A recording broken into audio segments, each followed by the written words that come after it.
Seahawks Monday. He started 14 games for the Bears last season. Snapshot brought to you by Miller Lite. When it's game time, it's Miller time. From the Quantum Fiber Studio. This is Bump and Stacy On Seattle Sports. Streaming through the Seattle Sports app and at seattlesports.com. Now, here are your hosts, Michael Bumpus and Stacy Ross. Here we go now.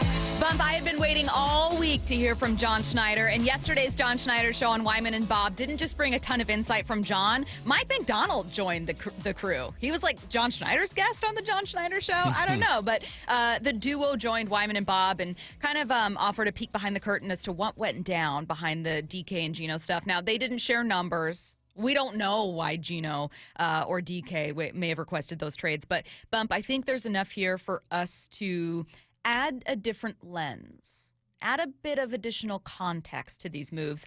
And then I've got some good stuff on Sam Darnold. So let's go ahead and dive in. First, John Schneider on how the Geno negotiations went. We made an offer, and we thought it was a strong offer. We wanted Geno to be here. We had to be prepared if obviously they didn't like the offer. There was no counter. There was no counter, and so we just had to do what we always do, which is the best thing for the organization, and pivot to Sam or another quarterback or two. And look, everybody did a great job upstairs, I think. But, the coaches and the personnel staff, we had sat down and said, hey, if this does go a different direction, sitting down and studying all the guys together, can we make this work? It was like, absolutely. And so, yeah, and it's crazy because I remember telling you guys, like, hey, this is the time of year you got to really be able to pivot, and holy smokes, I don't know if we were ready for it, but we didn't plan on it, if that makes sense. Now, as part of that cut, you can hear Bob ask a follow-up saying, wait, there was no counter offer, and Schneider adds a little bit more. I was surprised that we didn't negotiate, I was surprised that there wasn't a dialogue, so, but you also can't lose out on another opportunity, so we had to be ready to be flexible, and everybody was on board, and we were able to, God willing, we were able to just pivot and move forward. Bump, when this news broke, I know both you and I were thinking, what's Seattle doing? What's behind this? How quickly did this trade come together? What was the number? We had all these questions. Did you feel like you got any answers or maybe any feeling from this interview where you thought, okay, this makes sense? Yeah, no, he gave us enough. He's not going to give us everything. He's not going to tell us exactly what was said, what time it was, the temperature outside. No, he's not going to give us all those details, right? But what I got from his conversation was that they pretty much offered Geno what he was asking, and then we're hearing that, what Bob Condotta tweeted out the other day. Look, Seahawks were offering him around $40 to $45 million. There was no counter, and Geno decided to move on. So that alone tells me that Geno just wanted something different but the same at the same time, because you're going to holler at Pete over there in Las Vegas. He thought his time here had run his course. Maybe he saw writings on the wall. Maybe he didn't like the offensive line situation over here. Maybe he looked at the Las Vegas Raiders and saw Brock Bowers and Jacoby Myers and Max Crosby, and it did something for him. Mm-hmm. And, when you're 34 years of age, man, you're pretty settled with who you are and what you like and what you don't like and who you want to be around. So it was interesting that he didn't come back with a counter, and because he didn't come back with a counter, he already had one foot out the door, which is fine. This ain't a hate Geno campaign or nothing like that, because I believe you will get the best person and the best football player if he is somewhere he wants to be. Mm-hmm. And for some reason, he didn't want to be here. That's where we can speculate. Was it relationships? Was it the O-line? Was it the offense? Like, what was it that made Geno say, I'm going to move on? Or maybe he just felt like, I've been here for 4 years. I really ain't nowhere for 4 years. Really here for like 6 years. I've been bouncing around my whole life. He's like a military baby. I've been everywhere in this league, right? So it was time for him to go, and he wanted to leave. And I think the only way the Hawks were to keep him if they offered him like $50 million and he couldn't turn that down, which they weren't able to do or willing to do. And now I know they went into this situation with a backup plan. You don't put all your eggs in one basket, as my grandma used to tell me. And they knew there was a possibility that this wouldn't work out. They had Sam Darnold on the board, and they had probably another QB on the board. So they were ready for this. What did he say? We were ready but didn't plan for it. Yeah, right? we were I actually wrote it down. It was a really good quote. We were ready. Yeah, we were ready, but we didn't plan. Right, on it, we didn't plan. That's how you're supposed to go into these things. You can't just say Geno's our guy and we know this is going to work out. That's not how negotiations work. So, yes, I did get something out of this, and it does give a little bit of clarity, and sounds like he's ready to move on. That's how I felt. When the trade first happened, I was like, everything about this screams rebuild, but except for my gut and my understanding of how John Schneider likes to operate. And I know you felt the same way. We, all three of us, including Curtis, were talking about it over the weekend and obviously heading into Monday going, God, like this looks and feels like a rebuild from the outside. If you knew nothing about John Schneider, you'd go, they're rebuilding, they're tearing it down. Right. But that's not how he likes to do business. So something was missing. Something didn't make sense. And I thought, well, maybe they lowballed Geno and Geno was so offended that he requested a trade. But I think what it comes down to, the Raiders aren't guaranteed to win more games than the Seahawks. The Raiders were like a 4-5 win team. The Seahawks were a 10-win team. Geno had a better chance of success here in Seattle, at least in 2025. But I think if you're Geno, and this isn't something we're gathering from this conversation, but this is something I feel like we both think. If you're Geno, you know Pete believes in you more than John does.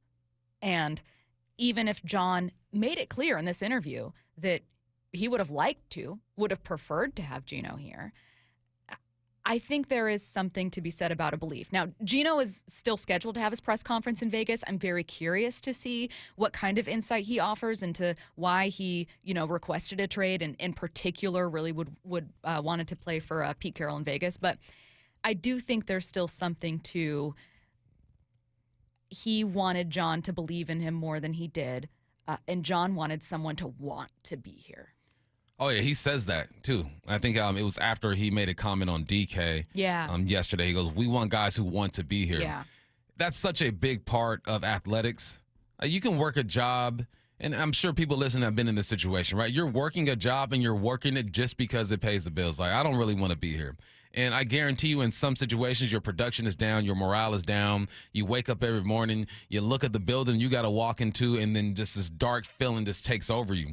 It's the same way here. And if Geno didn't want to be here, if DK didn't want to be here, it's all good. It's not. I'm not taking it personal. We're just not a right fit anymore. And why aren't you a right fit? Is it all the coaching changes that have happened? Is it because John has a bigger say in these things without Pete Carroll? There are a bunch of things that could have led to both of these guys not wanting to be here. And I think the Seahawks made the right move. You don't force anybody to do anything. I'm in athletics, right? I own a training facility, ETA, holla at me, Elite Training Academy. And we, every year, I have about 7 or 8 7-on-7 teams. We got kids going to Spokane this weekend. You guys get there safely. And every year we lose players to other organizations, right? And my coaches get all upset. Oh, man, we're losing this kid. I go, look, you let him go on that journey, man. You let him go on his journey. If he thinks the grass is greener, so be it. And vice versa. We'll get kids from other programs. It's just you are on this journey. You got one shot at this as far as we know. And you got to make sure you put yourself in a position that is conducive to your mental health, to your well-being, spirituality, all that good stuff. But there are other factors that probably aren't related to football that push these guys in certain directions. So, I think that's what it was. And I think John took the right approach. John and the rest of the crew took the right approach. Let's be ready just in case we got to make a move. And you got the best quarterback available, in my opinion. They did. I'm still a little bit nervous. I am. Like, as a fan, it was both insightful to hear John Schneider say, we want people who want to be here. We were surprised there wasn't a dialogue. Like, he made it very clear that, like, moving on from Geno and DK was plan B, that plan A was them re-signing it at a deal that worked for both sides. Yep. So that's like, it answers questions about like, well, what happened? Did you lowball him? Like, did he request a trade? Did you decide to deal? Like, what? So you get some answers there. But the flip side of that is, okay, wow, thank you for the insight, John. But the fact that you're on to plan B makes me kind of nervous. Well, okay, so Sam Darnold was not someone that you fundamentally went into the offseason going, we're going to get rid of Geno and bring in Sam. Right. You went to Sam and had Sam on your board because you thought, I don't know if we're going to work this out with Geno. Like, that stresses me out a little bit. However, you got to pivot. That's the life of a GM. It's the life of a team. But it's like the additional insight brought additional questions almost, if that makes sense. And we learned a lot about Sam Darnold yesterday. He seems very self-aware of his own flaws and of things he wants to work on. He's very excited to be with Kubiak, familiarity with that system. So all of that is great. But the Seahawks still feel like a team in motion. They still feel like a team pivoting and figuring out where to add and how to move on from 2 negotiations that failed. Unless you won a Super Bowl, and even if you won a Super Bowl, like, every team is making adjustments at this point of the year. Guys are getting paid. You don't want to pay a guy anymore. You're moving on. You are looking at the draft. It's that time of the year, but obviously we're hyper-focused on the Seahawks. And when you make such a big change at the quarterback position, you're going to have stronger feelings of, all right, man, let's see if this is going to work, especially when you're bringing in a guy who had 1 year of success. Me personally, I think that he can be set up for success, right? He's in an offense he's familiar with. He's coming off a year where he balled out. He's, like you mentioned, self-aware of his flaws. Like the fact that he pointed out all the things that he needs to work on in that press conference, I think was great. And he's 27 years of age. He can still grow. He can still get better. Quarterbacks don't hit their prime until they're like 32, 33 years old in this league. When you've seen every defense, you've been through a couple offenses, and you know who you are as a person. Yeah, but he's still got to go out there and prove it because we've only seen a year. But that's the way that Geno's operated every single year he's here. It's like everyone is saying he's got to prove it, he's got to prove it, he's got to prove it because you haven't won a Super Bowl. You haven't been to a conference championship. So, yes, and as an athlete, that should be your approach in general. You go into every single offseason, I got to get better at these 3 things. I got to go out there and get better. No one should be complacent in this league. So this was a huge pivot, one that I was not expecting, but one that I'm eager to see how it plays out because you still got to make some moves. Is Cooper Kupp going to be a Seattle Seahawk? Or one of these linemen going to come over here and help this team out? Are you going to take a receiver in the draft? They still got some work to do, but if we are on this journey to the first OTAs, I'm okay with where they are now. Sure. I just got to see more. I'm going to backtrack just a little bit. You mentioned the cut that he had about talking about what went down with DK Metcalf and then the thing he said from the media scrum. I know there are some listeners who haven't heard it, and I think it adds a little bit of context. So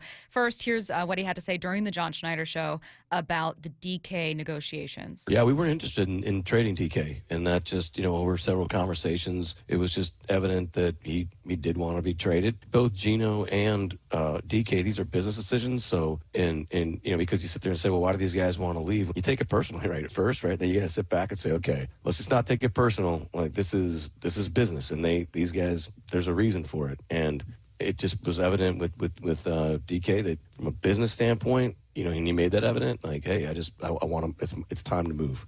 His agent and I worked through, and Trent and Nolan, Matt Berry upstairs. We just worked through all the teams and ended up. I think that was last weekend. Yeah, and ended up. It ended up being Pittsburgh. And this is what he had to say in a media scrum with reporters. There was discussions. DK and I were having a lot of personal discussions.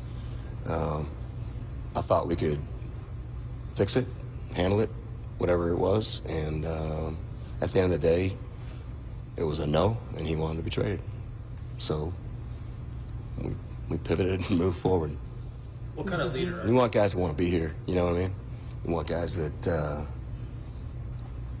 believe in what we're doing, and you'd have to ask him for one reason or another. It was he just wanted to move on and get a fresh start. Just my personal opinion on this, like truly personal opinion. I have never asked John Schneider about this. I've interviewed him like once ever in my life. I think John really likes DK. I think DK was a pick that John is probably, I would assume, very proud of. And I would imagine that one stung slightly more than moving on from Geno. Yeah, if you just look at his body language when he's talking about that whole situation, it's not a, amicable thing like, yeah, we decided to move on. This is what's best for him, best for us. There's pause. There's, piercing of the lips. I think he's a little hurt. I think, yeah, because I don't know. DK's a good ball player. Yeah. If DK was just an average NFL wide receiver, we're not talking about this. He probably is not stressing as much. We can find those, but you just don't find DKs. And forget what you think about all his flaws. He is one of the top 15 receivers in this game. Someone asked me, yeah, but he's not even top 10, I think, on the text lines. And I was like, well, top 15 out of about 130 of them that's out there, something like that. I'll take that all day. Also, top 10 is crazy right now. Top 10 has like 5 All-Pros. Yeah, it's nuts. So, no, I think this one stung a bit. And it should, because I felt like he was invested in DK. Yeah, it's just really, really awesome insight. If you haven't listened to the John Schneider show, Mike Macdonald is part of it. He has some good stuff to say about Ernest Jones. That's going to be on the Wyman and Bob podcast. I'm sure we'll get to more cuts a bit later in the show, and Wyman and Bob later today. I'm sure we'll revisit the interview and talk about everything they learned. But it's just, not being an NFL GM myself, I look at everything from a team building point of view, right? Why are you doing this? And how does it help you get cap space here? And how does this? And I completely forget that there are personal relationships behind all of this. And I completely forget the frustration, sadness, like real human emotions that go into this. So it was super insightful to hear John Schneider, a person, not just a GM, say, yeah, this was tough. I didn't want to do this. I was surprised that there wasn't more of an effort from their part. We had to pivot and be ready, but ideally, it's just there's a human element to it that's fascinating to listen to. It's a human element that I think it's important for the public to see at times. Yeah. Because when so much work is done behind closed doors, you lose that. It just becomes a transaction, a contract. When you forget, John has known DK for 7 years now, 6 years. John was at the combine. He went to Ole Miss to check this guy out. It's deeper than just that's DK number 14, that's John Schneider, the GM of the Seahawks. I mean, ultimately, that's what their relationship is on the surface level, but it's deeper than that. So, yeah, I think it's important. It was important for us to see that. Yeah. And remind people that these are human beings having negotiations. Well, and when you're wondering, why couldn't you get it first and why couldn't you get this? You're dealing with people who want things too. So my first reaction, John, what are you doing? Oh, trying to work with people who don't want to be here. Like, that's what you're doing. Really awesome insight from this interview. Encourage you guys to check that out on the Wyman and Bob podcast. Opening day is almost here, and we are sending one of you and a friend to experience it like never before. Imagine getting front row access to the opening ceremonies, player intros, first pitch, and so much more, all from the field. To enter, all you need to do is open the Seattle Sports app and then click the Win tab to find out how. If you don't already have the app, text the word app, APP, to 866-979-3776, and we'll send you a link to download. Enter daily to increase your chances to win. This contest runs through Friday, March 21st. Let's get to headline rewrites. Extra, extra, read all about it. Headline rewrites. We must make headlines. The real story behind the headlines in today's news with Bump and Stacy. Headline number one, The Athletic's Diana Rossini reports Cooper Kupp is expected to make his free agency decision today. What's the real headline? Hopefully between 10 and 2. That's right. Yeah. I mean, no reason for that. If someone could get this info to Kupp, ideally, for the purposes of our job, if he could make this decision before 2 p.m. Pacific, that would be chef's kiss. Thank you so much. That'd be perfect. Cooper Kupp, this is he's probably the most sought-after free agent receiver right now. You still have guys like Stephon Diggs. If he was healthy, then maybe you'd be looking for him. No, he is, like I mentioned a couple days ago, he is the perfect bridge receiver. He is set to be a number 2 receiver, and if you have a number 3 who develops into something else, he's the type of guy that will lace him with so much game. This is how you get open. You hear Puka Nacua talk about his relationship with Cooper Kupp and how it was a blessing to work with him. Cooper Kupp is not only still a good receiver in this league, but an even better person and a guy you want around young receivers to show you, look, this is how you work. I didn't have the most talent, and look what I was able to do in 2021 with 1,900 yards. And then he's a local hero. Maybe this will save about 1,000 seats in the stands, and people won't give them tickets away or sell those tickets to the opposing teams. Headline rewrites. Headline number 2, Adam Schefter reports former Bears lineman Tevin Jenkins is scheduled to visit the Seahawks on Monday. What's the real headline? This is John Schneider saying, fine, we'll talk to an offensive lineman. Twist my arm, why don't you? Here's a bone. At first, I was concerned. I'm like, Tevin Jenkins, man, Bears offensive line. Like, they had the most sacks given up. But apparently, he only gave up 4 sacks, 4 hits, and 17 pressures, which is like top 12, I guess, at his position, 4 penalties. And went back and watched some film. He can move for a big man. He has good hands. So if there was anyone on that offensive line who outperform what we think of that offensive line, it would be this young man. But I understand people's concern, like, do you really want an offensive lineman from the Chicago Bears? But you got to remember there's 5 guys over there. One guy cannot protect Caleb Williams all by himself. So the numbers look okay. The film looks okay. And we'll see if it all works out. Based on reporting from Bob Condotta of the Seattle Times, it sure sounds like the Seahawks were one of the many teams that had their eyes set on Will Fries. And maybe that's the only interior lineman or only offensive lineman that they would have shelled out big money on.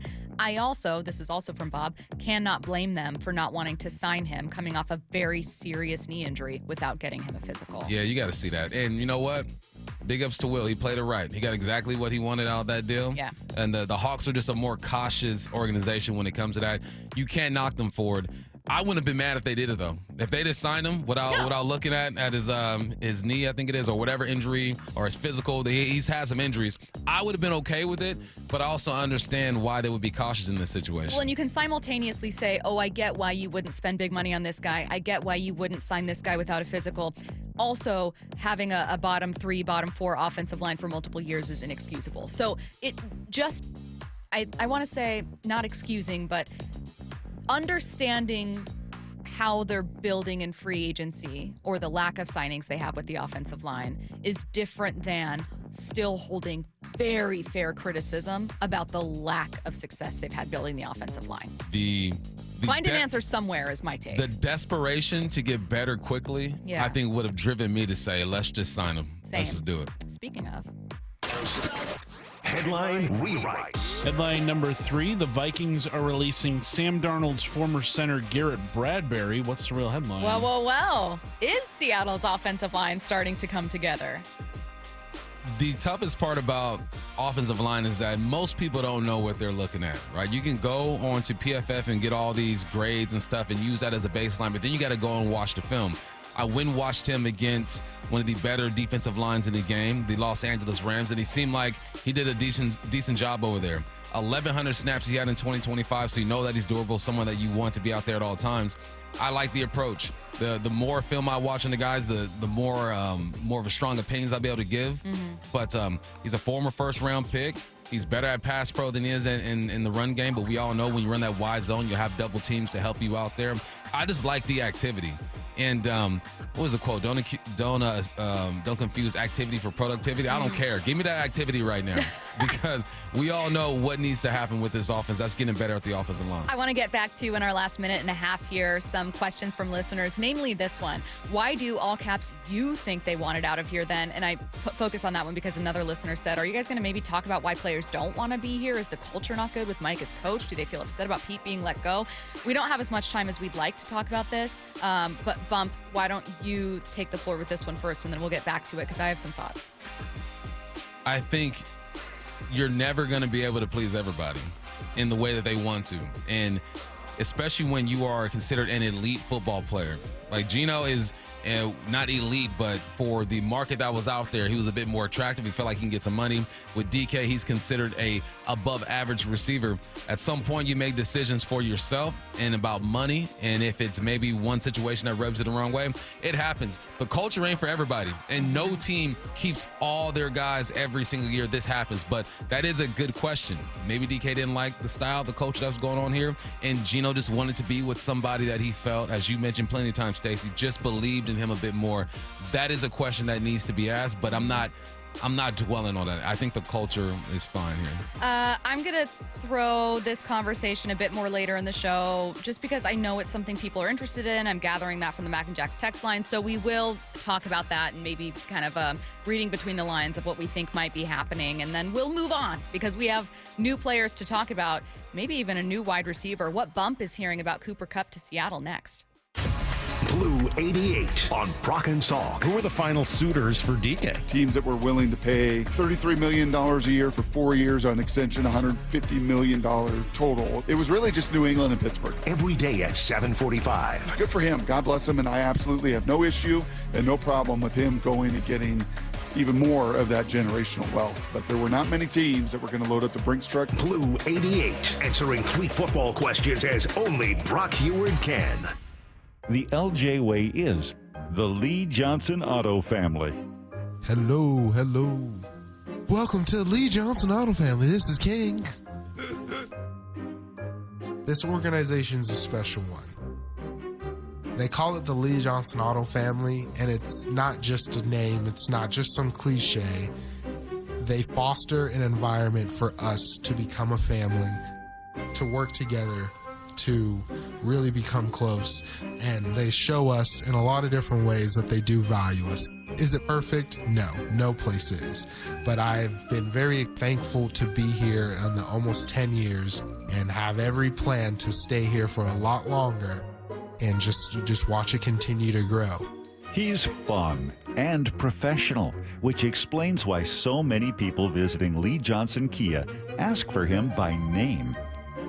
The LJ way is The Lee Johnson Auto family. The future is here, so why is your internet stuck in the past? With Quantum Fiber Internet, you can get next-level multi-gig speed on a reliable fiber network. Fair and honest pricing with no annual contracts or bundling required. And whole home 360 Wi-Fi to make sure your devices are ready to take you where you want to go. So you can stream, post, game, surf, like, and love to your heart's content. You do you. Let Quantum Fiber Internet take care of the rest. Learn more at quantumfiber.com. Limited availability, service, and speed in select locations only. Get in the zone, AutoZone. Welcome to the A to Z savings event at AutoZone. Yeah, happy to be here. Can I get some rotors? Would you like brake pads with that? How much are the brake pads? Free with the rotors. Free. Really? Really, free. Okay, I also need some oil. Would you like an oil filter with that? Yeah, how much is that? Free with 5 quarts of oil. Free? Really? Really, free. It's part of the A to Z savings event. You might as well call it A to free. At AutoZone. Get in the zone, AutoZone. Restrictions apply. Wesley Financial Group is not a law firm. Do you find yourself stuck in a timeshare? Get the real facts about the timeshare industry and your options for cancellation. Chuck McDowell, founder of Wesley Financial Group, has put together a free information guide that reveals the secrets the timeshare industry doesn't want you to know, including the 5 ways to get rid of your timeshare. Call now and get this timeshare cancellation guide absolutely free. Call 800-838-6161. That's 800-838-6161. 800-838-6161. Is that a new Samsung Galaxy A15 5G? Yeah, I got it for free when I joined Cricket Nation. Sounds pretty great. At Cricket, anyone can get a new phone when they switch. Whoa. With a high-quality camera, meaning more flattering selfies for all. And super fast 5G, so you can post them for all to see. Your friends, your family, your ex. Free phone! Free phone! Okay, I'll switch. Welcome to Cricket Nation. Cricket 5G is not available everywhere. Must bring your number to Cricket on a $60 a month voice plan. First month service charge and tax due at sale. Fees, terms, and other restrictions apply. See cricketwireless.com for details. Thanks for calling Discover. This is Nia. Hi, Nia. It's Jennifer. Did you know that Discover automatically doubles all the cash back you've earned at the end of your first year? Yeah, I work here. Okay. I was just double checking. Get it? Because Discover automatically doubles all the cash back you've earned at the end of your first year? Oh, you get me, Nia. You could say that I double get you. I guess we've taken it too far. You earn, we match. Discover Cashback Match. See terms at discover.com/creditcard. We are Seattle Sports, the home of the Seahawks, Mariners, and everything Seattle sports. Watch your favorite show live at seattlesports.com. Through March 31st, save double your sales tax from Lake Washington Windows and Doors. Plus, enjoy easy 0 down, 0 payments, and 0 interest, same as cash, 12-month financing. Visit lakewashingtonwindows.com to save double today. 1877 Cars for Kids. KARS Cars for Kids. 1877 Cars for Kids. Donate your car today. Donate today at carsforkids.org. That's cars with a K. Your car can be picked up as soon as the next day. Receive a tax deduction and vacation voucher. 1877 Cars for Kids. Donate your car today. Now accepting donations of land, homes, buildings, or any kind of real estate. Luxury awaits at Snoqualmie Casino and Hotel, where comfort meets elegance. This summer, experience breathtaking Cascade views and world-class dining. Elevate your next getaway by combining effortless style with the utmost relaxation. Seattle's closest is now Snoqualmie Casino and Hotel. Ladies, and you guys too, have you noticed visible signs of aging, those deep wrinkles, fine lines, and facial creases stealing your youthful glow? Sagging skin, crow's feet, and loss of facial contour are all natural effects of aging, but you no longer have to let them define your appearance. Introducing the new Skin Lift, the groundbreaking facelift led by Dr. Brian Scott. The advanced new Skin Lift addresses key signs of facial aging for women and men, restoring natural youthful contours. Whether it's replenishing volume lost over time or lifting the skin to smooth out those creases, the new Skin Lift can help you look 10 to 20 years younger with both surgical and non-surgical options. It's Hollywood's best-kept secret and now available to you. Get a free consultation and save $250 off your new skin facelift. Schedule at newskinlift.com or 206-222-1225. Look 10 to 20 years younger and restore your youthful appearance with the new skin facelift. newskinlift.com. From the Quantum Fiber Studio, you're listening to Bumpin' Stacy. Weekdays 10 to 2 on Seattle Sports and 97.3 FM HD2. Could Cooper Kupp be a Seattle Seahawk? Now, initially when he was released, or rather when there were rumors of the Rams being willing to trade him, I was like, guys, they're never going to trade him to the Seahawks. You guys are insane. And when he's released, what if he goes to a team like Dallas? What if there's a team like the Patriots that are desperate to throw receiver money? Immediately, my first reaction was, something good certainly can't happen. We certainly can't have fun news. Then we got a lot of fun news, and I thought, well, maybe. And then, Bump, you started hearing things from a reliable source, and now I might be sold. What's the latest? Oh, you sold because somebody else said it now, not because I said it. No. That's messed up. You're hearing That's messed things. up. I became sold when you were hearing things. All right. Yeah. Thank you. You're welcome. So yesterday from people I know, they said, look, Cooper Kupp he's a Washington dude. Grew up watching the Seahawks. So this isn't like breaking news. Everyone was thinking at first, right, the Seahawks have to be a part of this deal. Sure. DK is gone. Lockett is gone. You got JSN. Cooper Kupp could be a cool number 2, number 3 type receiver over here.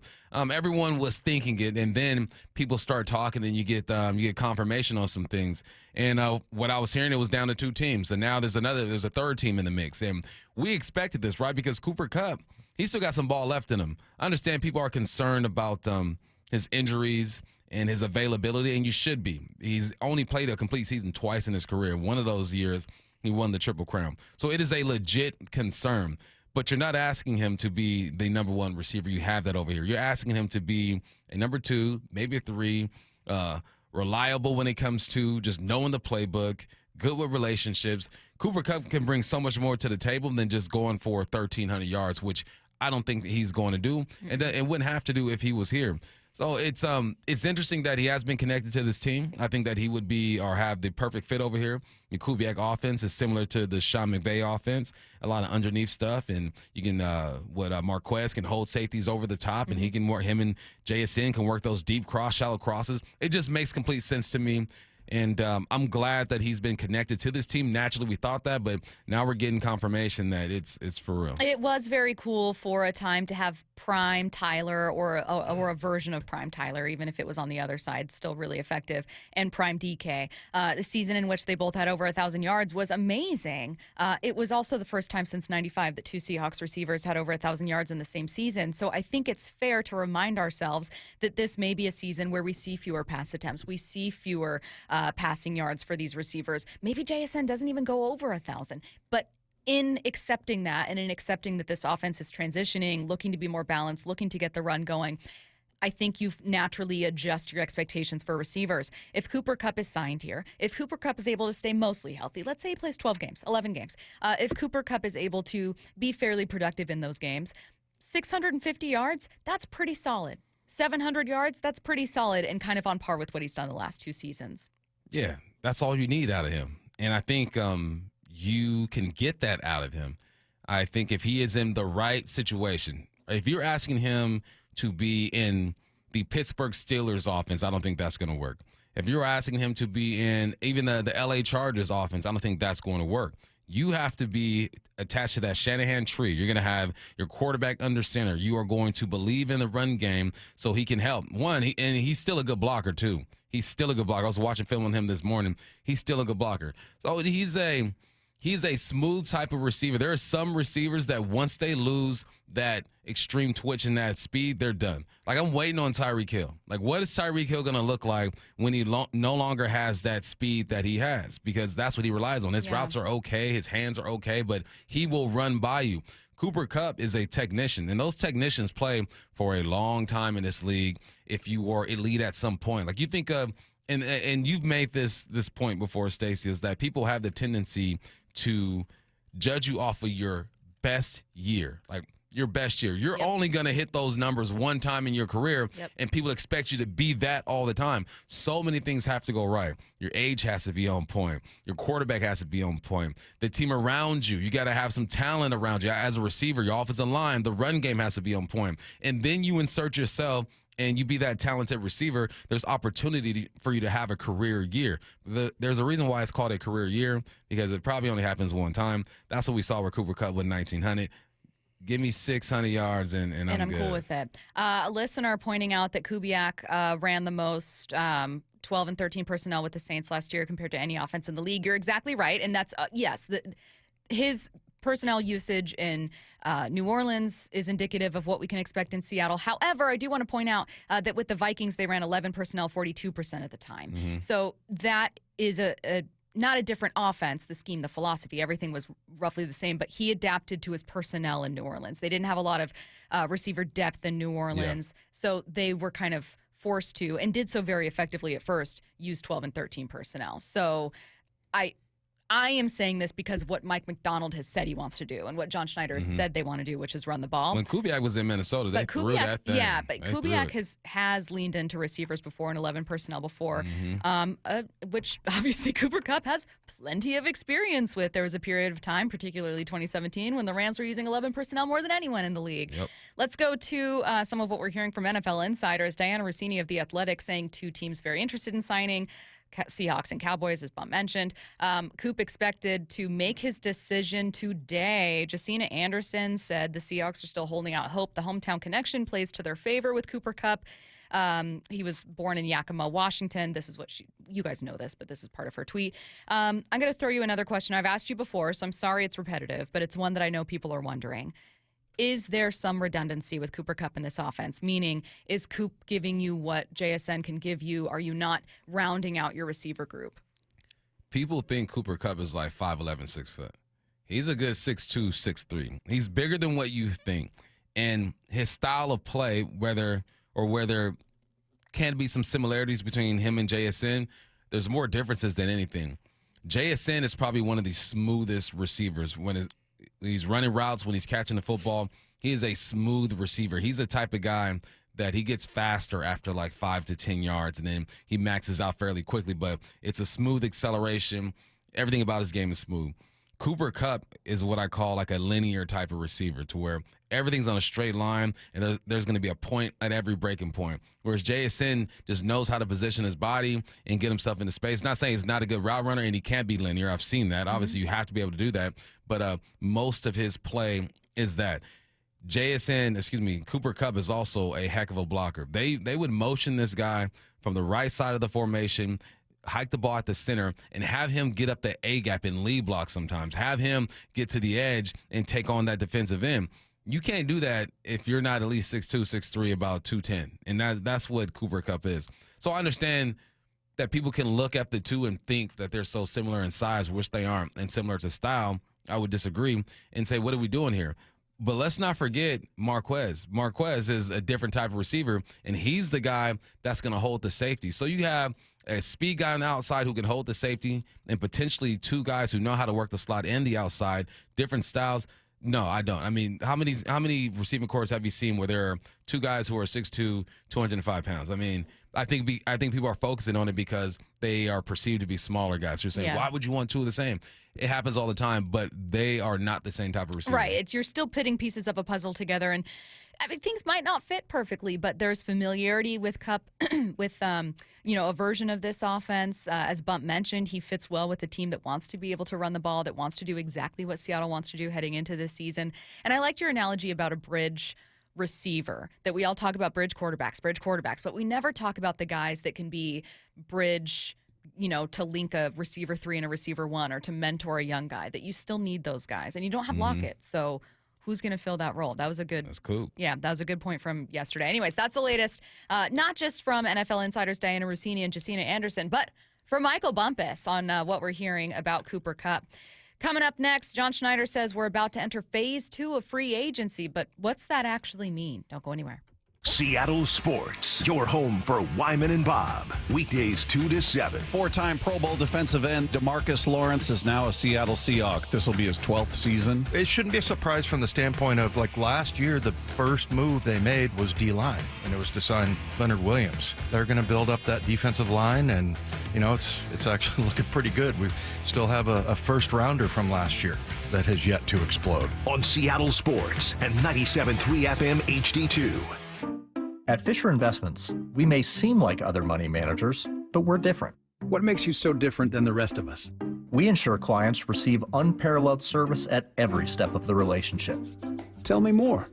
Our investment counselors focus on service over sales, prioritizing clients' needs. How do you make money? We don't sell any commission-based products. We have a simple management fee based on the value of our client's portfolio. So we do better when our clients do better. What about client portfolios? We get to know each client, their finances, family, health, lifestyle, and more, and then we tailor a portfolio based on their specific goals and needs. Your clients really come first then, huh? Yes, we make them a top priority. Our goal is helping them achieve a comfortable retirement. Wow, maybe we are different. At Fisher Investments, we're clearly different. Learn more at FisherInvestments.com. Investing in securities involves the risk of loss.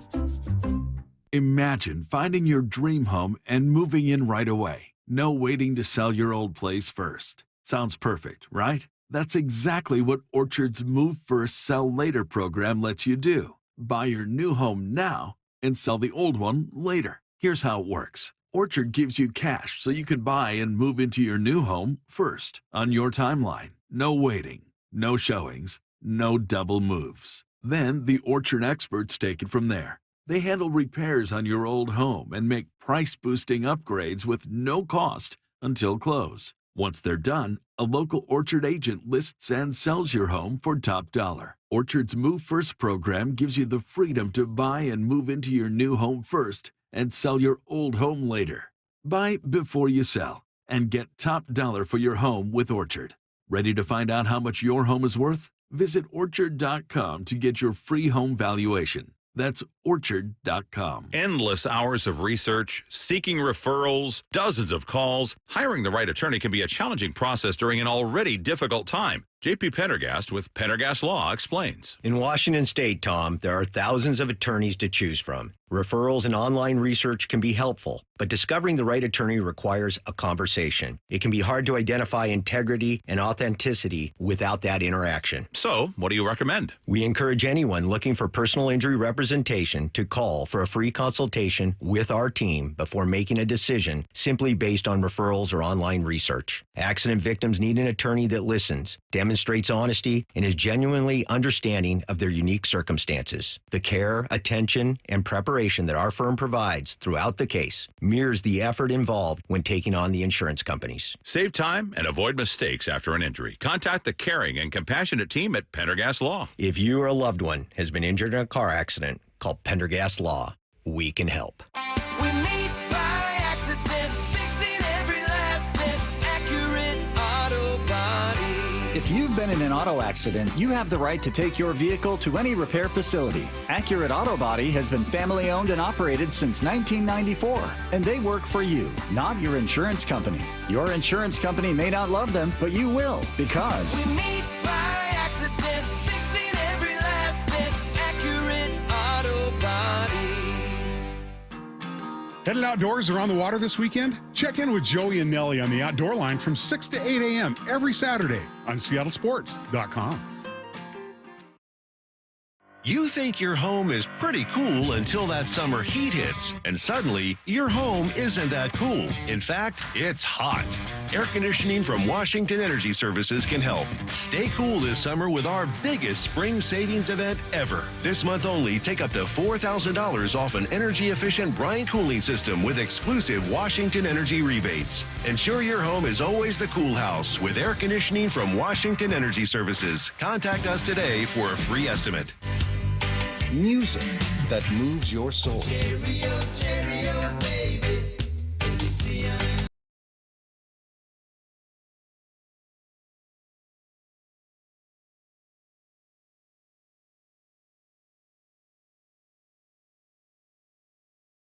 Live at Muckleshoot Event Center, Thursday, April 24th. Get tickets before they sell out at muckleshootcasino.com. They say teachers don't impact for a year, but for a lifetime. Hi, this is Rick Rizk. Join WSECU, your local credit union, as we celebrate those who give so much with the Teacher of the Week program. Nominate a teacher you feel has changed a life in our community. Each week throughout the season, we'll honor one teacher with a $500 grant, courtesy of WSECU.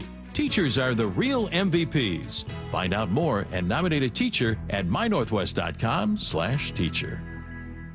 Window Nation customers have been singing our praises for years. With fast, local service and an industry-leading 96% customer satisfaction rating, it's no wonder. I researched window companies for the last year to see what the average prices were and the quality of work.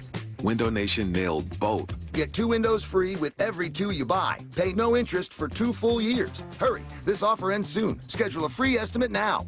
Call 866-90-NATION or visit windownation.com. That's 866-90-NATION. From the Quantum Fiber Studio, you're listening to Bumpin' Stacy. Weekdays 10 to 2. On Seattle Sports and 97.3 FM HD2. We got a lot of Seahawks questions. Bob Condotta joining us in 15 minutes. Before we get to that, we're about to enter phase 2 of free agency.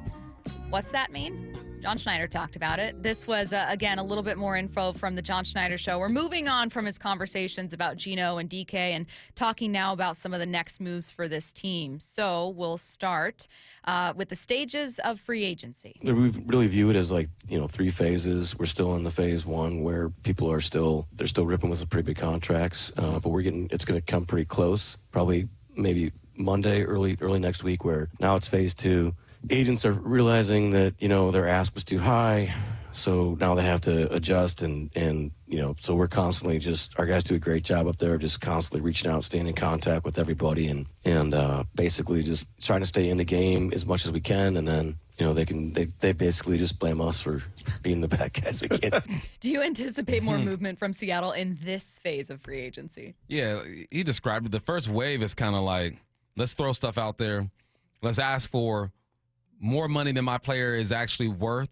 Some of this is going to stick. Some of it isn't going to stick. And now the first wave is over. You're trying to adjust. I think guys like Cooper Kupp are like the final piece of the first wave, right? You're still waiting to see who grabs a receiver like Diggs is out there, Allen is out there, Amari Cooper's out there. Names, yeah, but, next to their name, I see age 30, age 32, age 31.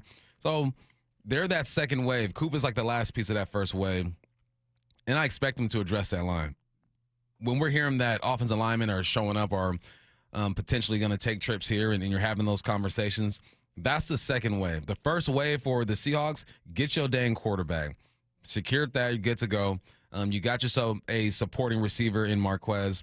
But, yeah, second wave, we got to see some hogs, some big boys. Well, let's talk about those guys.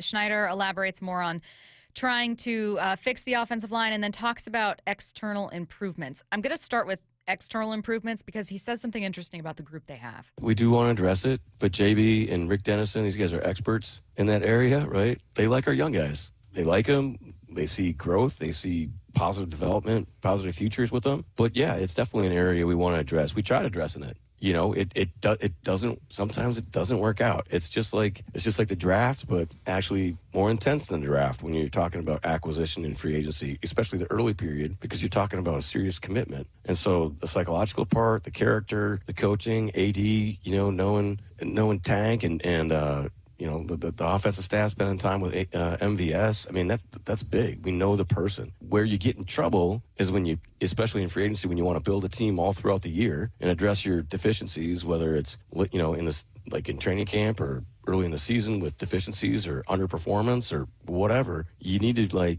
be able to budget yourself and be disciplined enough to be able to fix your team all throughout the year. Sometimes you want someone to be something they're not. I'm not going to be on time to things, okay? I'm just not. You're late to stuff all the time? Not all the time, but more so I was actually talking with my best friend about this. She's always late to things. Yeah. And so we were having this conversation yesterday. That's what this is. So she was like, I'm just not going to be on time to things. It's just who I am. I'm just going to be late. I will get distracted. I will take too long getting ready. You just need to accept this about me, but there are so many other good things. That's kind of how I feel about John Schneider with addressing the offensive line in free agency. He's not going to spend.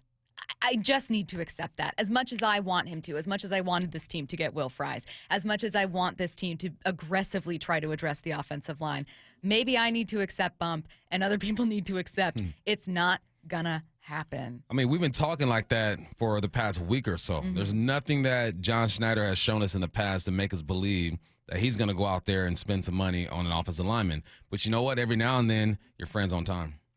And she shows up early. You have a lot of faith. Not once has she shown up on time? No, the thing is, on time for people that are late all the time is not your version of on time. You know what I'm saying? So on time for her is, you said 7:30, I'm here at 7:35. Okay. And that's like punctual. Yeah, okay. But which is, she will surprise you every now and then. Yes. That's what we hold on to, right? Thinking that Schneider's going to walk through that door at 7:30, but knowing that it probably ain't going to be till 7:40. Right. But there's still a chance. And when he does, we clap and say, all right, what's up, John? You did it. Let's go. Sit down, have a drink. So I think that's what we're holding on to in this situation is maybe. As long as it is 7:25 and not 7:30, maybe he's going to show up on time and make a swing and go get Mekhi over there, Mekhi Becton. But, yeah, there's nothing that says that this is going to happen. So when you see that Tevin Jenkins is scheduled for a trip. When you hear that Garrett Bradbury from the Vikings has been released and has worked with Sam Darnold, you understand that that's probably the wheelhouse that they're going to work from, along with adding offensive line help in the draft. It's just knowing your partner. It's knowing your friend. It's understanding who they are, and I get that. So you guys don't be too angry if it doesn't go down, but you can't say that they're not making a conscious effort to get better. And it has to work out, right? Tevin has to want to come here. Garrett has to want to come here. That's when people start questioning the culture and why people don't want to come here. And I understand that. But in free agency, those guys have to want to come here, and your offer has to be better than a few other teams. And we know that John don't like to spend money here. So if Tevin takes a trip, negotiates and starts, and he goes elsewhere, we know exactly why. Because other teams probably outbid the squad. What did you make of John saying, we like our guys? I understand, by the way, while I'm throwing you this question, that there are some listeners going, oh, is this just the theme of off seasons for Seattle teams right now? Like, I know there's kind of leftover frustration from the Mariners, but the salary cap is a huge difference between these two leagues that I think does change why a GM takes that approach. With John, I look at this team and I go, just figure out the offensive line. Okay, John, I agree with you. Maybe you don't need to throw money at a problem. Do you make a trade? Do you draft higher than you normally would? As long as you figure out the problem and take a step forward, I'm okay with however you decide to do that. But what did you make of him maybe hinting that we do like a lot of our pieces? Like, there may not be as much change as everyone's anticipating. I think Kubiak has spoken to him and watched the film and said, look, I can work with some of these guys. Like, and it's not realistic to try to get rid of everybody. I know people want just clear the room and bring 5 new guys, and that's not going to work that way. You have tackles. If Abe is healthy, he's good to go. If Cross is healthy, he's good to go. Olu showed he can play last year. You're really talking about 2 spots. And you just drafted, 3 linemen last year? You drafted 3. And they played the guard spot at one point. Christian Haynes is trying to move over and play the guard spot as well. The same way we ask teams to develop quarterbacks, you got to develop other positions. Yeah. So when he says he likes his guys, he's saying we had some rookies in there last year that probably weren't ready then, but have gotten viable snaps and could get better with the new coaching staff that we brought in. That's what he means. But I also feel like he's going to address it with the veteran and in the draft. But he's just saying, I'm not getting rid of all these dudes. You're tripping. Okay, for the record, I would just like to say, the 253 says, this friend of Stacy sounds like it's just Stacy not wanting to say it's herself. First of all, for the vast majority of my adult life, I lived with 2 really, really good friends, and I was always the punctual one. Was I on time? No. But that should tell you that within the context of living with 2 other women, that I was the punctual one. She does exist. That's hard to do. Y'all got to do a lot to get ready. That's all I'm saying. I feel that. You can't just get up and get ready in 10 minutes. It takes time. I can. You got to put a podcast on. You got to get a snack. Make yourself a drink. It takes time. Seattle Times reporter Bob Condotta joins us next. Seattle Sports, your home for Brock and Salk. Weekdays 6 to 10. By the age of 26, Sam Darnold had started 55 games before Matt Hasselbeck started 1. At age 28, Matt starts to have some success. Sam Darnold had the breakout at the age of 27. If you want to believe that this is the right move, and I want to believe that, you have to believe that last year was not an outlier, that it was the beginning of the real thing. On Seattle Sports and 97.3 FM HD2. Are you curious about who offers the best deals on top-rated Samsung, LG, and Sony TVs? The answer is surprising. It's not online, and it's not the warehouse clubs. The best deals on top-rated TVs are at video only. Don't believe it? Then check out the trade-in deals at Video Only. How about $500 for your old TV? Try doing that online. Before you buy that new TV, drop into Video Only. If you don't, you'll be sorry. We at 3 Tree Roofing understand that your home is your castle. That's why our certified technicians use state-of-the-art installation methods to deliver the highest warranties available. Check out our hundreds of online reviews and schedule a free estimate to see for yourself. 3 Tree Roofing, your Puget Sound roofing experts. The nonprofit Puget Sound Senior Baseball League plays real baseball on the best fields. Adults ages 18 to 65 and older are invited to try out for the PSSBL this Sunday, March 16th at Hogan Park at Russell Road in Kent. With 10 divisions featuring different age and skill levels, there's room for almost every ball player, from ex-Little Leaguers to high school and even former college and pros. Get all the info at pssbl.com. That's pssbl.com. Hey, Brock Hewitt here with my buddy Dave Taylor from First Mark Insurance. So glad, so thankful that Molly and I made the call. Had heard so many First Mark Challenge victories, we needed to take that challenge. What does happen from your perspective when that caller, when that email, when that person reaches out to you for a First Mark Challenge victory? That's a great question. So there's several steps we go through in the process. The first step is we're going to gather information, find out all we can about that client and what their needs are. The next step is we will go out to the market. We have dozens and dozens of carriers that will compete for the business. At the end of that process, we will then bring those findings back to the customer, show them what we found, and who the eventual winner was in that competition. And it may be who they're with. It might be, yes. And sometimes that's the best we can do is recommend they stay where they are, but maybe modify a few coverages to put them in a better position. So go take that challenge today. Go be the next First Mark Challenge victory. It costs you nothing, and they will be there with you every step of the way. FirstMarkInsurance.com. FirstMarkInsurance.com. Emerald Queen Casino, the entertainment capital of the Northwest. The best place to watch all your favorite sports. Featuring wall-to-wall viewing screens, 6 windows, and 30 kiosks. Be there at EmeraldQueen.com. Emerald Queen Casino, the entertainment capital of the Northwest. Welcome to Staples. I hear Staples prints it all for any business? You bet, and we'll beat any print quote. So if I had a pizza place... Staples can print signs, menus, pizza boxes. A landscaping business? Oh, we can print yard signs, t-shirts, brochures. How about a pizza/landscaping business? I'll call it Dough and Mo. I like it. Right now at Staples, get up to $250 off your print purchase. Ends 4/5 exclusions apply. Visit staples.com/print for offer details. Price match guarantee valid in store and staples.com/print. Visit staples.com/price match for details. Get in the zone, AutoZone. Welcome to the A to Z savings event at AutoZone. Yeah, happy to be here. Can I get some rotors? Would you like brake pads with that? How much are the brake pads? Free with the rotors. Free. Really? Really, free. Okay, I also need some oil. Would you like an oil filter with that? Yeah, how much is that? Free with 5 quarts of oil. Free? Really? Really, free. It's part of the A to Z savings event. You might as well call it A to free. At AutoZone. Get in the zone, AutoZone. Restrictions apply. If you're looking for a new Mazda, go see our friends at Mazda of Everett. With over 790 new Mazdas in stock at 11409 Highway 99 in Everett, they have something for every budget and credit type. Save up to $3,970 on new Mazda CX-5s. Come meet the team and see why they've been Washington's largest Mazda dealer since 2015. Exceptional service and always their lowest prices. Visit in-store or online at MazdaofEverett.com today. MSRP for stock number 26315 is $30,585. So I formed Davis Law Group about 30 years ago, and I would get, the same questions from people about what to do in the case of an accident. Do you need a lawyer? To the point where I decided that I would at least write a book which would answer the common questions that I would receive as a lawyer. Once I wrote my first book, it proved to be hugely popular. I decided to write then a series of books in different accident cases so that we could really teach people about their rights, how to protect them, and how to decide on whether they need a lawyer and what lawyer to hire. I've found in my career that having a client that is educated and knowledgeable about their particular type of case really helps the client and also usually ends up making the case or the claim more successful. To get your free copy of any of my Washington accident books, visit WashingtonAccidentBooks.com.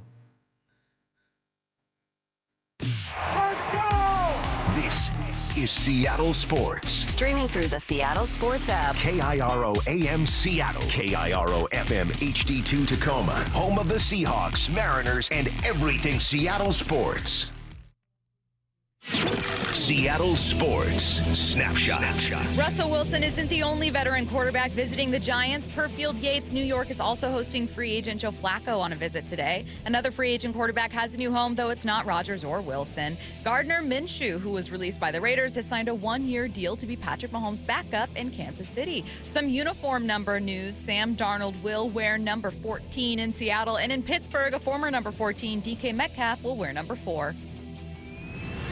Snapshot, brought to you by Miller Lite. When it's game time, it's Miller time.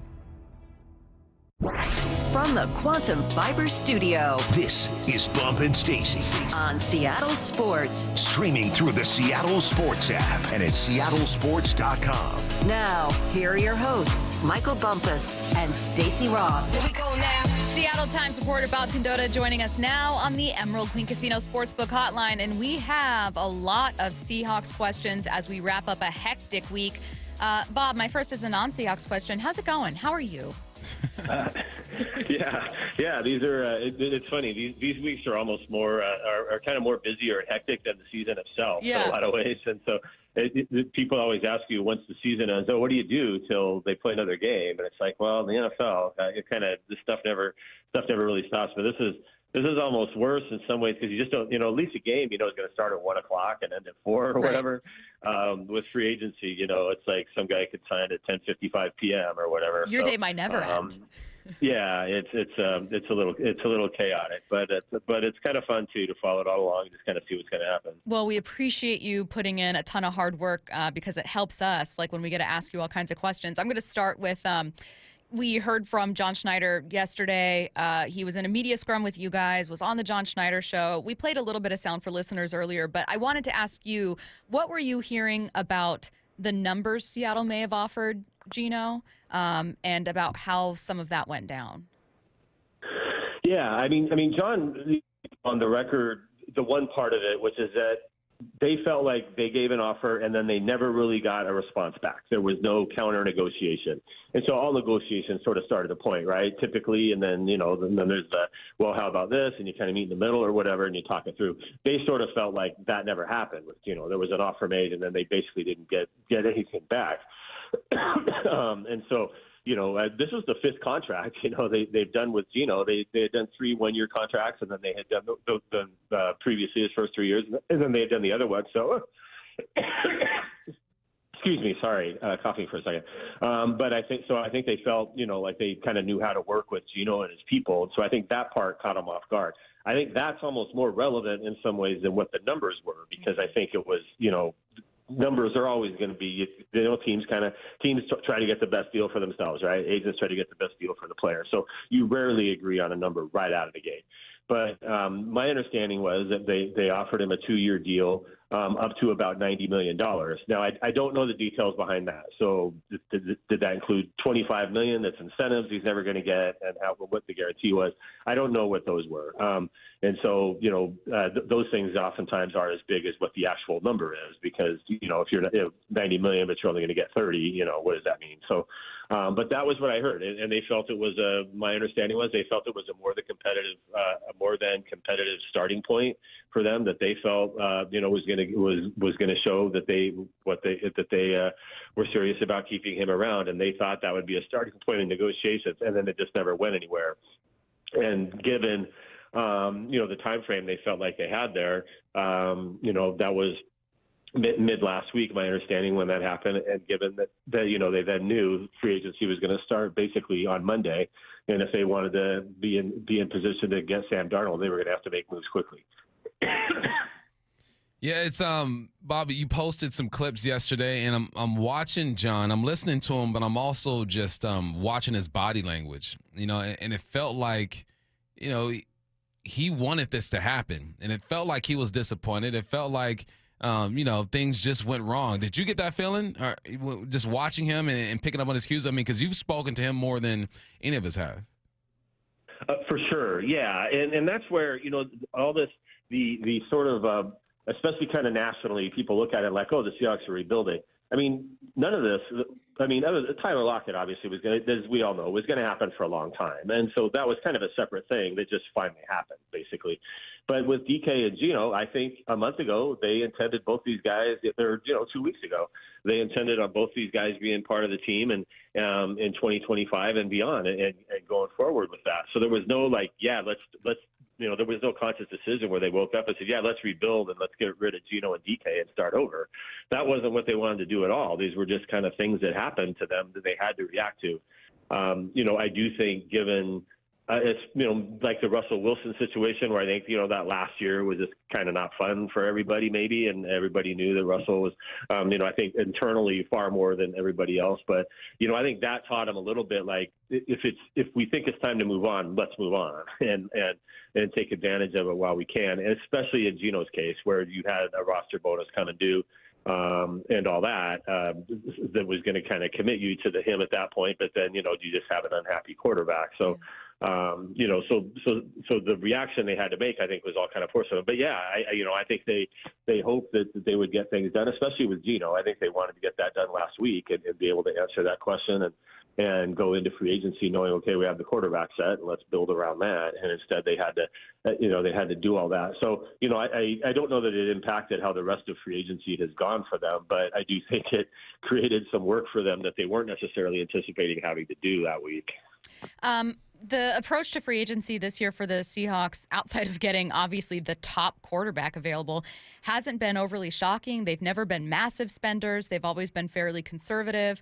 What have you found yourself thinking about, for instance, their approach to the offensive line? I know you had a report about maybe why they didn't as aggressively try to get Will Fries, out of Minnesota's hands there.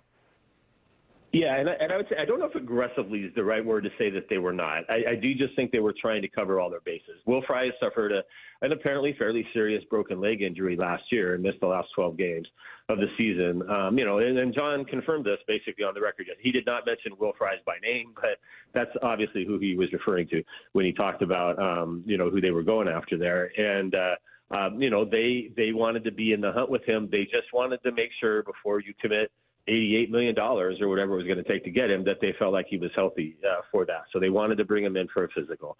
Other teams, I think they thought other teams would want to do that as well, but at least one other team decided they didn't need to do that, which was the Vikings. And so he ended up taking that deal. So, I think that was the guy they did target and wanted to go get and spend significant money on. So I think if that had worked out, you'd probably be viewing what they did differently. But I think they just, they have spent a lot of money on some, Jamal Adams and some things where they haven't really gotten great value for what they spent. And I think they wanted to be a little more careful when a guy has a really obvious notable injury, as Will Fries did have. So I think that was the deal there. And then I just don't know that they placed the same, value on some of the other guys. So, report today from Adam Schefter that they're going to bring in Tevin Jenkins.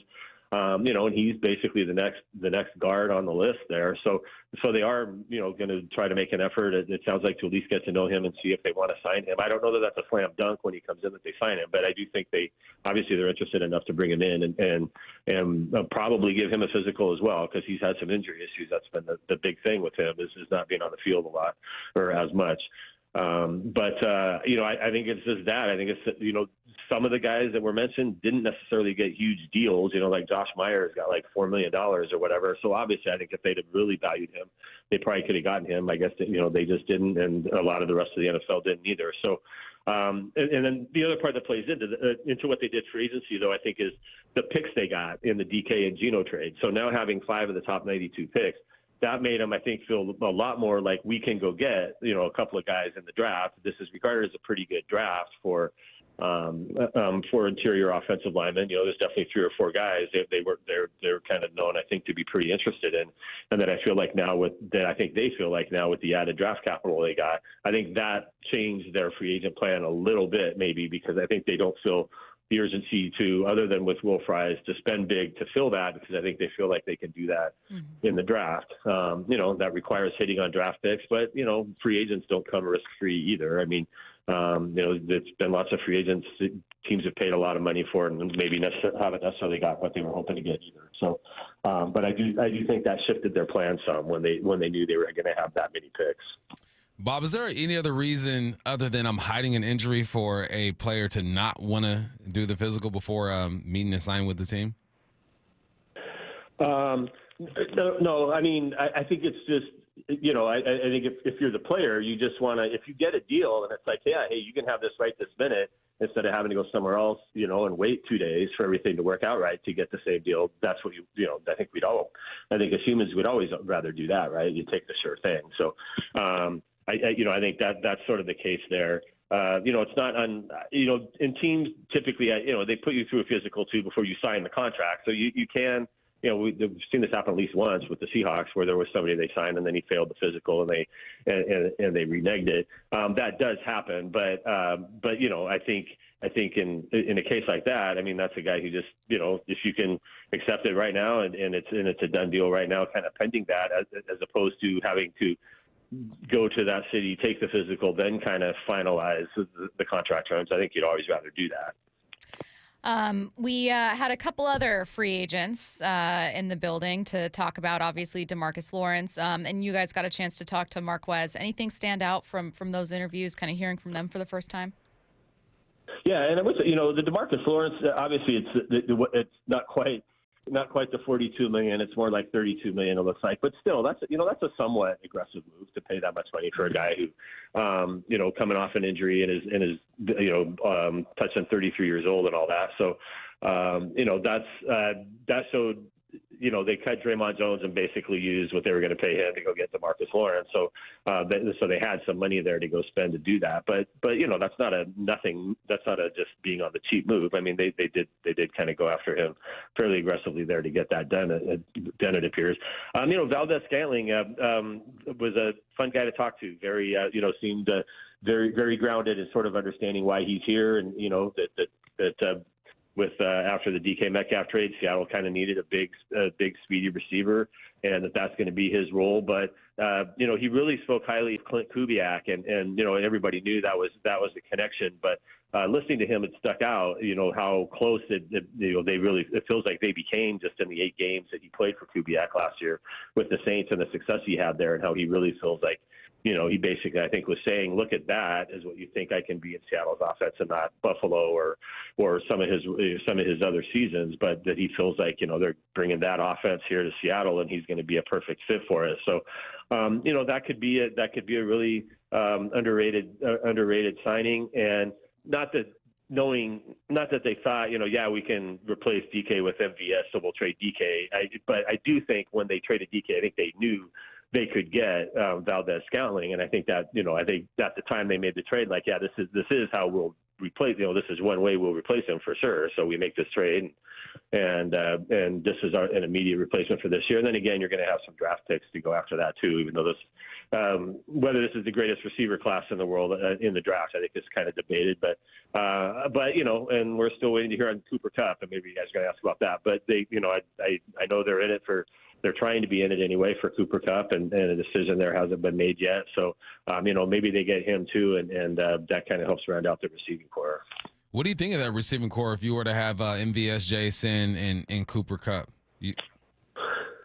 Yeah, it's a good. I think it's a pretty good start for replacing what. You lose DK and Tyler. I mean, that's Tyler Lockett, obviously one of probably the second best receiver in team history, and then DK, who had a chance to be that, and on any given day was that. But if he'd have stayed a few more years, he'd be in that same pantheon with those guys. So that's a lot to replace. I do think that Clint Kubiak's offense, I think, is going to ask receivers to do some different things. So I think they feel like they can get production that maybe isn't fantasy football production necessarily the same with some of these guys, but I do think they feel like they can put together kind of more of a rotation receiving core that can do a lot of the things that they want done, and maybe instead of JSN obviously can catch a ton of passes, and Cooper Kupp obviously could as well if he came in, but maybe it just looks a little bit differently in some of the things they want some of these guys to do. So I think having some bigger guys and like run blocking, I think will be important, and kind of some of the shorter route trees and stuff like that they might want to do with some of these guys. I do think they feel like they can find some guys to do that. So I think if they got Cooper Kupp, I think that's a really good start to it. You still have Jake Bobo, who maybe could find a role in kind of the same kind of role he's had, but maybe somewhat expanded. Maybe they can figure out a way to get a little bit more out of him, pass catching wise. And then in the draft, and then there's maybe still someone else out there. There are still some kind of bigger names, Amari Cooper and I think Stephon Diggs are still available, some guys like that. And maybe it takes a while for those guys to find teams as teams really kind of figure out what they want receiver-wise. Sometimes veteran receivers like that go a while before they sign. So maybe there'd be something like that too that they could add if they need down the road.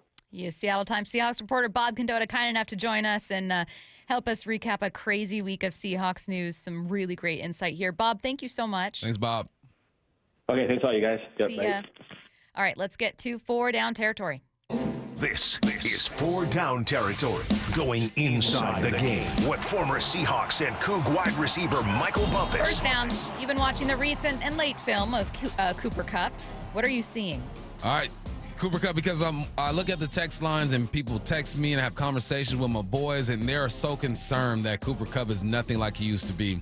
I went all the way back and watched film when he was wearing number 18 back in the day for the LA Rams, and watched some of his more explosive plays and some drives or whatnot. Here's the facts about Cooper Kupp. Has he lost a step? Yeah, he's 31 years of age. The yak is not the same. In 2021, he led the league in yak, 846 yards after the catch. Is he slow out of breaks? Yeah, he is. I'm not looking at the 24-year-old who entered the league. I'm looking at the 31-year-old. So now if you fast forward to the 31-year-old. He had 3 games last year with over 100 yards. 106 against New England. That was a win. 104 against the Seahawks. We know that was a win. And 110 against the Detroit Lions. I'm looking at the film, and I see a guy who has slowed down a little bit. But I see a guy who understands how to move defenders with his angles, with his body language, with his violence at the top of the route.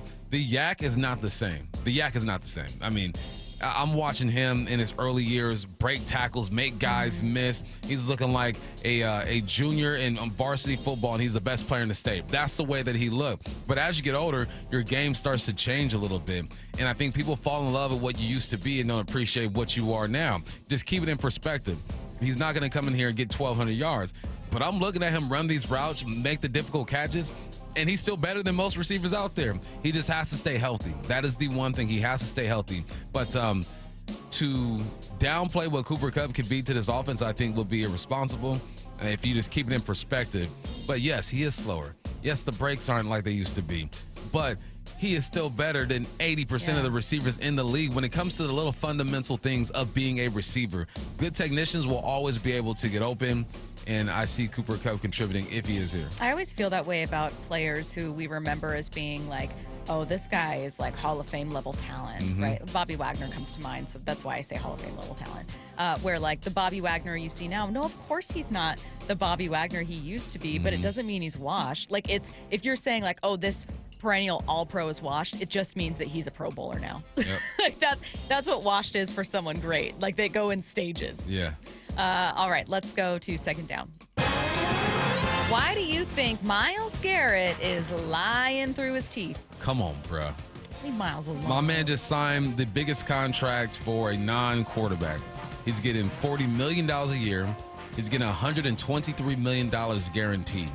And he went on a tour for months saying, look, I want to get out of Cleveland. I don't want to be there. The owner of the team would not sit with him. But all of a sudden he's saying it was never about the money. If it wasn't about the money, you wouldn't be there in Cleveland right now. You wouldn't have signed that contract. It's okay to say they made me a deal that I just could not refuse. $40 million guaranteed, and I'm familiar here. You know, I know the town. I know my favorite restaurants. I don't know if if he has a family or not. There are things that attract you to a city, but to sit there and say it's not about the money, it's about winning. What is in Cleveland right now that makes you think that they're going to win ball games? Nothing. They are not going to even compete in their division. You got the Steelers, the Bengals, and the Ravens. You're not going to the playoffs next year. You're not going to sniff a Super Bowl in the next 2 or 3 years. Look, man, just say, I changed my mind. I love this city. They made me a great offer. We found a common ground. It's all good to go. But to say it ain't about the money, it's all about winning. Come on, man. Come on. Do you think there's a possibility the Browns refused to deal him because they didn't get an offer they liked and that extending him was the only thing they were willing to do? And he was like, well, might as well make it a ton of money. Well, there's a world, but teams would have given him what they wanted. Yeah. Yeah. Third down. What's something about wide out play people may not understand? I think people think to be a number one receiver, you have to be an outside guy, like a strictly outside guy. This is what I do. The game has changed. Remember when during the preseason last year, we were excited because we saw DK in different spots. We saw him outside. We saw him in the slot. They were moving him around. What that does is it creates matchups for guys. Justin Jefferson had a year, he led the league in receiving that year, where he played in the slot 54% of the time. And when you think of Justin Jefferson, no one thinks of him as a slot receiver. 54% of the time, and he was on the slot. Devontae Adams had a year, 45% in the slot. Last year, Amon-Ra St. Brown, these are some of the top names in the game. Yeah. 47% from the slot. Guys play from the slot a lot, and it's easier to get your guy the football in the slot as well. If teams are pressuring, you motion them in, you get a matchup down, you got a safety or a backer on them, maybe you get a nickel on them. It doesn't matter. Guys play from the slot. This isn't the early 2000s and the 90s to where T.O. is only outside, Randy Moss is always only outside. Things are changing a bit. So I forgot what inspired this, but it was something off the text line or something you asked me. They asked if JSN is an X. Yeah, if he's an X. Because we've used it interchangeably as a 1 when it doesn't always mean that. He can play outside. He can play X. But he's going to thrive more from the slot. And just because he does that does not mean he's not a number one receiver. Guys operate from the slot all the time. The game's just different. And I just wanted to clear that up for some people. Yeah, and there are teams whose slot receiver are their number one guy or primary. I mean, Khalil Shakir, I know it's not the best example because we don't think of the Bills as being like, they spread the ball around a ton. Still had 900. They're really balanced. But he got an extension, smaller guy. Keon Coleman, a rookie. Maybe he grows into that, but that's their X. All right, let's get to fourth down. Bob Condotta joined us to begin this hour. Anything stand out from our conversation with him? Yeah, it did. I saw you writing when he said this too, so it might be in your notes. They've done negotiations with Geno 5 times. So as soon as they walked into that room and felt the temperature and the conversation wasn't what it usually is, they knew something was going down and they felt it. So there was some familiarity there. So I guarantee you, man, there's like a button underneath the table that John hit like, hey, he's about to get out of here. Let's start working on Sam Darnold right now. It goes straight to Mike Macdonald's office, like the capologist. He's like, get in here, get in here. Like this ain't something that we're used to. We know how this typically goes. We know the conversations that we typically have with Geno. So I think that was telling that he knew we've worked with this guy over 5 contracts and it just don't feel the same. Let's go ahead and get going. I would have a Diet Coke button on my desk if I could. Diet Coke button? Yeah, Diet Coke button. You know who seemed like he had a button? I used to go to coaches' clinics and listen to Coach Leach, rest in peace, speak. And he had this little solo cup. Can't tell you what was in it. But as soon as he shook it and it sounded like ice, there was somebody who just run up, grab his cup, give him another one. Boom. I need one of those. No. Yeah. That was his, it was just a little bell. He's just, excuse me. I like to think the person that refilled Mike Leach's solo cup, it was his only job. Like, the get back guy for like Sean McVay or the get back guy for coaches. That was Mike Leach's get back guy, but it was the fill my cup guy. Oh, that's really funny. Rest in peace. All right, new Seahawk DeMarcus Lawrence already took a shot at the Cowboys. Plus, Shams gave a play-by-play of what went down behind the scenes when he broke the single biggest NBA story of the year. That's next. Seattle Sports, your home for Wyman and Bob. Weekdays 2 to 7. 4-time Pro Bowl defensive end DeMarcus Lawrence is now a Seattle Seahawk. This will be his 12th season. It shouldn't be a surprise from the standpoint of, like, last year, the first move they made was D-line, and it was to sign Leonard Williams. They're going to build up that defensive line, and, it's actually looking pretty good. We still have a first-rounder from last year that has yet to explode. On Seattle Sports and 97.3 FM HD2. The madness tips off next week, and with it comes your chance to win the Seattle Sports Bracket Bucks, presented by Muckleshoot Casino Resort. Head to seattlesports.com/win to pre-register. Receive your bracket and compete for your shot at great prizes. The grand prize winner from the 64-team bracket will win $1,000 in Visa gift cards. But if your bracket is busted in the first round, we have other ways for you to play too. Register and find complete rules at seattlesports.com/win. Our friends at Mazda of Everett always offer you their lowest price. Shop over 800 new Mazdas online at mazdaofeverett.com. Click on Get the Mazda of Everett price for their best deal. Shop mazdaofeverett.com or stop in and meet our friends at Mazda of Everett, located in Everett at 11409 Highway 99. If you're shopping for a new car, make sure our friends at Mazda of Everett are on your list. Things are just better when you switch to Cricket. The sun shines a little brighter. Happy music starts randomly playing. Best of all, you can get iPhone 13 for just $29.99. With the ultra-bright Super Retina display and up to 19 hours of video playback, all on Cricket's super-fast 5G network. See? Isn't that better? Smile, you're on Cricket. Requires new account and port in on $60 plan. First service charge and tax to with sale. $25 activation fee. Terms and restrictions apply. Cricket 5G is not available everywhere. See store for details. Progressive knows owning a home can be hard, but not always. Like when you're relaxing on your patio, enjoying a nice, quiet evening. So quiet. Except for the sound of the neighbor's party. Which you said you'd go to if you weren't busy. And your quiet night on the patio, that's not exactly busy, is it? Maybe you should just stay inside. At least Progressive's Home Quote Explorer lets you easily compare rates, so shopping for insurance is the easiest part of owning a home. Progressive Casualty Insurance Company affiliates and third-party insurers. Comparison rates not available in all states or situations. Prices vary based on how you buy. With Progressive, it's easy to reach customer service with our app, website, chat, or by phone. Because when getting help is hard, it's not help at all. Little help. A little help over here. Thank you for calling Bench Press Assistance. What? Due to excessive gym volume, all available spotters are currently lifting heavy weights off the chests of other bench pressers. Seriously? Please continue to hold, and we will remove the barbell from your chest in the order in which your cry for help was received. Getting assistance should be easy. With Progressive, it is. Progressive Casualty Insurance Company and affiliates. Get in the zone, AutoZone. Welcome to the A to Z savings event at AutoZone. Yeah, happy to be here. Can I get some rotors? Would you like brake pads with that? How much are the brake pads? Free with the rotors. Free. Really? Really, free. Okay, I also need some oil. Would you like an oil filter with that? Yeah, how much is that? Free with 5 quarts of oil. Free? Really? Really, free. It's part of the A to Z savings event. You might as well call it A to free. At AutoZone. Get in the zone, AutoZone. Restrictions apply. The nonprofit Puget Sound Senior Baseball League plays real baseball on the best fields. Adults ages 18 to 65 and older are invited to try out for the PSSBL this Sunday, March 16th at Hogan Park at Russell Road in Kent. With 10 divisions featuring different age and skill levels, there's room for almost every ball player, from ex-Little Leaguers to high school and even former college and pros. Get all the info at pssbl.com. That's pssbl.com.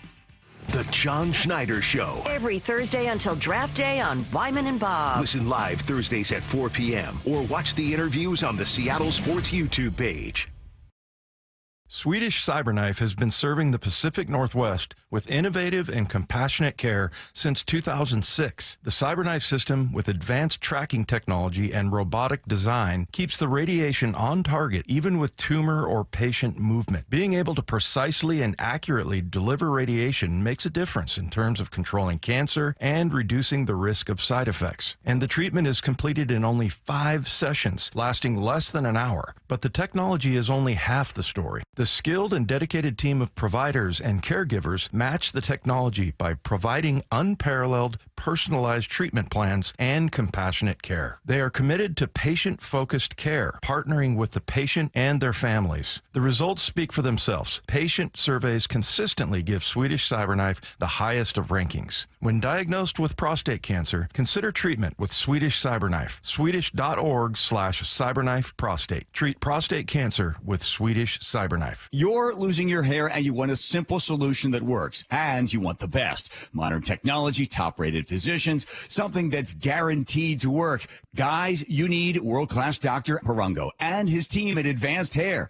Advanced Hair has completely redefined hair restoration, from the experience itself to the unmatched results. Receding hairline, bald spot, thinning hair. Get your hair back with Advanced Hair's simple one-day treatment that begins regrowing your own natural hair the very next day. Advanced Hair has changed tens of thousands of lives, including mine. And get this, they were recently crowned 425 Business of the Year. For your free consultation, call 425-449-8185. 425-449-8185. If you qualify, get $250 off and 250 free hair grafts. 425-449-8185. Refine your hairline with a team that's redefined hair restoration. AdvancedHair.com. This is The Timeline with Bump and Stacy. Brought to you by 1-800-DUI-AWAY. Shots fired by DeMarcus Lawrence will open the timeline today. In fact, I saw this on my timeline yesterday. Brian Nemhauser, a.k.a. Hot Blogger, our guy, friend of the show. Hog Blogger getting some pub. Man, Brian going viral out here Brian, for his loan interview. me $5, dog. Brian's interview with DeMarcus Lawrence went viral. Why? Because if you haven't seen it, which I can't believe if you haven't seen it, he takes a very clear shot at the Cowboys. You know, Dallas is my home. I made my home there. You know, my family lives there. You know, I'm forever going to be there. But, you know, I know for sure I'm not going to win a Super Bowl there. So, yeah. Brian's laugh at the end. Micah Parsons saw it, didn't like it, retweeted the video and said, "This is what rejection and envy look like. This some clown stuff." Radio edit my own. DeMarcus Lawrence said, "Calling me a clown won't change the fact I told the truth. Maybe if you spent less time tweeting and more time winning, I wouldn't have left." With like a devil smiling emoji. So like, you know, maybe they're just jawing back and forth and it's still like, what are you going to do? Like just throwing shots. But man. Listen. Are the Dallas Cowboys going to win a Super Bowl anytime soon? No. Okay. He wasn't lying. He was telling the truth. They're not going to win. You're not going to win a Super Bowl there.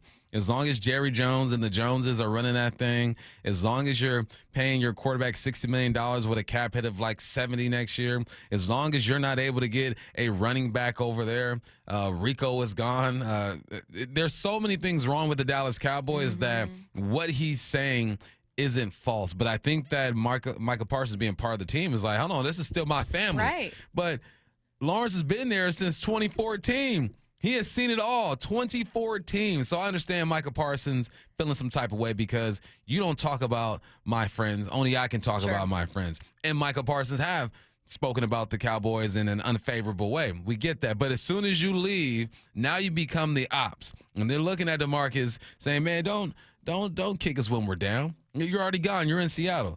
So he was not telling a lie. The Cowboys are not going to win a Super Bowl in the next 4 years. They're not going to sniff in the next 4 years. But I understand where Micah Parsons is coming from. Like, come on, man. It's my squad. I get where Mike is coming from 1,000%. And I get where Cowboys fans are coming from when they go, well, what about the Seahawks? But I think that's fundamentally misunderstanding what DeMarcus is saying. DeMarcus Lawrence got paid more by Seattle than what Dallas was willing to pay him. So his argument, which he can't outright, this is my guess. DeMarcus Lawrence can't come here and say, Seattle's not going to win anyway, but they paid me more. You can't say that about the team you just signed with. But what I think he's saying is like, there was probably some frustration from him about Dallas not investing more, making some of the right choices. You know, like he put in 10 years, or God, no, more than that, 10 plus years. 11 years. 11 years. He put in 11 years with this team, his 10th all time in sacks with the Dallas Cowboys as a franchise. And I think people look at players like that and they go, yeah, I want you to retire with this team, but you got to take less. And he was thinking, if you were going to win a Super Bowl, I would. Yeah. If I could finish my career with a ring, I would. But I'd rather get paid if you're not going to win anyway and go to a team that at least wants me. And a team that we could say right now has way more potential than the Cowboys at this point of the year. I understand Sam Darnold versus Dak Prescott and all that good stuff, but there are more pieces over here as a team to work with than the Dallas Cowboys have, and their cap situation is crazy. But you're right, it comes down to money. You're going to pay me more at 32 years of age. I was a Pro Bowler, in 23 and 2022.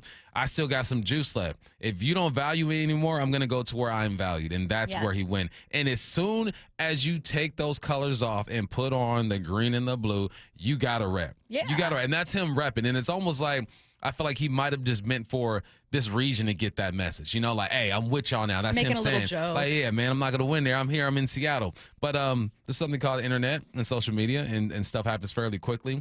So I think both are right. I'm not mad at this. It's great content. Look what you did, Brian. Look what you did. Look what you did. No, and I also like he's not ring chasing here, okay? He's bag chasing. He's bag securing. That's what's happening. Shams Charania shared his experience breaking the news of the year with the Luka Doncic trade. It's a really, really cool listen. So you hear about one player. It wasn't Luka or AD. You know, you hear about this player getting traded here. Like, okay, interesting. And I'm digging more and more. By person 2, 3, I hear, Hood Schifino's going to Utah. It's a 3-team trade. Markieff Morris going to the Lakers too, and Maxi Kleber. And I'm like, I'm picking all these pieces apart, and I'm like, what's the trade? Like, what is going on here? And by the time I got to the 4th and 5th person, I got all the details of the trade, made one more call. I'm like, I basically is this real? And the person's like, yeah, it's real. And obviously my hands were shaking. You had to make sure like every detail was right. You had to make sure there was no typo. And I just remember like my hands were trembling. I didn't have a graphic to go with it because it was so sudden. Like you don't even have time to prep for it. It's not like you make a Luka Doncic graphic beforehand. You don't even know. And so by the time I heard about it to the time I put it out, probably 5 to 7 minutes went by. 5 confirmed sources on it. And then after that, my phone was a mess. I had up to like 300 text messages. I was going to say, who'd you answer? I answered 5 people on phone calls. Text, I couldn't because it was just too many. Literally up to 300 messages. And everyone with the same message. Did you get hacked? Did you get hacked? Check your phone. You got hacked. Like everyone had the same response. He went on to say, like, I answered like maybe a couple calls. So he's got, again, 300 messages and calls and all this stuff. His phone's heating up. It's like so busy. And he like responded to one SportsCenter producer because they were, we're going to lead off with this. We just want to confirm, like, this is you, right? Like, you weren't hacked. And then Pat McAfee, he also responded to, but he had to, like, FaceTime him on his laptop because his phone was too hot. You know what's crazy is that 300 messages unread. That's probably what your phone looks like right now. Though. No, it does not. You do not answer text messages. That is true. No, I'll open. This is what I do. I know other people have this problem. You see a text message and you open it, but then you forget to respond. Yeah. And then because it's now read, you never go back to it. I had to hit it with a question mark like 2 days ago. Yeah. Anyway, no, I could imagine this is his first big deal. I mean, Woj probably never was shaken. The last 10 years of him doing what he was doing, he wasn't nervous. He wasn't worried about typos. This is what I do. This was Sham's first real story, real big opportunity, other than the Jimmy Butler situation. That was like his layup line, his warm up, and then you get this one, and you have to be absolutely sure that that this happens. How do you get these connections though? Like Did Woj like groom him and say, look, this is how you do it. I'm going to give you all my contacts. Like you have to grind. And he's such a young man too. He's got to be 30 or if I don't even know if he is 30 or not, but he's young. So I'm happy for him that he got to break this, but I was the same way. I woke up to it. I was asleep. It was a Saturday night, I think it dropped. And I was asleep. And I woke up and I'm getting graphics. And I go, this is not real. Stop sending me this bull. And it happened to be true. But it's fun to hear the backstory of this whole deal.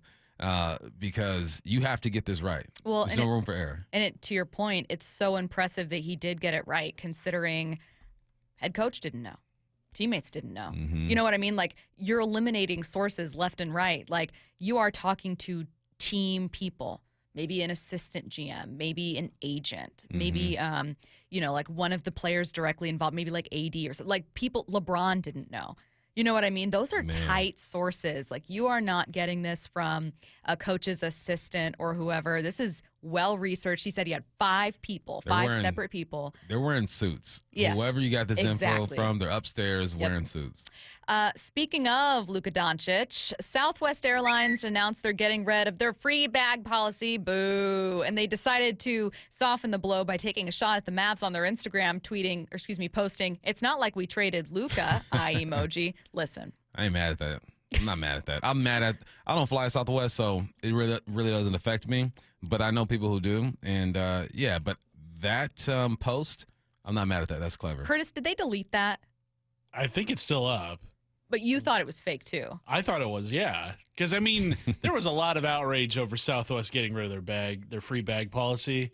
And that kind of, I mean, God, to just be like, well, at least, we aren't this guy over here. Yeah. At least you guys have bags to policy check. is Be still- grateful. Yeah. But, like, now what's the appeal of even flying Southwest? Like, that was Right. it. It's free bags. Now it's like you're like every other airline. Yeah. And they just laid off like 1,500 people, too. Southwest, man. They're struggling. Time for the IRG injury report brought to you by IRG Physical and Hand Therapy. X-rays were negative on Mitch Garver's injured hand. And Rick Riz didn't miss any time from the broadcast booth this week after taking a foul ball to the dome on Monday. Rick, we love you, buddy. We're glad that you're feeling good. Coming up, we've got Trey Wingo joining us at noon, taking a look around the NFL. More breaking stories coming in as the days progressed. Free agency already wild. That's coming up at 12:30. Before we get to any of that, though, we got some listener questions about potential signings here in Seattle, about culture here in Seattle, and about just kind of some more stuff about the Geno things. I just wanted to dip back into the Mac and Jack's text line, make sure we address those. That's coming your way next. 4th down territory. Going inside the game with former Cougs and Seahawks wide receiver Michael Bumpus. What's the film study shown you on Marquez Valdes-Scantling? I like it. He's a player that runs his routes with effort. There are some guys who just look really smooth when they do their thing. He's an effort type of guy. I think he understands how to attack leverage. He's a willing blocker, and that's something you have to do in this Kubiak offense. And even in that Kubiak offense, the effort is always there. 4th down territory. Every day at 11:15 and 1:15 on Bump and Stacy. Hey friends, Stacy Ross here. Who has some of the best deals on new Fords and Isuzus in the Pacific Northwest? Wayscar Ford in Auburn. Who has a large selection of the highest quality used vehicles in the Pacific Northwest? That would also be Wayscar Ford in Auburn. And what dealership promises no games, no gimmicks, and never any pressure to purchase? Yes, that is correct. It's Wayscar Ford in Auburn still. Who's the only Ford dealer in all of Washington to offer a 5-day or 500-mile, no questions asked, 100% money-back return policy? Wayscar Ford in Auburn. They offer free lifetime powertrain warranty on virtually all of their new Fords. Who's the only dealer that will purchase your used car, pay you right up front, and then once they resell your old car, return 50% of the profit to you? Only Wayscar Ford in Auburn. They've given over $750,000 back to customers who have sold them their cars. And finally, what dealership has been family-owned and operated in Auburn for over 103 years? You guessed it. Wayscar Ford in Auburn. Visit them at wayscarford.com. From whiplash to herniated discs, there are a few car accident injuries we've all heard of. JP Pendergast with Pendergast Law explains that even the most common injuries differ from one another. Pre-existing conditions, health history, beginning of treatment. There are hundreds of factors that make every person and every injury unique. While these variables aid medical treatment, the strongest case recoveries must also take them into account. Could you explain a little bit more? Our team at Pendergast Law is obsessed with turning over every stone to differentiate each case. This requires thorough investigation, diligent listening, and relentless research. We never pursue cases with a one-size-fits-all approach. We built our success by treating every injury and every case with the individualized attention our clients need and deserve. Pendergast Law's individualized approach to even the most common injuries makes the difference in case outcomes. It's another reason why I can't recommend them enough. If you or a loved one has been injured in a car accident, call Pendergast Law. We can help. Hey, it's me, second base at T-Mobile Park. In my view, it's pretty sweet. I can see the big dumper flashing his platinum glove, firing a perfect throw right at me. Here comes the tag. Oh, got him. Another strike him out, throw him out for Cal Raleigh. Then there's Julio, stomping on me on his way to a stand-up triple. That dude is unreal. Swinging a line drive, Julio round to third with a 2-out, 3-run triple. And JP, smooth as silk, snaring line drives out of thin air. And he takes a hit away! Come check it out for yourself. There's nothing like being this close to the action. Although I'm still waiting to get invited to the wind dance. A base can dream. Mariners baseball. Trident's up. Mariners opening day is on deck. Don't miss the festivities at T-Mobile Park on March 27th, including a ceremonial first pitch from Hall of Famer Ichiro. The fun continues all week with Randy Arozarena Cross-Armed Hoodie Night March 28th and a Julio Bat Flip Bobble Giveaway March 31st to April 2nd. Lock in your seats today at mariners.com. Opening day is just days away, and we want to send you and a friend to experience it like never before. Get front row access to the opening ceremonies, player introductions, the first pitch, and more, all from the field. To enter, just open the Seattle Sports app and hit the Win tab for all the details. You can enter once per day, so the more you enter, the better your chances. This contest runs through March 21st. Seattle Sports, home of the Mariners, and your home for opening day. Play ball! 4 down territory, going inside the game with Michael Bumpus. I like this. More quarterbacks should start doing this. Every day at 11:15 and 1:15 on Bumpin' Stacy. Luxury awaits at Snoqualmie Casino and Hotel, where comfort meets elegance. It's Mike Salk here, and this summer you can experience breathtaking Cascade views, world-class dining, and of course the best entertainment. Elevate your next getaway by combining effortless style with the utmost in relaxation. The hotel opens this summer with deluxe king and 2 queen rooms, premiums, grand suites, signature suites, and the breathtaking views of the Cascades and the Snoqualmie Valley. For more details, go to snocasino.com. Seattle's closest is now Snoqualmie Casino and Hotel. Protein, protein, protein. Everyone is trying to get protein in their diet, but we need fats too. Healthy fat, that is, like the rich, natural peanut and almond butters found in G2G protein bars. Most bars don't have it because, well, most bars aren't real food or refrigerated. Fortunately for you, we aren't most bars. At G2G, you'll find a balanced helping of protein and healthy fat. The fact that they're delicious is just the bonus. They're fast, easy, and perfect for on-the-go families. G2G protein bars. Find them in the refrigerated section at Costco. Hi, I'm Smokey Bear, and I made an assistant to help you out, because only you can prevent wildfires. Hey, Assistant Smokey Bear. Call me Papa Bear, because I'm grilling up dinner. Do you get it? Yes, good job. So, what should I do with all these coals? Don't just toss them out. Put them in a metal container because those embers can start a wildfire. I understand. The stakes are high. Ha, ha, ha, ha. Learn more at SmokeyBear.com. Brought to you by the U.S. Forest Service, your state forester, and the Ad Council. Did you know you can get your prescriptions for less at your local pharmacy? You can with GoodRx. It's the free app that can save you money on your medications. Just search for your prescription, choose the pharmacy and the price that works best for you, and then show your GoodRx coupon to your pharmacist at the drop-off counter. GoodRx works at over 70,000 pharmacies, including Walmart, Rite Aid, and Walgreens, and it works whether you have insurance or not. It's easy to save. Next time you drop off your prescription, check GoodRx. To start saving today, go to GoodRx.com. GoodRx is not insurance. From the Quantum Fiber Studio, you're listening to Bumpin' Stacy. Weekdays 10 to 2. On Seattle Sports and 97.3 FM HD2. Coming up in 15 minutes, we're going to be joined by Trey Wingo, talk a bit about his reaction to the Seahawks moves, take a look around some other moves we're waiting on in the NFL. A quick Seahawks roster transaction, just a small one. They did re-sign wide receiver Cody White, which is good news for this team. He had a great game against the Rams, and then because they lost that game, no one was talking about Cody White after the fact. Big catch on a 3rd or 4th down, blocked a punt. Let's go, Cody. Just a big day for him. Such a bummer it wasn't a loss. So he comes back to Seattle. Seahawks announcing that about a minute ago. Let's get back to some listener questions here. Bump, I'm going to start with one that I briefly threw your way in the first segment of the day, but I want to get back to. John Schneider talked about kind of what the negotiations or lack thereof with DK and with Geno were like. And while he didn't mention numbers, he implied in his answers that, you know, Geno didn't want to be here. There was no counteroffer. There was no ongoing dialogue. It was, hey, here's our offer. And then we didn't really hear much back. Likewise with DK, he talked about DK wanting out of here. They wanted to keep DK. And that at first he kind of, you take it personally. Mm-hmm. But then he said, you know, it's a business decision. So we worked with DK and his agent and eventually, you know, moved him. But I had two listeners text in and say, what does it say if 2 of your best players don't want to be here? What does it say about your culture? Does it say anything about Mike? Does it Macdonald? Does it say anything about where people think the organization's going? Like, you know, yeah, sure, these players didn't want to be here, and I'm glad the Seahawks found players that did, but what does it say about the organization? Here's some possible things, right? Let's talk with Geno first. Just a quarterback position. Is Geno looking at the offensive line situation and thinking, not good enough, I got to dip? Is he looking at the Kubiak offense and doesn't see himself putting up the numbers that he wants? Is he looking at Tyler Lockett not being there, hearing that DK might not be there or vice versa and saying, well, maybe this ain't the right situation for me.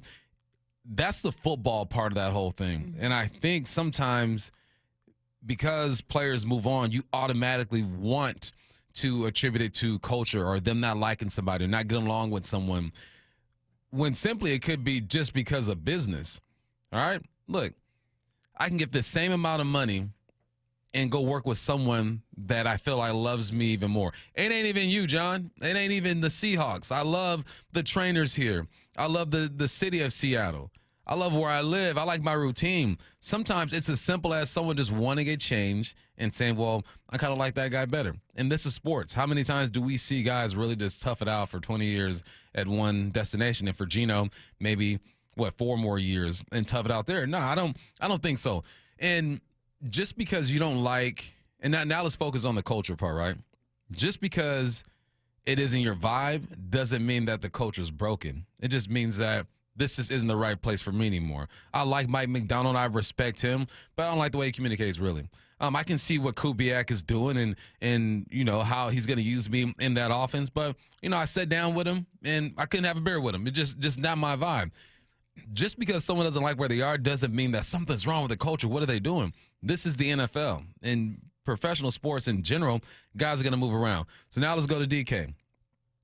DK, looking at Geno not being there, Lockett not being there, maybe looking at the Kubiak offense and saying, I can probably get more if I were in a different type of offense. It's just business it comes down to. And say Geno didn't like Mike Macdonald or didn't like the way he said some things. It doesn't mean that the culture is broken. It just means that some players have grown out of it, or it just doesn't fit their idea of a situation. So I just don't want it to become negative, because I saw that too on the text line. Like, what's it saying? Yeah. All these players leaving. It says this is the NFL, and this happens all the time. It happens all the time. I'll tell you who's not going to go anywhere. Joe Burrow's not going to go anywhere. Josh Allen ain't going anywhere. Lamar, all these top quarterbacks aren't going anywhere because they're elite and they create the culture, right? Yeah. They're like the conductors of the culture. Now, the coaching staff and all that stuff, obviously, it starts there, but it comes down to the players. So I don't think it's as deep as what people are making it out to be, but I'm not going to eliminate the possibility that it is, because you never really know. I just think this is business in the NFL, man. DK, go get more money, try something new. Geno, go hook up with your boy over there in Vegas and get some familiarity. Yeah, 2 things can be true. One, the Seahawks culture and the Seahawks as a team and as an organization are in a bit of a transition. I don't think they're a team that, many players around the league, many agents, many reporters look at and go, oh, they're contending next year. That's the truth for a lot of teams, the bulk of the league, right? However, I think another part of this truth is that relationships are different for different players, and that this for them is a job, and that those relationships sometimes mean more than the overall team itself. And what I mean is this.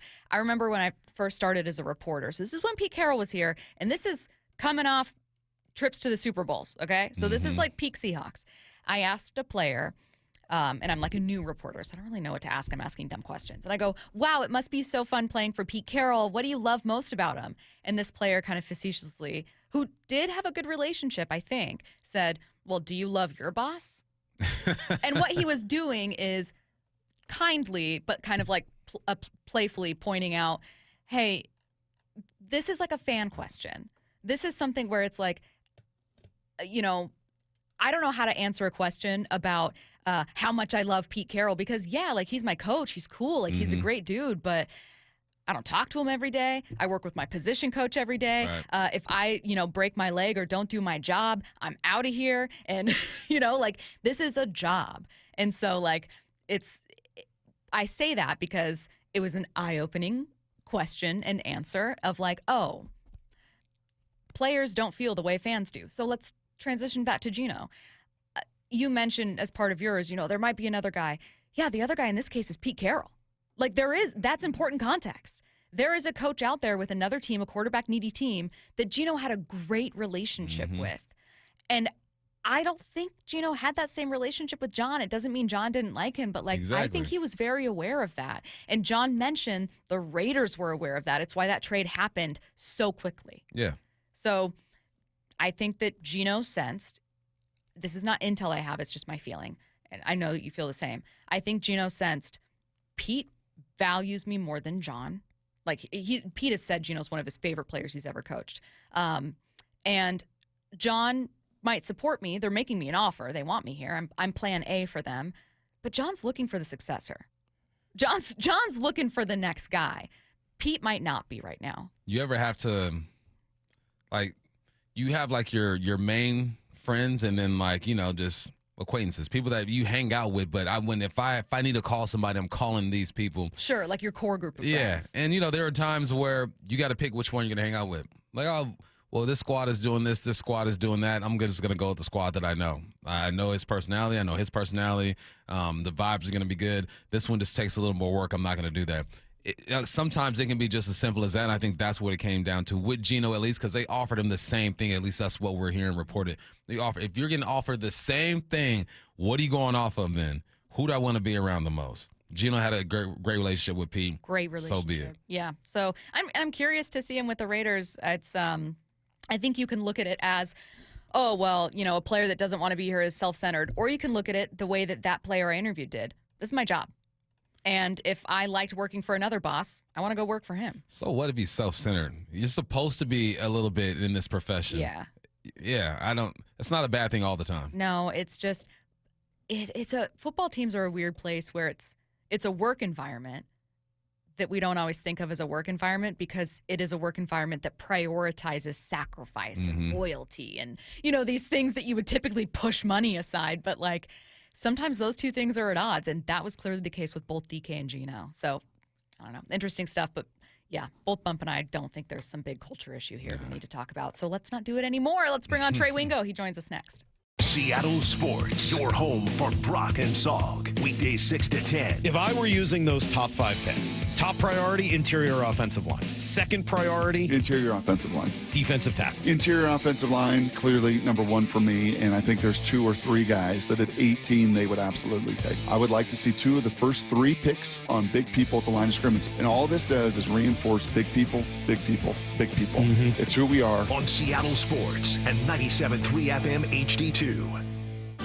Every window tells a story, whether it's watching your kids play outside or enjoying a beautiful sunset. This is Justin Shirley, CEO of State Roofing and Exteriors. Our replacement windows are designed to frame those moments. Brighten your home with our exclusive offer. Buy 3 windows and get 1 free. Call today to take advantage of this limited deal. 866-ROOF-ROOF or visit stateroofing.com today to schedule a free estimate. State Roofing and Exteriors, held to a higher standard since 1968. If you've ever wondered if there's something after death, Tyler Henry proves the answer is yes. Be part of his live audience readings and his jaw-dropping ability to connect with the departed at Muckleshoot Event Center, Thursday, July 10th and Friday, July 11th at 8 p.m. Experience this evening of hope and healing, bringing peace and closure to loved ones. Tyler Henry proves our loved ones never leave us. Get tickets at muckleshootcasino.com. Muckleshoot. Get in the zone, AutoZone. Welcome to the A to Z savings event at AutoZone. Yeah, happy to be here. Can I get some rotors? Would you like brake pads with that? How much are the brake pads? Free with the rotors. Free. Really? Really, free. Okay, I also need some oil. Would you like an oil filter with that? Yeah, how much is that? Free with 5 quarts of oil. Free? Really? Really, free. It's part of the A to Z savings event. You might as well call it A to free. At AutoZone. Get in the zone, AutoZone. Restrictions apply. Jackson Hewitt wants you to save money on tax prep. We're saving money by having our intern rap in this commercial. Don't stress, Jackson Hewitt's got expert tax prep, $149 or less. Yo, some tax guys lie about price. What? They got hidden fees, that ain't nice. Ain't nice. Don't ignore MC Kevin's rhyme, cause this deal's for a limited time. $149. For tax prep that's $149 or less, hurry into Jackson Hewitt today. No cap. Limited time offer for new clients on federal returns. Participating locations only. Terms at jacksonhewitt.com/149. Attention! Have you racked up $10,000 or more in credit card debt? Are you barely getting by making minimum payments? With credit card debt reaching all-time highs, National Debt Relief is notifying consumers about significant debt relief options currently being made available to help those with overwhelming credit card debt. These options may reduce a large portion of credit card debt for those who qualify. You don't need to declare bankruptcy or take out a consolidation loan, and you may only have to pay back a fraction of what you owe, even if you have bad credit. National Debt Relief has already reduced the credit card debt for more than 550,000 consumers. So don't wait. If you owe $10,000, $20,000, or even $100,000 in credit card debt, you can now take advantage of this financial debt relief as the cost of living continues to skyrocket. To check what debt reduction you may qualify for, call 800-848-4499. 800-848-4499. Again, that's 800-848-4499. Oh, could this vintage store be any cuter? Right? And the best part? They accept Discover. Accept Discover? In a little place like this? I don't think so, Jennifer. Oh, yeah, huh? Discover's accepted where I like to shop. Come on, baby, get with the times. Right, so we shouldn't get the parachute pants? These are making a comeback. I think. Discover is accepted at 99% of places that take credit cards nationwide. Based on the February 2024 Nielsen report. Hey, Green Gobbler here. So you've got a clogged drain in your bathroom. Water in the sink's overstaying its welcome. You're spitting today's toothpaste on top of yesterday's toothpaste. You hope that it go away. Yeah, clogs don't just go away. I make them go away. I'm Green Gobbler, the only clog dissolver you need. I'm bleach-free, safe for your pipes, and I work. Guaranteed or your money back. Because I never met a clog that was gonna unclog itself. Green Gobbler. Let the gobbler get it. You think your home is pretty cool until that summer heat hits, and suddenly your home isn't that cool. In fact, it's hot.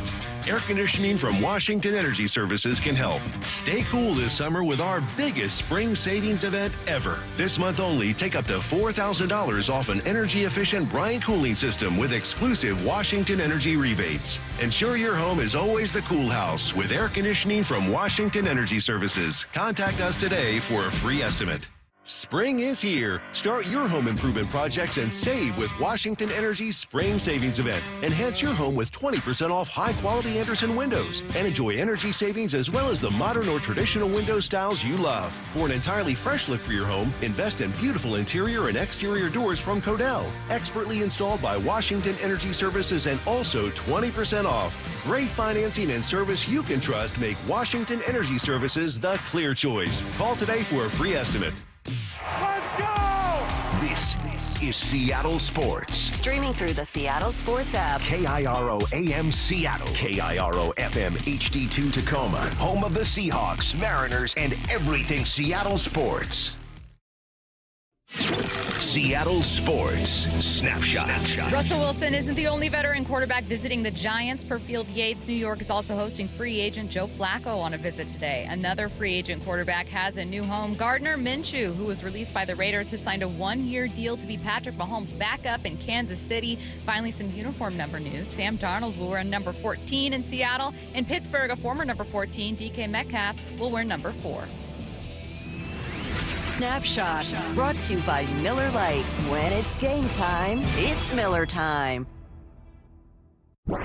From the Quantum Fiber Studio, this is Bump and Stacy on Seattle Sports. Streaming through the Seattle Sports app and at seattlesports.com. Now, here are your hosts, Michael Bumpus and Stacy Ross. Here we go now.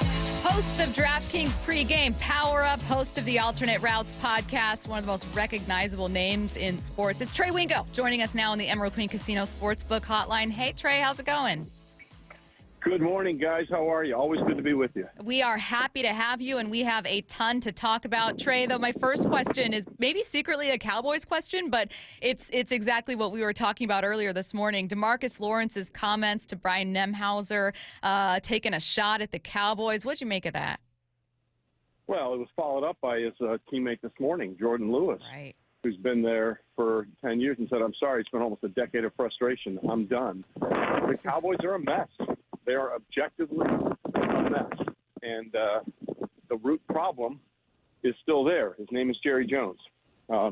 Jerry is a wonderful owner and an absolutely horrific general manager. And the only person that's going to fire the general manager is the owner. And that's the same guy. So the problem, the song remains the same for the Dallas Cowboys. They are a bloated mess. They have Dak Prescott is the highest paid quarterback in football in terms of annual salary, $5 million more than Josh Allen's deal. There's nothing good you can say about the direction of this franchise in any way, shape, or form, except for the fact that they're going to make a lot of money. With you 100%, Trey.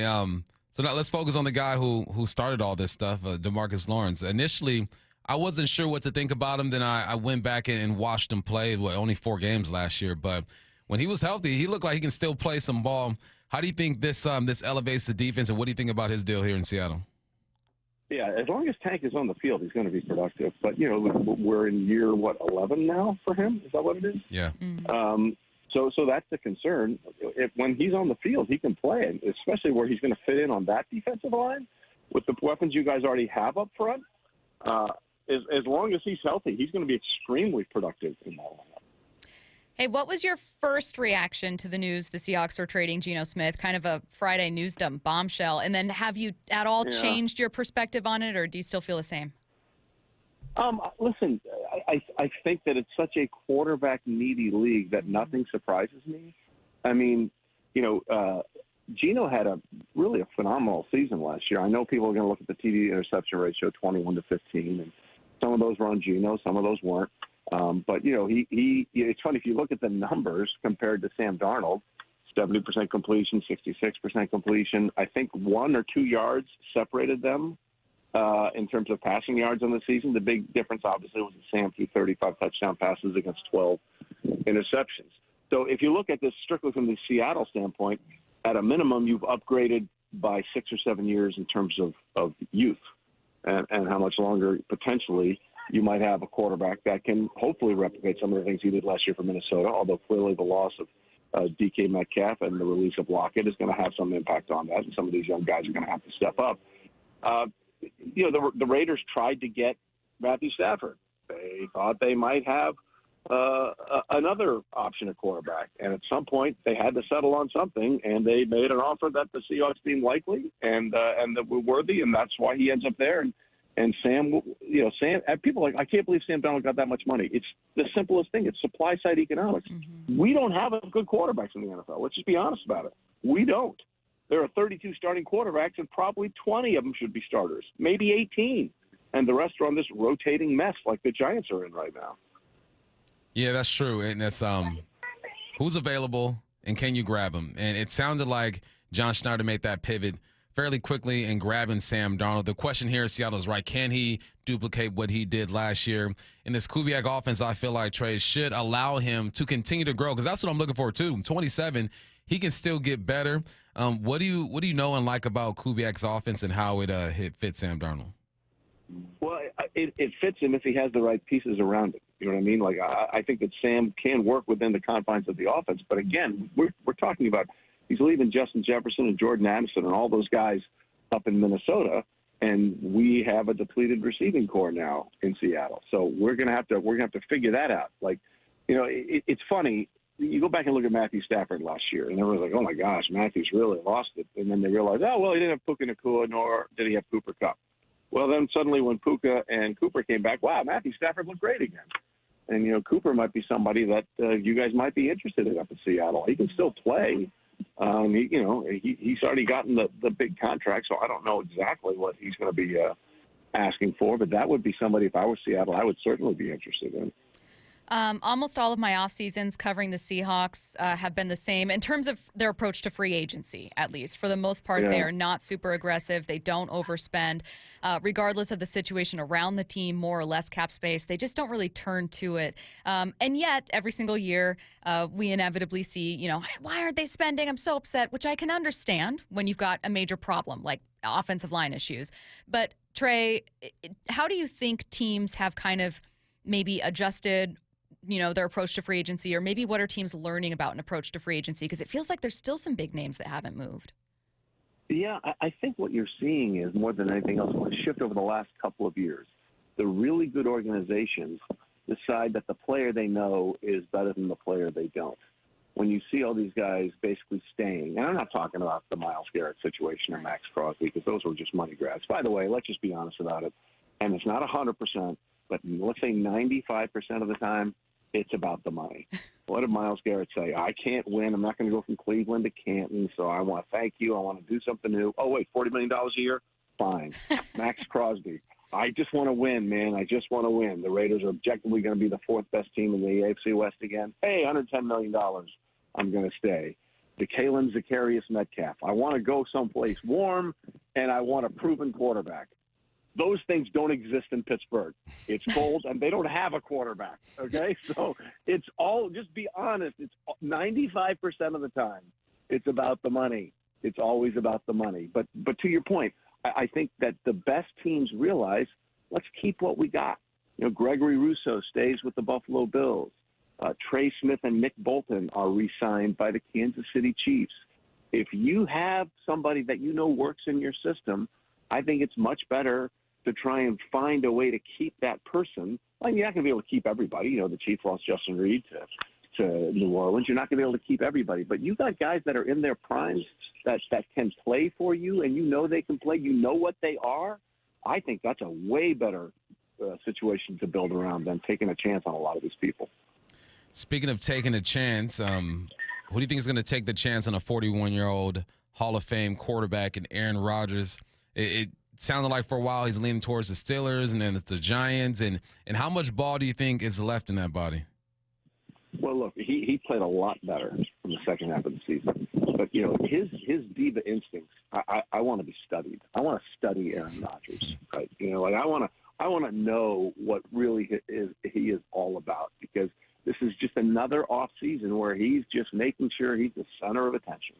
You know, well, is it going to be Pittsburgh? Is it going to be New York? Is it going to be somebody else? Is he going to complete the Brett Favre arc and go to Minnesota, Green Bay, Jets, Minnesota? Is he going to do that? You know, because all of these teams are still quarterback needy. Aaron Rodgers can still play. But the question with Aaron Rodgers at this point in his career isn't about his ability. It's everything else he brings to the table. I mean, just look at what he did to the Jets organization. They have a $49 million dead cap hit coming into this year. They had to get rid of Devontae Adams. Everything they tried to do to placate this guy, he was like Brad Pitt in the end of Once Upon a Time in Hollywood with the blowtorch, and he just smoked and incinerated that franchise to the ground. So as good as he is as a quarterback, and he's a Hall of Famer, Mount Rushmore, first ballot quarterback, there's no question about it. The intangibles. Mark Murphy, the former CEO and president of the Green Bay Packers, said it best. He's a complicated fella, which is the nicest possible way of saying the guy is kind of a you-know-what hole.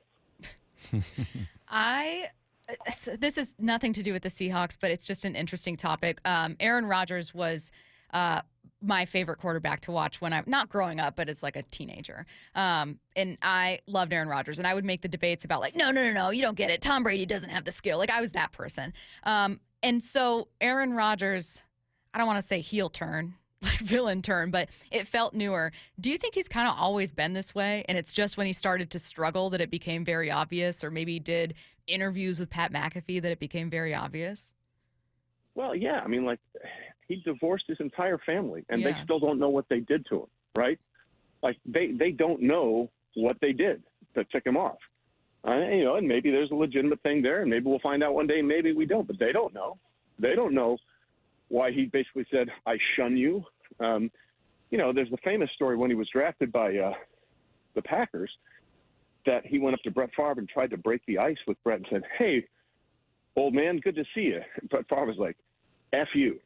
You know, and that was the end of any potential mentoring situation. So, yeah, I would say Aaron Rodgers is a very hard-to-like guy in terms of his ability to cooperate with people, in terms of his ability to adjust to new situations, adapt to new people. Like, one of the reasons he wanted to bring in all those people from Green Bay to the Jets is because they knew him, he knew them, and he didn't have to worry about trying to break somebody else in. You know, that infamous press conference about the red line with Mike Williams. What the hell was that? You know? And, you know, when people ask about what all starts, Robert Saleh and all that stuff, it's like, well, maybe and Robert Saleh said we got to maybe worry about his cadence. He said, well, maybe you should coach him better. Like, let's just be clear. There are two A's in Aaron Rodgers' first name because A is the first letter in the alphabet, and the first thing Aaron Rodgers cares about is Aaron Rodgers. Trey, we call that a bar over here on the Bump and Stacy show. I love that. Let's talk about another quarterback, Russell Wilson. Stacy and I have a bet. We're trying to figure out. I think I'm going to lose. I think she is too. Who's going to have the best stats at the end of the year? I think Russell Wilson's going to be a backup somewhere. Obviously, we hear him talking to Cleveland and the Giants, and just waiting for Aaron Rodgers to make a move, and then he shall follow. I took Russ, Trey. What do you think the best case scenario is for Russell Wilson? if there is a best-case scenario for Russell Wilson at this point, right? Let's just be honest about it. A best-case scenario for him is employment. We saw his limitations last year in Pittsburgh.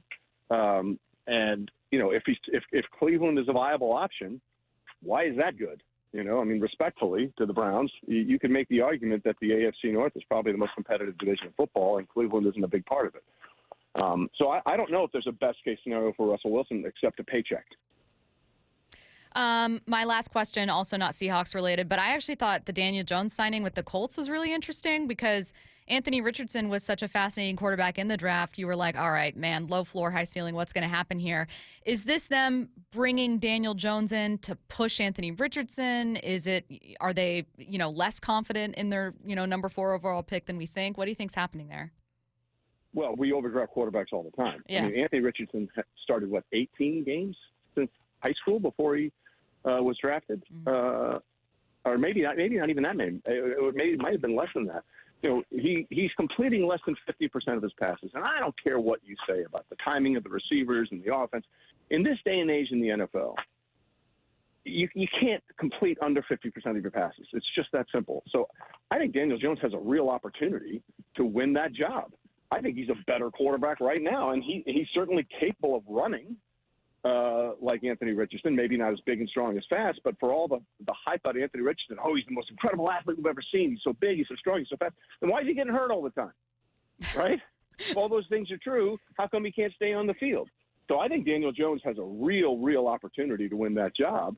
And by the way, Daniel Jones is a sort of symptomatic of what you don't want to become in this league, and that's the Giants, okay? The Giants took Saquon Barkley 2nd overall in 2018 when they could have had Lamar Jackson or Josh Allen, right? So they pass on those 2 guys. So then after Kyler goes 1 in 2019, we got to get a quarterback, so let's take Daniel Jones. And by taking Daniel Jones in 2019, what do? They miss out on the ability to take Joe Burrow, Tua Tagovailoa, Justin Herbert, or Jalen Hurts in the 2020 draft. This is how you become irrelevant and beg Joe Flacco to take your job at the age of 40. And I love Joe, don't get me wrong, but he's not going to turn around that franchise. The Giants situation is exactly how to not handle the quarterback situation in the current NFL. And the what ifs of what could have happened there. A perfect transition to encourage you guys to go check out Alternate Routes, a great podcast. Go take a listen, rate, review, subscribe. He is Trey Wingo. Trey, thanks so much. Thanks, Trey. You got it, guys. Anytime. Take care. See ya.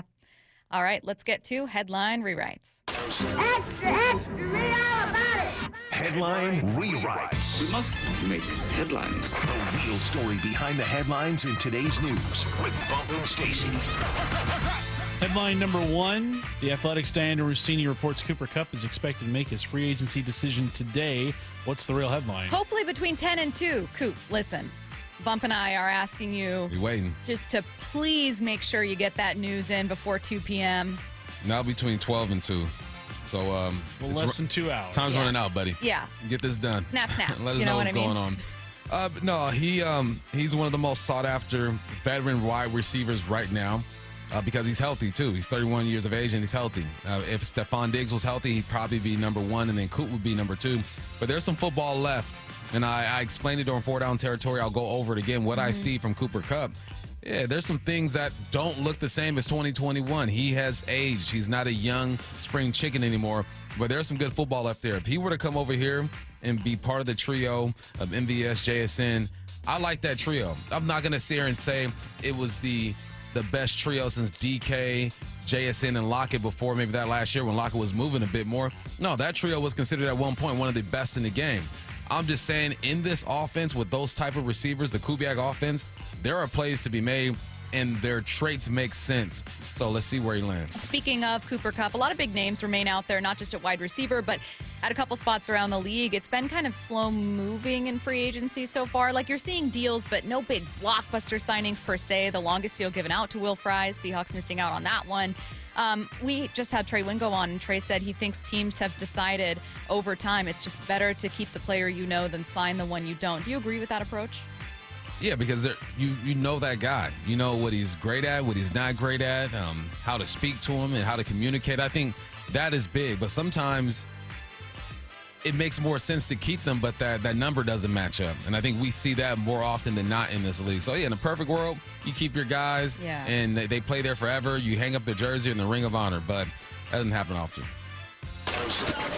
Headline rewrites. Headline number 2, Adam Schefter reports former Bears O-lineman Tevin Jenkins is scheduled to visit the Seahawks on Monday. What's the real headline? The sound you hear is John Schneider saying, fine, I'll talk to a lineman. Hey, but Tevin on paper looks good, and when I turn on the film, he looks good too. Only 4 penalties last year. Let me say this differently. I know you see the team he played for last year, and you're thinking, why would you want that guy over here? There are 5 offensive linemen on the line. He didn't do it all by himself. And when you look at his numbers, he was okay. He's a former second-round pick, 4 penalties, 4 sacks he gave up, 4 hits allowed, and 17 pressures. Those are good numbers. Those are good numbers. You put on the film, he's a massive human being who can move. I'm interested in this move because you need to bring over a veteran, and he's fairly young. So I like this. Mm-hmm. Don't think of him as the reason why Caleb was sacked 500 times last year. It wasn't just him, and he only gave up 4 of them things. I believe it was 68 times he got sacked. So yeah, I'm not mad at this, and I think Brock isn't mad at this either. I think I heard a clip of him talking about it, so I would be okay. Headline rewrites. Headline number 3, the Vikings are releasing Sam Darnold's former center Garrett Bradbury. What's the real headline? Is Seattle's offensive line starting to come together? I know John Schneider talked about really liking these guys, but another guy that I know that Brock has talked about, and I know you think it's a priority to find a center. Yeah, I mean, I feel like if you don't bring in a center, you have one already in Olu. He's developing. He's going to enter his 3rd year. Talked to Big Ray towards the end of the year. He liked what he was doing. But when you can bring over someone familiar, you take that. He's a former first-round pick in Bradbury, 6'3", 300 pounds. He's better in the run game than the pass pro, and run game is something that you need to get going on. He had 6 penalties, gave up 4 sacks. He is durable. 1,100 snaps last year, and that familiarity is special. That's something that can't be measured with a stat or anything like that. And Sam Darnold has that with him. If they were to bring him over, what do you do with Olu? Do you move him over to a guard spot to compete? Yeah. It'd be interesting. But I'm here for this. The fact that there is activity with the offensive line, I'm good. Now you got to make one of these happen, though. Mekhi Becton, who you really want, obviously remains unsigned. Remains unsigned. No, I was pulling a tweet from unsigned players from Spotrac, and Jenkins and Becton and Will Hernandez. I'm sure you would be fine with any of those 3. How would you prioritize in order of would love it to would be fine with it? Mekhi Becton, Will Hernandez, Tevin Jenkins. Mekhi, Jenkins, Hernandez. Why Hernandez 3rd? I don't know a lot about him other than he was a Cardinal. The last time I really dug in on film was last year, and I believe he was like a 3rd or 4th round pick, something like that. Yeah, I mean, you can flip those 2. It really doesn't even matter to me whether it's Jenkins or Will Hernandez. So you got to put them in some type of order. There you go. From Joe in Bellevue, so tired of hearing how Aaron Rodgers is a future Hall of Fame quarterback. In 2025, he's not a starting quality quarterback and brings a ton of baggage to every team. The latter is certainly true. He does bring a ton of baggage to every team, but he can still start for Aaron Rodgers. He's still a starter. The worst version of Aaron Rodgers, the beat up end of an action movie limping off the screen version of Aaron Rodgers is still better than some other quarterbacks. He had more passing yards than Justin Herbert, Brock Purdy, Kyler Murray, Bo Nix, Matthew Stafford, Josh Allen, C.J. Stroud, Jaden Daniels. I mean, it's the other stuff that you're worried about. Can he move in the pocket? He did throw, 11 interceptions last year. But to say he's not a starter quality, we just heard Trey Wingo talk about there's only about 18 guys who can really start in this league, and he's definitely one of them. Let me get to the 18th guy when it comes to just passing yards alone. Obviously, you measure the quarterback position other ways, but 18th is Kirk Cousins, and after that, Jordan Love, Jalen Hurts, Tua, Russell, Bryce Young. He can start in this league. I just think that the 40 touchdowns, 5 interceptions days are gone. Well, not exactly. And I wouldn't bring him into my organization. I think that he can be kind of a toxic person, or certainly if you don't have a strong foundation and a strong head coach, he'll walk all over you. So I wouldn't do it. But I liked Trey's point, Trey Wingo, about, there are not as many good quarterbacks as people want or hope. You just have to accept that every single year there are going to be teams that have starting quarterbacks who probably wouldn't be starters on most teams. Yeah, because the hardest position in sports. You don't just find your franchise quarterback. There's a reason why quarterbacks are drafted number 1, number 2, number 3 every single year, and there's only 32 spots for them on a football field at one time or across the league. You know, with offensive linemen, you got 5 out there. Receivers, you got 4. Linebackers, you can have up to 4. One quarterback, it's hard to find that franchise guy. All right, well, we are still waiting to hear from Geno Smith in his introductory press conference with the Raiders. Maybe they want to get a contract done before they do that. Who knows? I know that we're all very curious to see what those contract numbers could look like. We did hear from DK Metcalf. DK Metcalf, newly engaged DK Metcalf, had his introductory press conference with the Steelers. We're going to tell you everything he had to say, plus the latest from Myles Garrett explaining why he re-signed after bashing the team. That's coming your way next. When you're running the hurry up and don't have time for your favorite Seattle sports shows, listen to the podcast on demand. How about that? Unbelievable. Who would have thought? Every hour, every interview, every look behind the scenes. He is your new Seahawks head coach, Mike Macdonald. We want to play a certain way, and you're just going to chisel away at it every day. Find us on seattlesports.com, the Seattle Sports app, or wherever you get podcasts. All signs continue to point to it being the right hire. Never miss a minute of Seattle sports, the home of the Seahawks. Springtime has me thinking about taking a nice trip somewhere to unwind, relax, but also have a little bit of fun at night. Now, I'm not talking about getting on a plane. Why would you go through all that trouble when you have plenty to explore here in the beautiful Pacific Northwest? Michael Buff is here, and the place I'm thinking of is an easy drive away. Has a beautiful resort with deluxe rooms with in-room tablets and free Wi-Fi. Also has a challenging golf course with water on nearly every hole. Delicious restaurants with the best steakhouse north of Seattle and the brand new authentic Mexican restaurant, The Cantina. Plus events like live music and free entries to win a share of $3,000 every Saturday in March. The place I'm talking about is Silver Reef Casino Resort. I can't wait to get up there, and neither should you. Visit silverreefcasino.com to check out all they have to offer and book your stay today. It's the perfect place to get away, have a little fun, and come back feeling refreshed and a new place to call yours. Silver Reef Casino is located off I-5 on exit 260. Meanwhile, at Xfinity. So, influencer life going well? Oh, yeah. I'm up to 32 followers. Oh, that's something. Yeah, posting my tap dancing videos is easier than ever because we engineered Xfinity Internet with 99.99% network reliability. Plus, Xfinity Mobile with Wi-Fi Power Boost gives you ultra-fast Wi-Fi at home and on the go. But wait, tap dancing? You don't tap dance. Hey, what I lack in skill, I make up with passion. Do more of what you love and love how fast you do it with Xfinity Internet and mobile. And now through April 21st, get 300 megabit Xfinity Internet and 1 unlimited mobile line together for $25 a month for 1 year and save $1,000 in your first year over Verizon and AT&T. Learn more at Xfinity.com. Requires paperless billing and autopay with stored bank account. Restrictions apply. Equipment, taxes, and fees extra. After promo, regular rates apply. Savings compared to Verizon 5G Internet plus 1 unlimited welcome line and AT&T Internet 300 plus 1 unlimited starter SL line. Xfinity Internet required. Actual speeds vary. Reduced speeds after 30 gigabits of usage per line. Data thresholds and actual savings vary. Do you need a new roof? Don't wait for summer to replace it. 3 Tree Roofing is here to help you save big this winter. Avoid summer's higher prices and longer wait times and protect your home's integrity now. Visit 3treeroofing.com for your free on-site estimate. Our certified installers make it easy and worry-free, no matter the season. Don't wait. Book your estimate today at 3treeroofing.com. Mention this ad and get $500 off your roof replacement. 3 Tree Roofing, your Puget Sound roofing experts. Free consultations, no fee guarantees, 5-star reviews. JP Pendergast with Pendergast Law explains the importance of going beyond these familiar offerings. Accident victims want an attorney, Tom, that satisfies their needs. Someone who handles those needs with the highest degree of care. Pendergast Law offers the no-fee guarantees and free consultations, but these only scratch the surface. Okay, explain more. We make sure that every member of our team is genuinely passionate about helping others.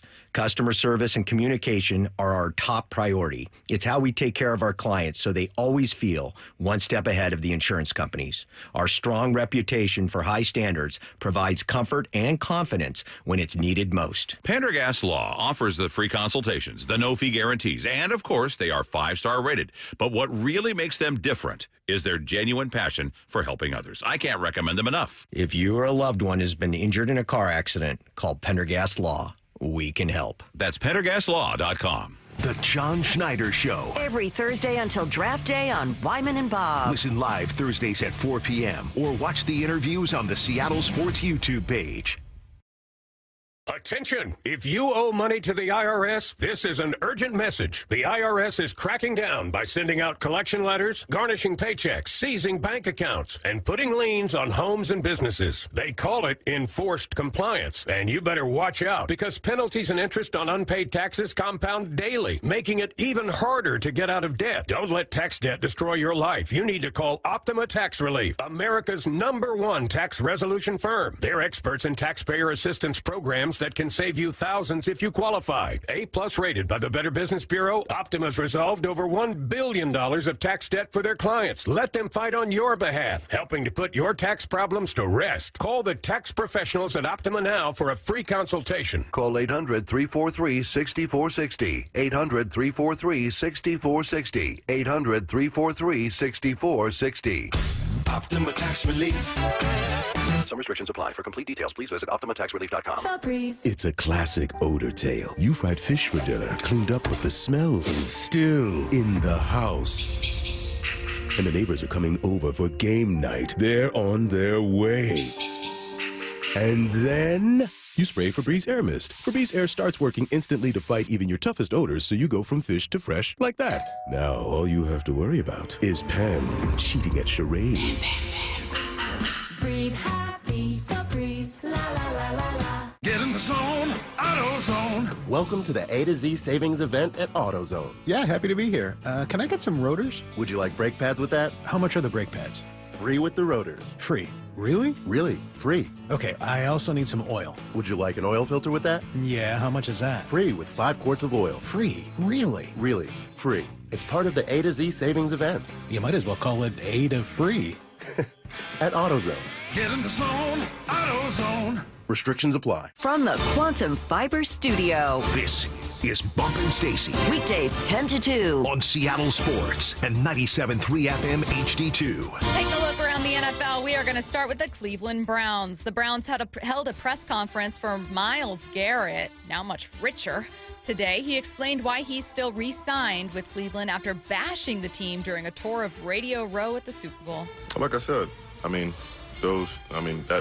Media Row run, that created more discourse between myself and management. That created conversation between myself and AB, Jimmy, and up and down the chain, and that kind of stuff became a main variable for this deal getting done.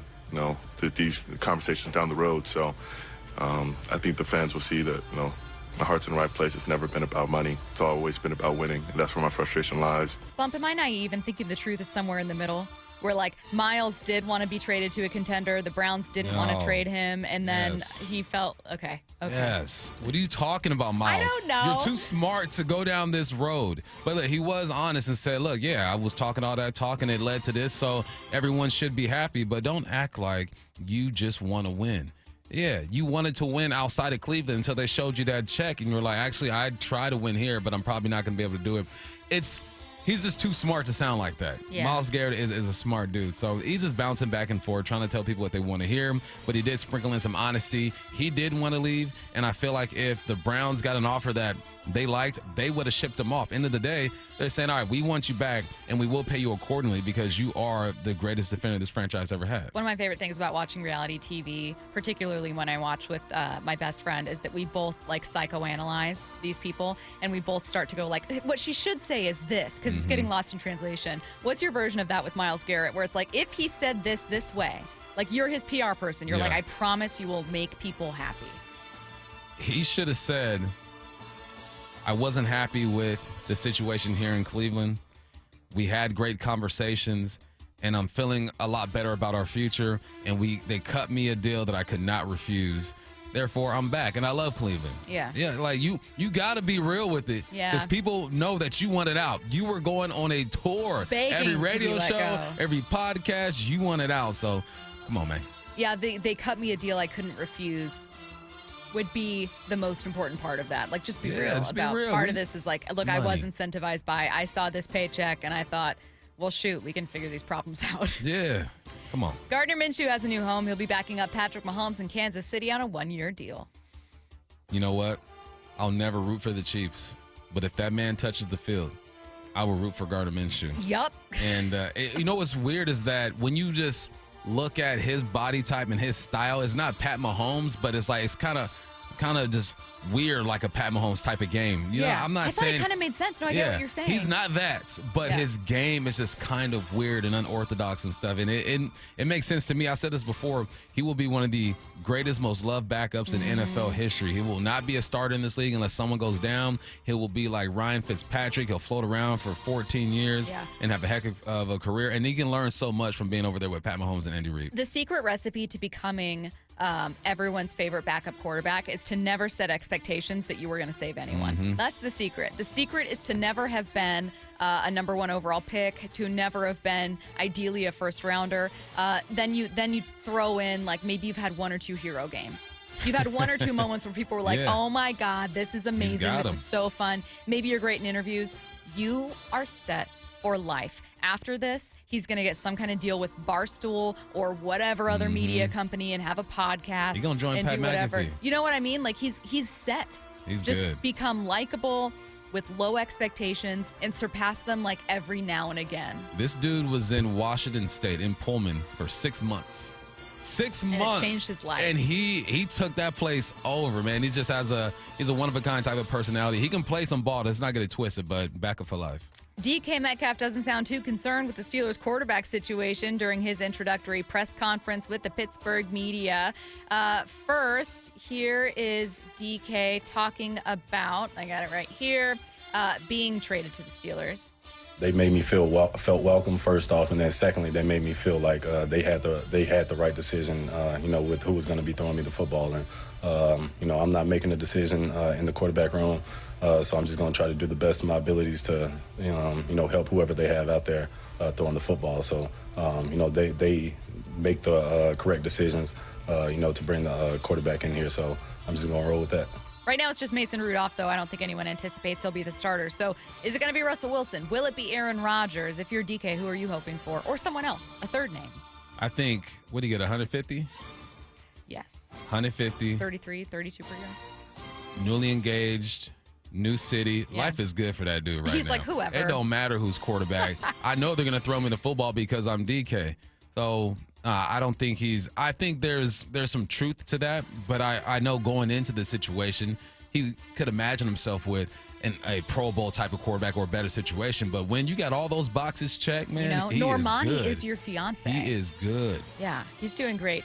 There was a rumor prior to DK's trade that said that DK had been looking for, I think Diana Rossini was on top of it, that he had been looking for a warm weather city, maybe to go with a contender.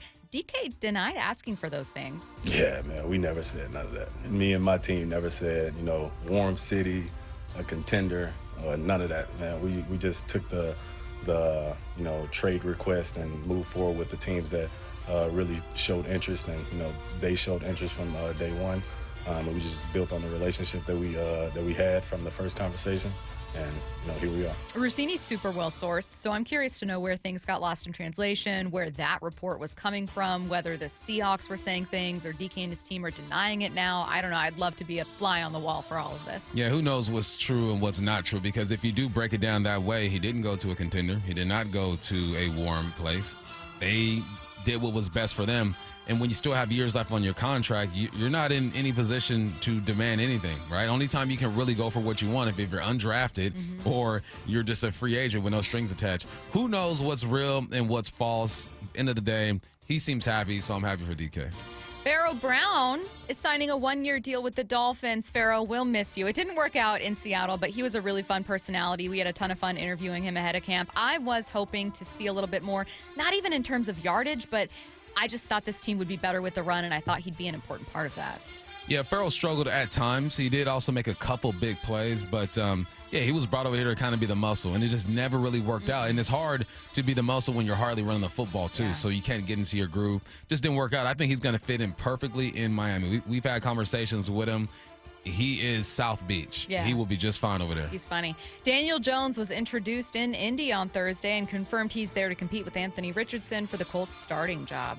Yeah, an opportunity to come in and compete. And, I'm looking forward to that. I think, I've had a lot of fun, a lot of respect for Anthony watching him. I think he's He's certainly a talented young player, and I think the competition aspect of it brings out the best in everybody. And I think we're both interested in helping this team win games and whatever we can do to help that happen.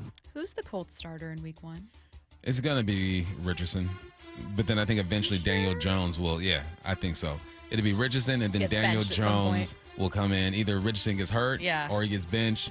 Jones takes over, and he might resurrect his career and be just fine. And then Anthony Richardson now will go through the path that most quarterbacks go through, being a starter somewhere, not working out, bouncing around, and then hopefully finding the right spot and making it yours. But I'm telling you, this is the perfect competition situation. Yep. Similar type of players. Obviously, Anthony Richardson more athletic, but Daniel Jones can move too. Yeah, it's a smart move. It's a team-friendly deal. They didn't have to break the bank for Daniel Jones. The Giants already did that. So they were able to bring in not just competition, but a genuinely really good backup quarterback if they do roll with Richardson.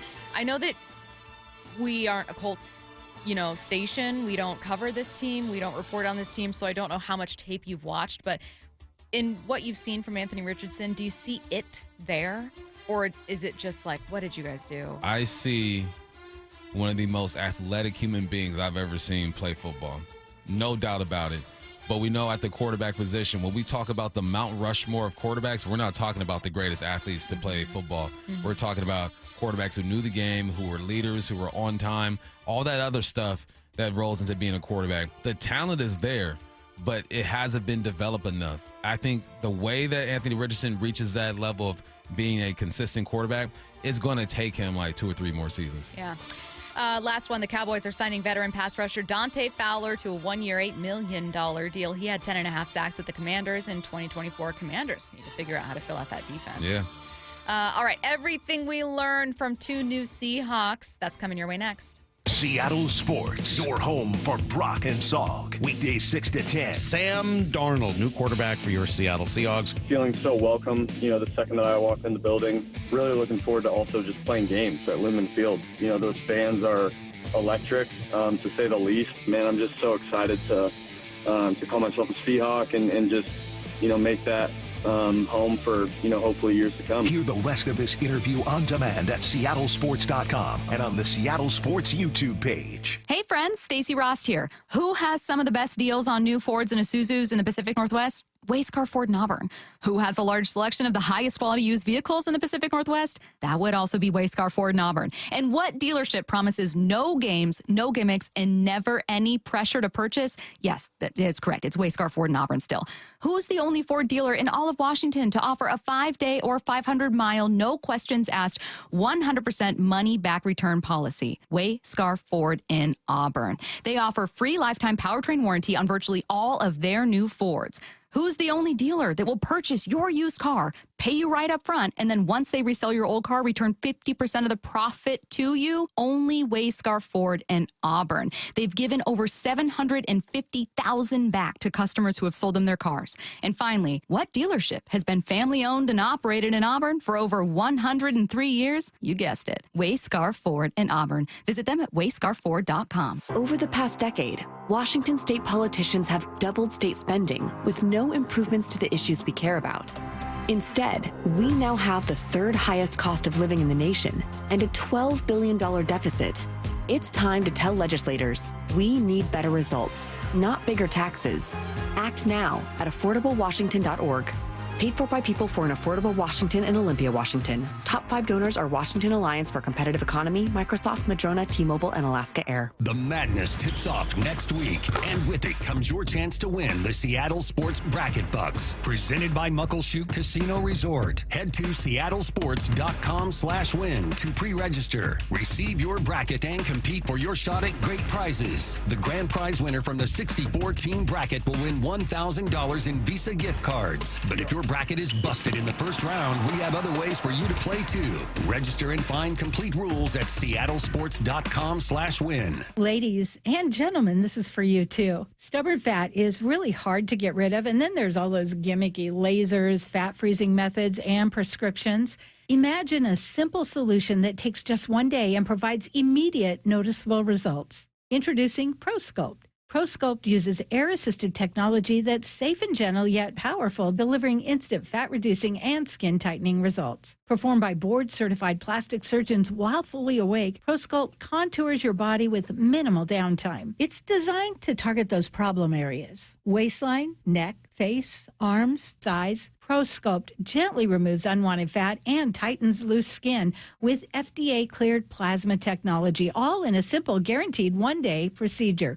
ProSculpt is one and done. Schedule your free consultation at prosculpt.com for $250 off. For powerful permanent fat removal and skin tightening that works for ladies and you men, it's prosculpt.com. Bonneville International radio station contests are open to participants 18 years of age or older that are residents of Washington State unless otherwise specified. Employees or agents of the station, Bonneville International Corporation, other area radio stations, or any entity associated with the contests are not eligible to win unless the station otherwise specifies at its own discretion. Persons who have won in the last 60 days from a station contest or event may not be eligible. Full general contest rules are available on seattlesports.com or in person at the station during regular business hours. Subscribe to the Seattle Sports YouTube page to find new and exclusive content from your favorite shows and personalities daily. Just head to YouTube, search Seattle Sports, and click subscribe. I've always said, the car sales in the 1980s and 1990s, earned the rep that we have today. The concerns that consumers have because of what has happened in our industry in the past, they're warranted.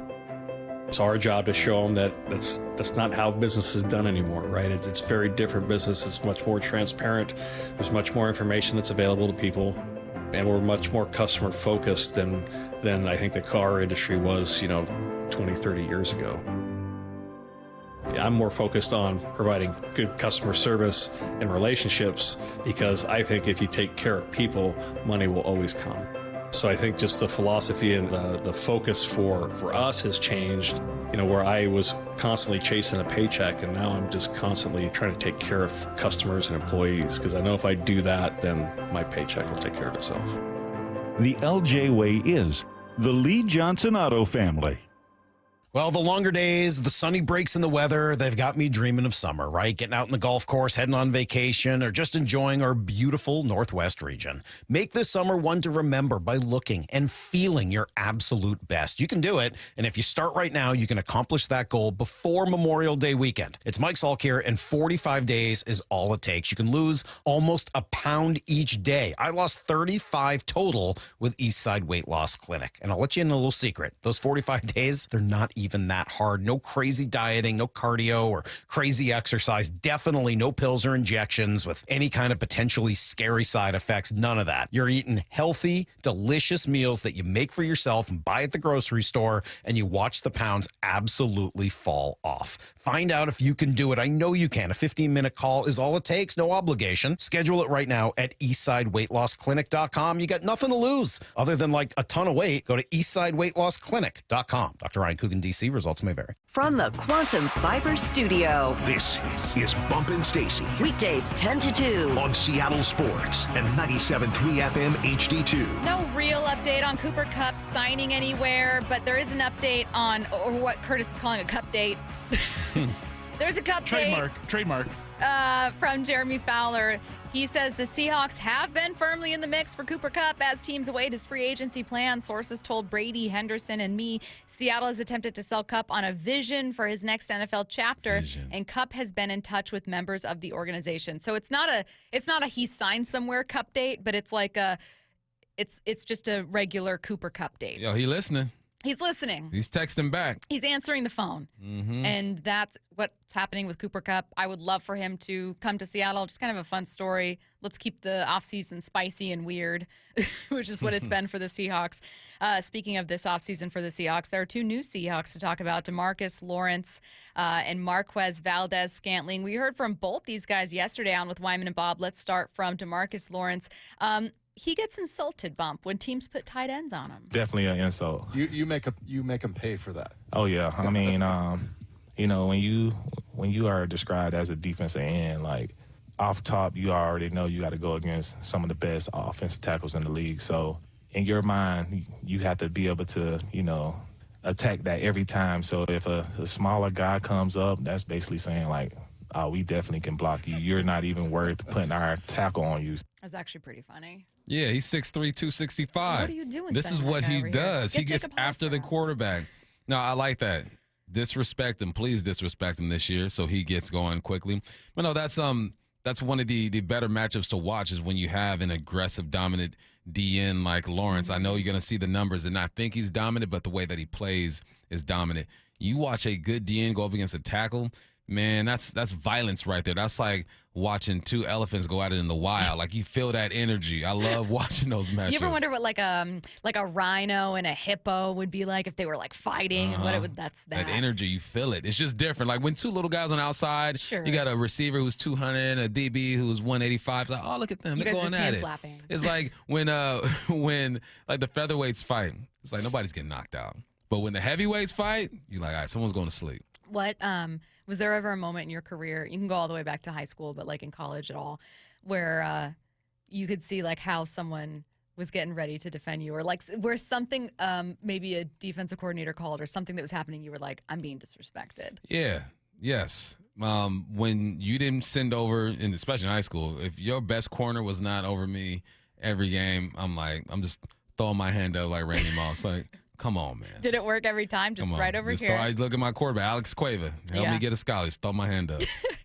DeMarcus Lawrence described what kind of player the Seahawks are getting in him. I look at my game as someone to cause havoc. No matter where you line me up on the D line, like, I'm a cause havoc, and I'm gonna install fear in that guy in front of me because of who I am and the type of player that I am. So just being able to go out there and do that, then the plays, start falling in your lap because of that guy missing blocking assignments, or, he don't even want to block you no more because you been whooping his butt all day. So, I just want to bring that attitude back to the field, go out there and have fun with the guys, and, we'll celebrate in the backfield. Is that what you see from him? Yeah, but this is what I'm talking about. You feel that? You hear that? This is a veteran. This is a guy that has that dog mentality, and that's the way he plays. I encourage you guys, just go and watch maybe the first 3 series against the Cleveland Browns. I believe it was their first game last year. Mm-hmm. Go watch the first 3 series of him on defense, and he is getting after it. There is no softness or timid play when it comes to him. He understands what his main attributes are, and he uses them, man. He's a violent type of player. This is going to sound like the stupidest question you've ever heard in your life, but I really like the topic. Why is it especially important to get that with the defense, maybe with this defense in particular? There's an attitude that we know Mike Macdonald wants to play with on defense.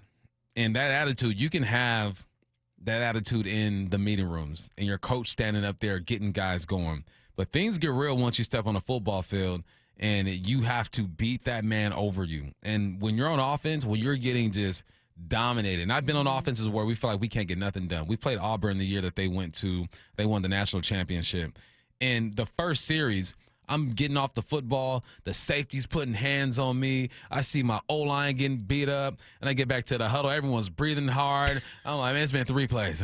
We're going to be lucky if we put up 10 points in these dudes today. Like, this is a different type of intensity. So it just it sets the tone, and that's what you want to do on defense. Let's go to Marquez Valdes-Scantling. He talked about how Kubiak brought him from New Orleans to Seattle. Clint actually was in New Orleans with me, so that's how I got here. Gotcha. When he decided to come here and leave New Orleans, he was knocking on the door and said, hey, come over here with me because I think you're a hell of a player. I think that you fit my system really well, and I think that you can come out and continue to do what you were doing in New Orleans, over here. I haven't seen anything from Clint yet with the Seahawks this season. No, nor has anyone else. However, one of the notable differences between him and Grubb is how many connections he has in the NFL. Even being an offensive coordinator for 2 teams previously, just 2 stints, you build up that Rolodex, and Grubb just unfortunately didn't have it. No, he's a first-time offensive coordinator in the league. He didn't know anybody like that, but connections are real, and knowing that Kubiak on his own just reached out and made sure that he was going to have one of his guys is crucial. Like coaches do it when it comes to their coaching staff. We've heard players recruit players. What, didn't Dwayne Brown get Jadeveon Clowney to come over here? He was recruiting there.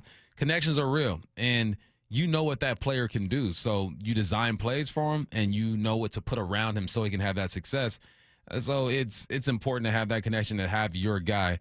I'm sure Kubiak is looking at JSN and saying, that's my dude, but I also need someone who understands exactly what I want. The best attribute he brings to Seattle? Obviously, I've been in this league for, 7 years now, and I put up some pretty big numbers with stretching the ball down the field. Obviously that's a stat that has gotten me to play in this league for as long as it has. And obviously I have so many other factors to my game that I can do. But I think I've led the league in yards per catch, or been in the top 5 almost every year that I've done it. Anytime I touch the ball, it's a big play. And I think that's what people have fallen in love with, but it's not the only thing that I can do. My favorite MVS stat is in all but like 3, maybe 4 of his seasons, he has a long of at least 70 yards. He's not going to put up 1,200 yards a year, but he had a long of 71 last year, a long of 71 in 2024, a long of 74, 78, 75 in back-to-back years. Like, he does have that big play ability. Yeah, and his yards per reception, 20.9 led the league in 2020. In 2024, it was 20.1 for his career, 17.4. He catches first downs. What he has, his first year, 38 receptions, 23 were first downs. Let's go to 2022, 42 receptions, 32 were first downs. He's going to make big plays. He's not going to have a game where he catches 10, 12 for 120 and all that stuff. No, that's not his game. You got JSN and, knock on wood, hopefully Cooper Kupp to handle that part of the deal. But when you have the stats that you just read of 60 yards, 74, 78, 75, 56, 46, 70, 71, I mean, come on. You know why he's here. I need another Cup date. Badly. I need a Cup date. I don't have another one right now. I need another Cup date, and I want it to be that he is signed with the Seahawks. Opening day is almost here, and we are sending one of you and a friend to experience it like never before. Imagine getting front row access to the opening ceremonies, player introductions, first pitch, and so much more, all from the field.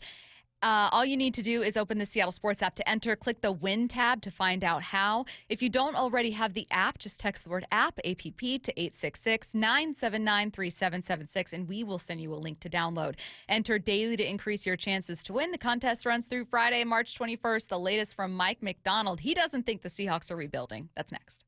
Seattle Sports, your home for Brock and Salk. Weekdays 6 to 10. Is he perfect? No, but you got to be pretty happy when you see a player like DeMarcus Lawrence join the Seahawks yesterday. He's just different. He's cut out of a different piece of granite. Obviously, with this signing, the Seahawks think he's still got a bunch of that in his tank. You pair him with Boye Mafe and Derek Hall and Uchenna Nwosu when that deal gets redone. That's a formidable foursome that not many in the league have. On Seattle Sports and 97.3 FM HD2. Protein, protein, protein. Everyone is trying to get protein in their diet, but we need fats too. Healthy fat, that is, like the rich, natural peanut and almond butters found at G2G protein bars. Most bars don't have it because, well, most bars aren't real food or refrigerated. Fortunately for you, we aren't most bars. At G2G, you'll find a balanced helping of protein and healthy fat. The fact that they're delicious is just the bonus. They're fast, easy, and perfect for on-the-go families. G2G protein bars. Find them in the refrigerated section at Costco. Can you take the power of your home internet almost anywhere? Well, with Xfinity, you can. Do more of what you love in the places you go the most with internet and mobile together. Xfinity built a network that's 99.99% reliable. Plus, Xfinity Mobile has Wi-Fi Power Boost, giving you ultra-fast Wi-Fi at home and on the go. Get the same reliable network in the places you need the most. The coffee shop, the grocery store, or the game. All to power more of what you love, whether you're a gamer, streaming, or work from home. Whatever you're into, you'll love how fast you can do it with Xfinity Internet and Mobile. And now through April 21st, get 300 megabit Xfinity Internet and one unlimited mobile line together for $25 a month for 1 year with no annual contract. And save $1,000 in your first year over Verizon and AT&T. Plus, ask how to get a free premium 5G phone. Visit Xfinity.com, call 1-800-XFINITY, or visit a store today. Requires paperless billing and auto pay with store bank account. Restrictions apply. Equipment, taxes, and fees extra after promo. Regular rates apply. Actual speeds vary. Savings compared to Verizon 5G, Internet plus one unlimited welcome line, and AT&T Internet 300 plus one unlimited starter SL line. Xfinity Internet required. Reduced speeds after 30 gigabits of usage per line. Data thresholds and actual savings vary. We've all been there. Sleepless nights, wondering if your business's security service is really protecting what matters. At Bay Alarm, we can put your security insecurities to bed. Our advanced technology and personalized support ensure you can rest easy knowing we're here for you.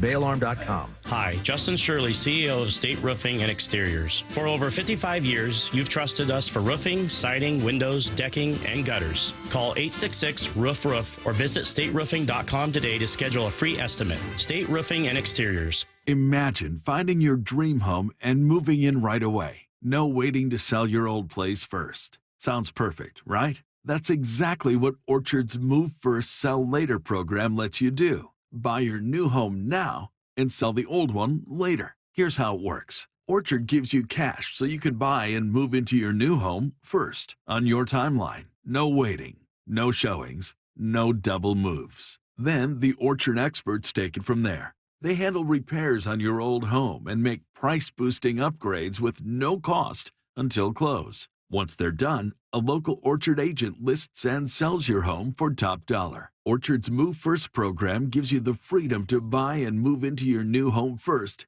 and sell your old home later. Buy before you sell and get top dollar for your home with Orchard. Ready to find out how much your home is worth? Visit Orchard.com to get your free home valuation. That's Orchard.com. If you've been in a wreck or a fender bender, You have the right to take your vehicle to any repair facility, not just where your insurance company tells you to go. Accurate Auto Body has been family owned and operated since 1994, and they work for you, not your insurance company. With over 25 years of auto repair work, they'll exceed your expectations. we meet by accident, fixing every last bit. Accurate Auto Body. At Accurate Auto Body, all their work is performed by certified technicians, only using OEM parts to guarantee the safety of you and your family. For the best in auto body collision repair and customer service, give them a call at 425-883-2450 or AccurateAutoBodyWA.com. Your insurance company may not love them, but you will, because We meet by accident, fixing every last bit. Accurate Auto Body. When it comes to great deals on tax prep, Jackson Hewitt isn't holding back, and neither is this commercial. Their offer is so big, it has to be said with Reverb. Expert tax prep for $149 or less. It's a deal so spectacular, it needs a symphony, some explosions, and a clock ticking, because this offer, $149 or less. And soon, one expert tax prep for $149 or less. Try Jackson Hewitt today and save. Whew. Limited time offer for new clients on federal returns. Participating locations only. Terms at jacksonhewitt.com/149. Get in the zone, AutoZone. Welcome to the A to Z savings event at AutoZone. Yeah, happy to be here. Can I get some rotors? Would you like brake pads with that? How much are the brake pads? Free with the rotors. Free. Really? Really, free. Okay, I also need some oil. Would you like an oil filter with that? Yeah, how much is that? Free with 5 quarts of oil. Free? Really? Really, free. It's part of the A to Z savings event. You might as well call it A to free. At AutoZone. Get in the zone, AutoZone. Restrictions apply. This is Seattle Sports. Streaming through the Seattle Sports app. KIRO AM Seattle. KIRO FM HD2 Tacoma. Home of the Seahawks, Mariners, and everything Seattle sports. Seattle Sports Snapshot. Former Rams All-Pro receiver Cooper Kupp is expected to decide today, maybe, where he wants to continue his NFL career, per The Athletic's Diana Rossini. That list has reportedly been narrowed to the Cowboys and Seahawks, with the Saints emerging as a potential landing spot at the right price. The same report indicated Kupp is looking for as high as $15 million per year, but some teams may not be willing to meet that. Snapshot, brought to you by Miller Lite. When it's game time, it's Miller time. This hour is brought to you by Mazda of Everett. From the Quantum Fiber Studio. This is Bump and Stacy. On Seattle Sports. Streaming through the Seattle Sports app and at seattlesports.com. Now, here are your hosts, Michael Bumpus and Stacy Ross. Here we go now. Mike Macdonald doesn't think the Seahawks are rebuilding. He was at Sam Darnold's introductory press conference along with offensive coordinator Clint Kubiak and was obviously asked about the perception that the Seahawks are retooling, remodeling, fill in the blank while they move on from Geno, move on from DK, and enter an era where there are a lot of question marks.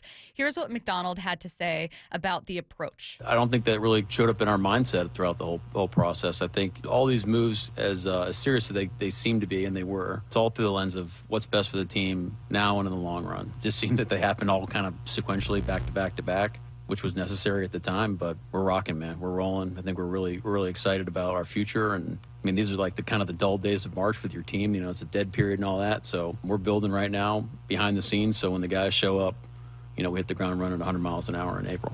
I think important context added to this was also what we heard from John Schneider, right? Like all of this yesterday added context to like plan A was Geno resigns and DK resigns at prices you like. Plan B is they ask for a trade or you move on from them, and that's where the Seahawks are. They went to this with the right intentions. We Trey just said, look, if you have guys, you want to try to keep them, right? You should keep them. And they went into these negotiations thinking, all right, let's get this done, guys, because we want to keep you. But we also realize that this is part of the dance that needs to happen so both sides are satisfied. And I made a joke earlier saying I think that there was a button underneath Schneider's desk. As soon as he realized like this deal ain't going to get done, we got to trade these guys. We're going to go ahead and start looking. So that's why you always prepare for the worst, right? And that's what they did. But fans should, and I think I do appreciate that they went in wanting to keep these guys. And DK has his flaws. Geno has his flaws. So does everybody. But I think we felt with this offense, with this Kubiak offense, that Geno could be better. My question now is I got to figure out who the offensive coordinator is with the Raiders and what type of offense he runs to see if this was purely an emotional decision by Geno or if he's looking at what's being done over there and feels like he can get it done. Is it Kelly? Chip Kelly? Or is he not acting OC? I think it is Chip Kelly. Yeah. Yeah. That literally just came to mind. Yeah. I blanked for a second. That's a good pull right there. Chip Kelly. Yeah, it is Chip Kelly. Yeah. I think it's a Carroll connection, but Kelly being intrigued and Kelly having had some connection with Geno before. Well, Kelly's going to run the football too. Yeah. And you look at what he did with Ohio State last year with that all-star team. I mean, they beat the brakes off of Oregon, and the way they did it was special. They used their tight end, Big F. G. Scott Jr., for like one of the first big catches of the game. You get your run game involved. You knew that he was familiar with your team, had been here before, and you traded away, a wide receiver that could take the top off like a defense, like just a really explosive guy. This is a weird place to be in because you have a lot of question marks. You got a lot to work with, cap space, draft picks, but a lot of question marks. We have not talked a ton about Mike Macdonald's role here. How does he help Schneider? How does he help this season? How does he help keep them winning? Like, what's now most important for him, considering all these moves that just happened? Build off of that defense and allow your offensive coordinator to have the pieces he needs for this offense to be competitive. If they are just a top 15 offense with I think, potentially top 10 defense, you're going to make some noise in this league. You look at Mike Macdonald, obviously he's not going to be hands-on with this offense. He's not going to be in the meetings talking about, hey, let's try this, let's do this. But there are checks and balances. And Kubiak has to go to Mike Macdonald every single week and say, this is my game plan. What do you think? And he has to poke holes in it. Now, there are always going to be some holes to poke in anything, in a defensive scheme and an offensive scheme when you try to get all these matchups and stuff. But his job is to support his offensive coordinator and push him in the right direction. And maybe with Grubb, he wasn't able to do that. Maybe with Grubb, Macdonald is just saying, hey, man, let's run the ball heavy in the second half. And you come out and you don't run the football, right? And I think that was part of the interview process, I would assume, with Kubiak, is Mike Macdonald is making sure, like, you are going to run the type of offense that I want. Your mentality, the way you think, the way you see the game is the same way that I see it from the other side of the football, and we can help each other out. One of the best times I have is when I watch football with a defensive mind guy, because I see the game one way, he sees the game one way, and then we flip it, and he can see an offense one way, I can see a defense one way, and you're constantly learning from each other. These guys are, 36 and 37 years of age when you talk about Kubiak and Mike Macdonald. Yeah, young guys. They put some time into this game. I mean, they're no rookies in this deal. They've been around football their whole life, but they can push each other and learn. So there's a fine line between, okay, I'm going to push my head coach to get better too, but I'm also know how this hierarchy works, and I'm going to let him do his thing. So Mike Macdonald's job is to help him get the pieces that he needs and support him the right way and also give him some things to think about. Let's get to what Macdonald felt about Sam Darnold. I think Sam's best days are ahead of him, and I think you've seen that through the course of his career. I was able to grow as a player. Talking to some of our defensive guys, like, we felt them out there. Like, when you play quarterbacks or quarterbacks on your team, you want to feel them in the game, and you definitely feel Sam's presence and poise, competitiveness. I mean, accuracy, all the downfield threat. That's definitely a part of it. And then being able to run the show too operationally, Sam can do it with the best of them as well. I'm going to be really blunt. I don't know that in a lot of Vikings games I necessarily felt Sam Darnold's presence so much as the Vikings were at times just such an explosive offense or like just utilize their weapons so well, and just got the better of people. But if you are going to make Sam Darnold a presence that you can feel as a defense, and if you are going to make sure that his best days are ahead of him, what do you need to do as head coach? Support. That's what this whole year is about. Support your offensive coordinator with the weapons, support your quarterback with the weapons and the tools to be great. Like, we might not have felt his presence, but Stacy, there's a game where he went 22 of 28 for 347 and 5 touchdowns. I understand the weapons that he has over there for sure. You don't accidentally throw 5 touchdowns though. You don't do that on accident, And I had a long of 52. He has another throw, a long of 69, another throw, a long of 51. You need him to make 1 or 2 big plays a game. You make 1 or 2 big plays where the coverage is blown and your receiver gets behind him, or you thread the needle somehow. That's what you need from Sam Darnold. Yeah. You don't need the constant explosives. 1 or 2 a game, take care of the rock. But he can only do that if he has a JSN, a Cooper Kupp, a MVS, and a young receiver who's on the rise as well. And don't forget those tight ends. Someone said, you keep hesitating when you're talking, and it makes me think that Cooper Kupp news is dropping. I'm sorry. No, Curtis will get in my ear in case we miss it. I promise I will just immediately cut myself off and pause completely. No, I'm just kind of, you know what it is I'm just,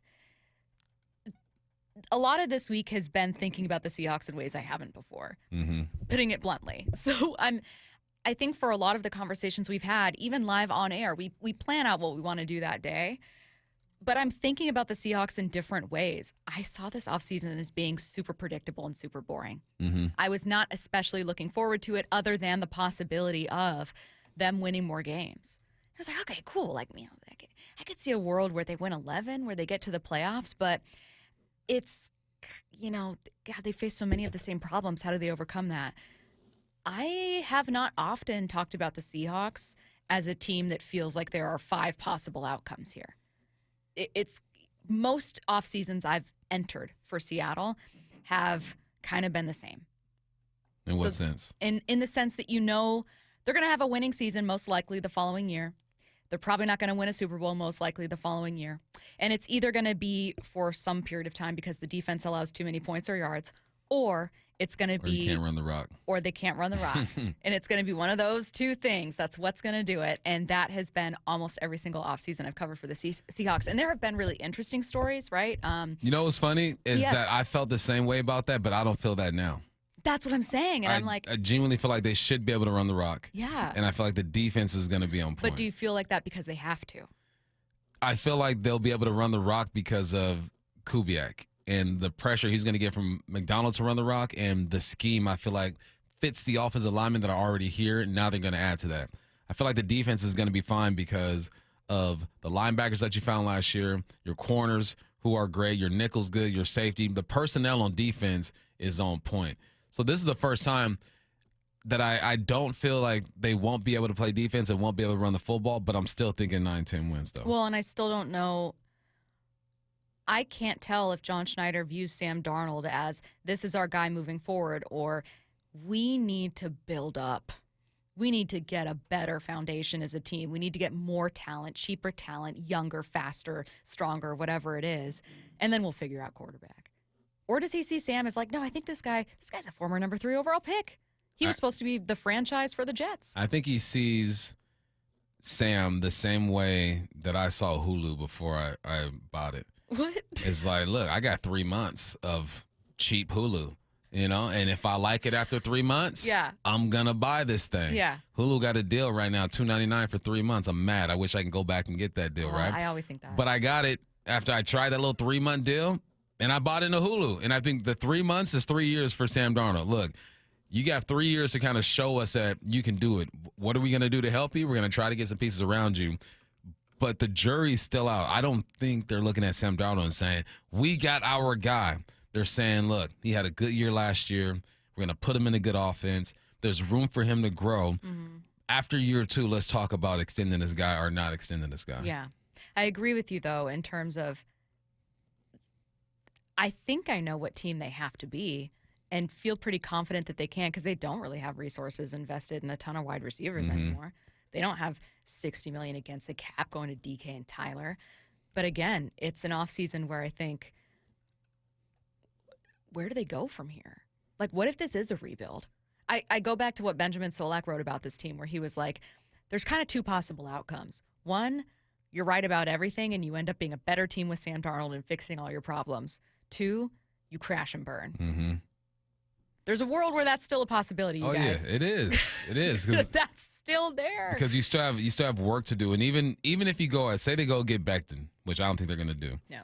Say they go and get Trey Harris, a receiver I really want them to grab. Let's even say they go and get Nick Amawari. Am I saying his name right? The From safety? South Carolina. Say they go get him. Say they get all these pieces that make you feel good. You know what they still got to do?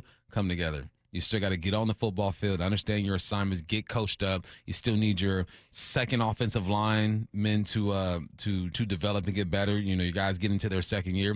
There's still work to do, but I think that because of all the change, some people might feel a bit more optimistic about the steps they can take forward with this group. Oh, if Sam Darnold throws 29 touchdowns instead of 35 and has 13 interceptions instead of 12 and throws for 3,900 yards instead of 43, if that offensive line is better, I'm feeling completely fine about that.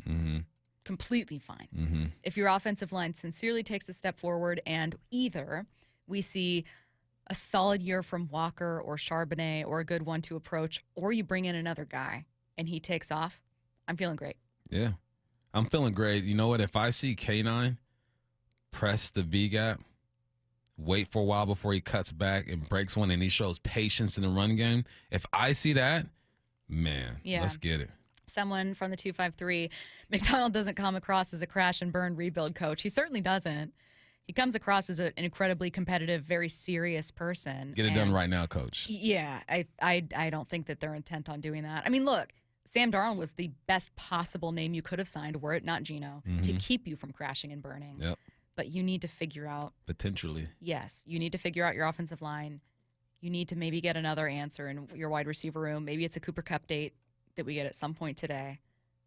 We will see. But all that's still to come. Also get your questions in for What I Need to Know, 866-979-3776. Let's get to 4 Down territory.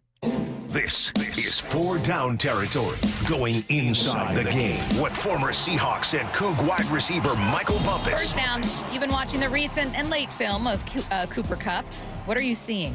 All right, Cooper Kupp, because I look at the text lines and people text me and I have conversations with my boys, and they're so concerned that Cooper Kupp is nothing like he used to be.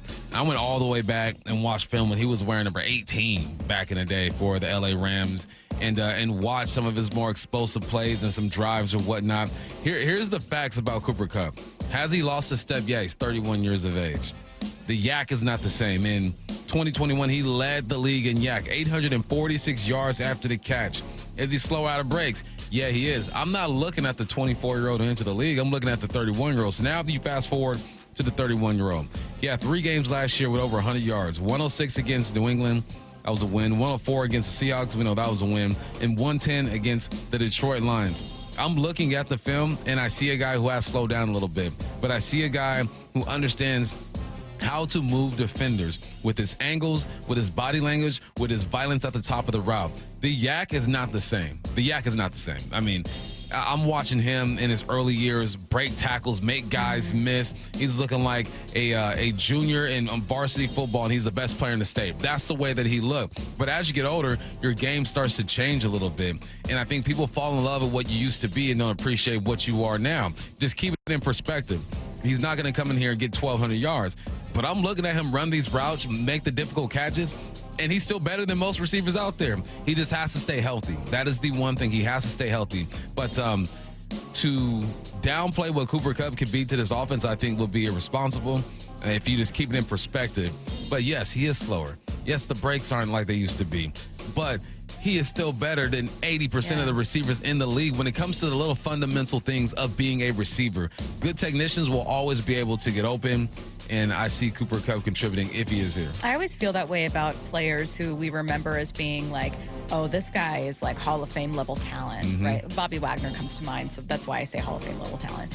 Where like the Bobby Wagner you see now, no, of course he's not the Bobby Wagner he used to be, but it doesn't mean he's washed. Like if you're saying like, oh, this perennial All-Pro is washed, it just means that he's a Pro Bowler now. Yep. Like that's what washed is for someone great. Like they go in stages. Yeah. All right, let's go to second down. Why do you think Myles Garrett is lying through his teeth? Come on, bro. Leave Myles alone. My man just signed the biggest contract for a non-quarterback. He's getting $40 million a year. He's getting $123 million guaranteed. And he went on a tour for months saying, look, I want to get out of Cleveland. I don't want to be there. The owner of the team would not sit with him. But all of a sudden he's saying it was never about the money. If it wasn't about the money, you wouldn't be there in Cleveland right now. You wouldn't have signed that contract. It's okay to say they made me a deal that I just could not refuse. $40 million guaranteed, and I'm familiar here. You know, I know the town. I know my favorite restaurants. I don't know if he has a family or not. There are things that attract you to a city, but to sit there and say it's not about the money, it's about winning. What is in Cleveland right now that makes you think that they're going to win ball games? Nothing. They are not going to even compete in their division. You got the Steelers, the Bengals, and the Ravens. You're not going to the playoffs next year. You're not going to sniff a Super Bowl in the next 2 or 3 years. Look, man, just say, I changed my mind. I love this city. They made me a great offer. We found a common ground. It's all good to go. But to say it ain't about the money, it's all about winning, come on, man. Come on. Do you think there's a possibility the Browns refused to deal him because they didn't get an offer they liked and that extending him was the only thing they were willing to do? And he was like, well, might as well make it a ton of money. Well, there's a world, but teams would have given him what they wanted. Yeah. Yeah. Third down. What's something about wide out play people may not understand? I think people think to be a number one receiver, you have to be an outside guy, like a strictly outside guy. This is what I do. The game has changed. Remember when during the preseason last year, we were excited because we saw DK in different spots. We saw him outside. We saw him in the slot. They were moving him around. What that does is it creates matchups for guys. Justin Jefferson had a year, he led the league in receiving that year, where he played in the slot 54% of the time. And when you think of Justin Jefferson, no one thinks of him as a slot receiver. 54% of the time, and he was in the slot. Devontae Adams had a year, 45% in the slot. Last year, Amon-Ra St. Brown, these are some of the top names in the game. Yeah. 47% from the slot. Guys play from the slot a lot, and it's easier to get your guy the football in the slot as well. If teams are pressuring, you motion them in, you get a matchup down, you got a safety or a backer on them, maybe you get a nickel on them. It doesn't matter. Guys play from the slot. This isn't the early 2000s and the 90s to where T.O. is only outside, Randy Moss is always only outside. Things are changing a bit. So I forgot what inspired this, but it was something off the text line or something you asked me. They asked if JSN is an X. Yeah, if he's an X. Because we've used it interchangeably as a 1 when it doesn't always mean that. He can play outside. He can play X. But he's going to thrive more from the slot. And just because he does that does not mean he's not a number one receiver. Guys operate from the slot all the time. The game's just different.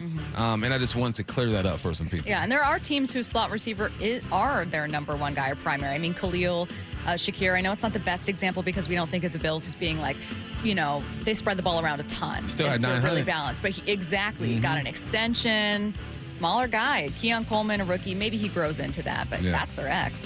All right, let's get to fourth down. Bob Condotta joined us to begin this hour. Anything stand out from our conversation with him? Yeah, it did. I saw you writing when he said this, too, so it might be in your notes. They've done negotiations with Geno 5 times. So as soon as they walked into that room and felt the temperature and the conversation wasn't what it usually is, they knew something was going down and they felt it. So there's some familiarity there. So I guarantee you, man, there's like a button underneath the table that John hit like, hey, he's about to get out of here. Let's start working on Sam Darnold right now. He goes straight to Mike Macdonald's office, like the capologist. He's like, get in here. Like this ain't something that we're used to. We know how this typically goes. We know the conversations that we typically have with Geno. So I think that was telling that he knew we've worked with this guy over 5 contracts and it just don't feel the same. Let's go ahead and get going. I would have a Diet Coke button on my desk if I could. Diet Coke button? Yeah, Diet Coke button. You know who seemed like he had a button? I used to go to coaches' clinics and listen to Coach Leach, rest in peace, speak. and he had this little solo cup. Can't tell you what was in it. But as soon as he shook it and it sounded like ice, there was somebody who just run up, grab his cup, give him another one. Boom. I need one of those. No. Yeah. That was his, it was just a little bell. He's just, excuse me. I like to think the person that refilled Mike Leach's solo cup, it was his only job. Like, the get back guy for like Sean McVay or the get back guy for coaches. That was Mike Leach's get back guy, but it was the fill my cup guy. Oh, that's really funny. Rest in peace. Let's see what's on tonight. What's on tonight with Bump and Stacy, brought to you by Caesars Sportsbook at Muckleshoot. Now, here's what's on tonight. Listen to the Mariners' spring breakout game against the Guardians tonight at 5 p.m. on Seattle Sports. Plus, don't forget it's Selection Sunday this weekend. What I Need to Know coming your way at 45 after. Get your questions into the Mac and Jack's text line, 866-979-3776. Seattle Sports, your home for Wyman and Bob. Weekdays 2 to 7. Your two most prominent players on offense said, I want out of here. If you ask the texters, they would say both of them have attitude problems. We'll see what Geno signs for. If he signs for somewhere in around 40 to 45, what does that say about how he felt about Seattle? You got to put a lot of faith in John Schneider and Mike Macdonald. John said, we're not going to do anything that hurts the team. The team is number one, the player is number two. On Seattle Sports and 97.3 FM HD2.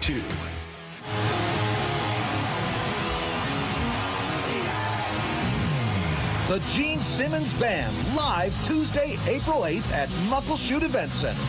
He's the God of Thunder. He's going to rock and roll all night and bring you an unforgettable night of head-banging rock and roll. Get tickets now at muckleshootcasino.com.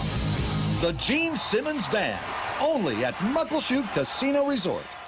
I just had Asset Roofing come out and do a full inspection on my roof because I wanted to be proactive and handle any small problems before they became big problems, and they were extremely professional with their communication and recommendations. You really need an expert on your side, and Asset Roofing is on mine. Allow them to work for you, too. You can find out more at AssetRoofingCo.com. That's AssetRoofingCo.com. Certified work that's never in doubt.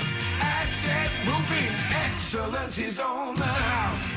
Through March 31st, save double your sales tax from Lake Washington Windows and Doors. Plus, enjoy easy zero down, zero payments, and zero interest, same as cash 12-month financing. Visit LakeWashingtonWindows.com to save double today. Oh, by the way, Ivan's no longer on the project. His wife got a new job, so they're moving across the country. Robin's top researcher is deviating to a new market. This isn't standard. And now we're short-staffed. Who's going to finish all these projects? She needs a cluster of new data analysts, and there's no margin for error. I need Indeed. Indeed you do. Put our matching platform to work so you can spend less time searching and more time connecting with talented candidates. Visit Indeed.com/credit and get $75 towards your first sponsored job. Terms and conditions apply.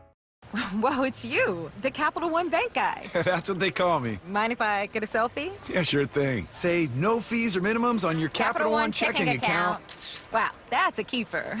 So, where are you heading? I'm off to spread the good news that Capital One helps people keep more money in their wallet with no overdraft fees. Oh, you're the best Capital One Bank guy. Hey, mind if I get a selfie? Sure. Say, Capital One, what's in your wallet? Terms apply. See CapitalOne.com/bank for details. Capital One NA, member FDIC. I had the worst dream last night. You were in a car crash, and the kids and I were on our own. We had to move out of the house because I couldn't afford it anymore. That's awful, hon. My brother got life insurance from Ethos, and it only took 10 minutes. And he got $2 million in coverage for around $2 a day. It's all online. No medical exam. He just answered a few health questions right from his house. Ethos, here we come. Visit ethos.com/game. That's ethos.com/game. Sample rate is a 10-year term life policy for 35-year-old healthy, non-smoking male. Billed monthly.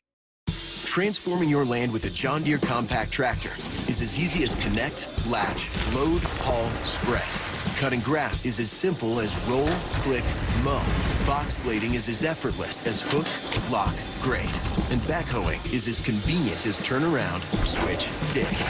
Because when you've got the versatility to tackle just about any job and dealer support in your own backyard, you just have to get in the seat. Find the right compact tractor for you at johndeere.com. Your favorite Seattle sports show is available anywhere you go through the Seattle Sports app. Brought to you by Fred Hutchinson Cancer Center Proton Therapy. Full shows and interviews, exclusive video and articles from the home of the Seahawks and Mariners. The John Schneider Show. Every Thursday until draft day on Wyman and Bob. Listen live Thursdays at 4 p.m. or watch the interviews on the Seattle Sports YouTube page. Did you know that most people wait 6 or 7 years before they buy a new TV? That's a lot of time in front of one TV. So why not get one of the best sets for the next 7 years, like one of the top-rated Samsung, LG, or Sony models? Too expensive? What if you could get up to $1,000 trade-in for your old set? Who would do a stupid deal like this? Right now, at Video Only, you can get big bucks for your old set as a trade-in and a hot price on the new models. Don't be sorry. Check out Video Only. Lee Johnson culture to me is empowering all of your employees to do the right thing because it's the right thing to do. You know, there are certain things that it doesn't matter what level of employment you are in our organization. If it's not the right thing or it doesn't feel right, they have the ability to take care of the customer and make the decision without asking a manager, without asking an owner. The end result is they can speak to the customer with more confidence. They're definitely more confident in what they're trying to provide the customer, what the customer is trying to accomplish, and just giving them a better experience. His name is Justin Meek. He's the leader and caretaker of more than 300 full-time employees for the Lee Johnson Auto family. It's the united understanding among Lee Johnson employees that customers are the purpose of our day.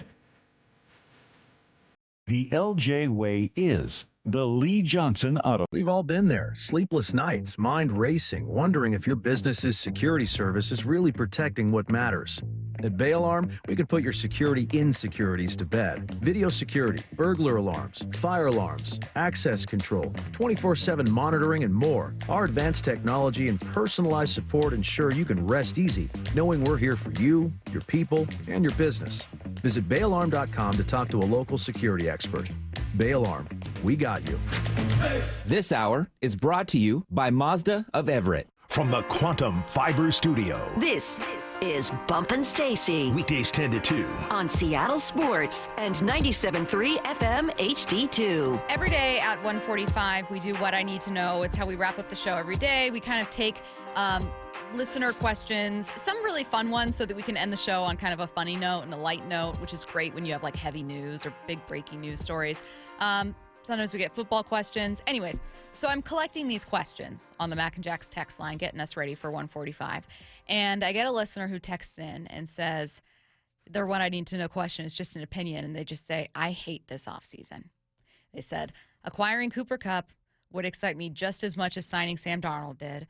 They saw it as a waste of time, a waste of money. They said this is the worst Seahawks offseason ever. And I certainly don't feel that way, but I think there are some people, Bump, who look at this season and go, if you're not going to be a Super Bowl team, what am I excited about? What am I looking for? What am I rooting for? Like, how do you see this offseason and this season, this year for the Seahawks? So you felt that way for the past, 5 years then. You must have. You must have felt that way. Listen, the offseason is not what I thought it would have been. I thought Geno was going to get re-signed. I thought DK was going to get extended. And then I felt like there would be some offensive line moves. The departure of Geno and DK, I don't think had anything to do with John's decision to not have them here. So if Geno's out of here and DK's out of here, what should your goals be when it comes to replacing them? You go and get the best available quarterback. You got that. You go and put your bid in, for my opinion, the best available receiver who's a veteran. You're in the mix for that. If Diggs was healthy, I'd look at Diggs. But you're going after Cooper Kupp. What else were they supposed to do in this situation? Like, it could be worse. Trust me. Oh, it could be worse. They could say, you know what, Sam Howell is yours now. You go ahead and get him. You know what, JSM, we're just going to collect some guys in the draft, and we'll go get, say, Josh Reynolds to be your number 2 receiver. No disrespect to Josh. Played the league a while, made some plays against us. I get it, but just not a name that's going to get you excited about the year. You don't have to be excited for this year. I'm never going to tell people how to feel about a situation, but if you look at it for what it is, what else were they supposed to do?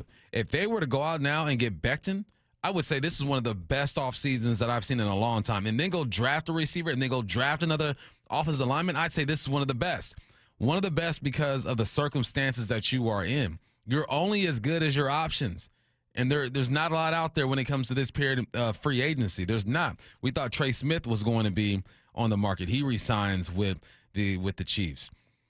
I would say for the hand they have been dealt, they're doing a pretty dang good job so far. If you are to get Cooper Kupp. You get Cooper Kupp, I feel good. And then even say they go and get Jenkins. All right, man. I feel good about it.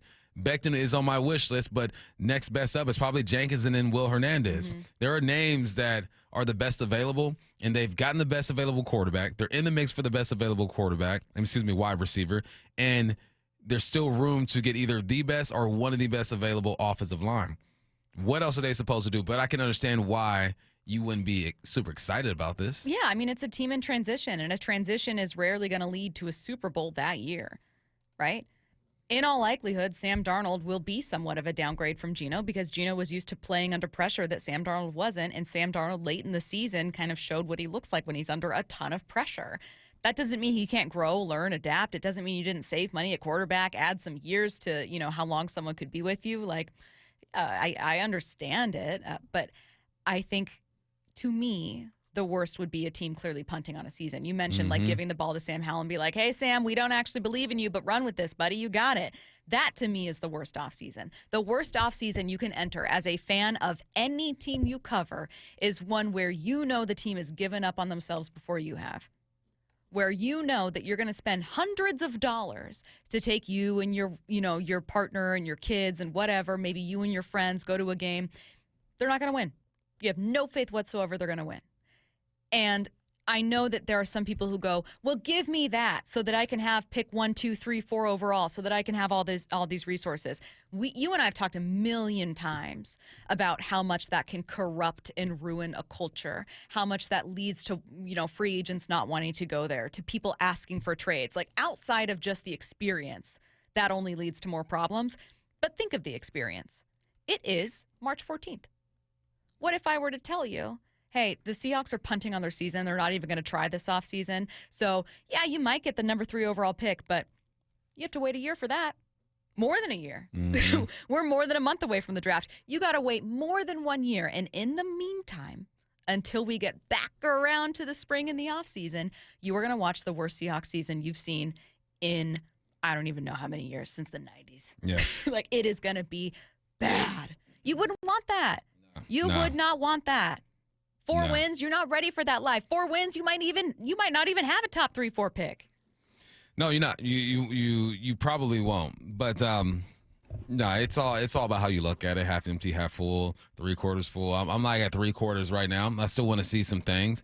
And then I also look at what's going on around the division as well. The Rams are going to be good, I feel like. But there's an opportunity. There's an opportunity to be better than the Niners. They got a lot of stuff to do. There's an opportunity to be better than the Cardinals. Win your division and you're in the playoffs. Simple as that. Now, the Rams can put together a 14-3 season and you win 11, 12 games. You still might get in as well. I think they made moves so far up to this point that gives them the best opportunity to execute within their scheme.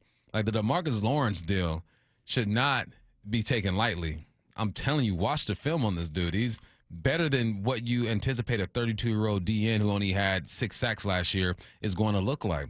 You add that to what they have on the defense, there's a chance. I'm not saying it's guaranteed they're going to get into double-digit wins, they're going to get into the playoffs, but what I am saying is that I see you, defense. I see what you're doing. Offense, okay, I see you. You're making the necessary moves and the best moves up to this point. I'm saying this thinking that Cooper Kupp is a dumb deal, and he's not. He's not done. No cut dates. But I'm just, in my mind, I go, he has to be coming to Seattle. If that move doesn't go down, then you need a corresponding move, and that might shift things a little bit offensively. I'm still waiting to see with the offensive line. But I think for once, you can sit here and low-key give 2 strong hand claps what they're doing so far. 2, bow, bow. In the hallway? Yeah, in the hallway. Rudy moment? Two strong ones and be like, what's next now? Yeah. It's like when I see my son ball and he puts together a game, I give him the 2 strong claps. All right, can you do it again? Yeah. I don't believe you until you put together 10 games, little Michael. You put together 10 games, I'm like, cool. I think you got it now. That's the way I'm looking at this. Like, all right, I see what you're doing. Yeah. Still some work to do. But they've been forced into this. DK did not want to come back. You offered Geno 40, 45 mil. He don't want to be here. They have to pivot. That's what they did. I have seen significantly more people since reading that text say, I'm actually really intrigued by this season.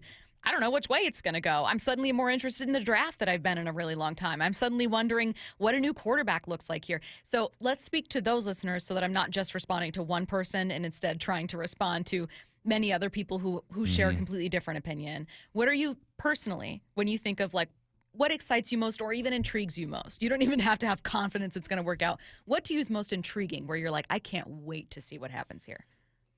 This defensive box. I can't wait to see Ernest Jones another year in this defense. Tyrese Knight, who's a rookie who played some good ball last year.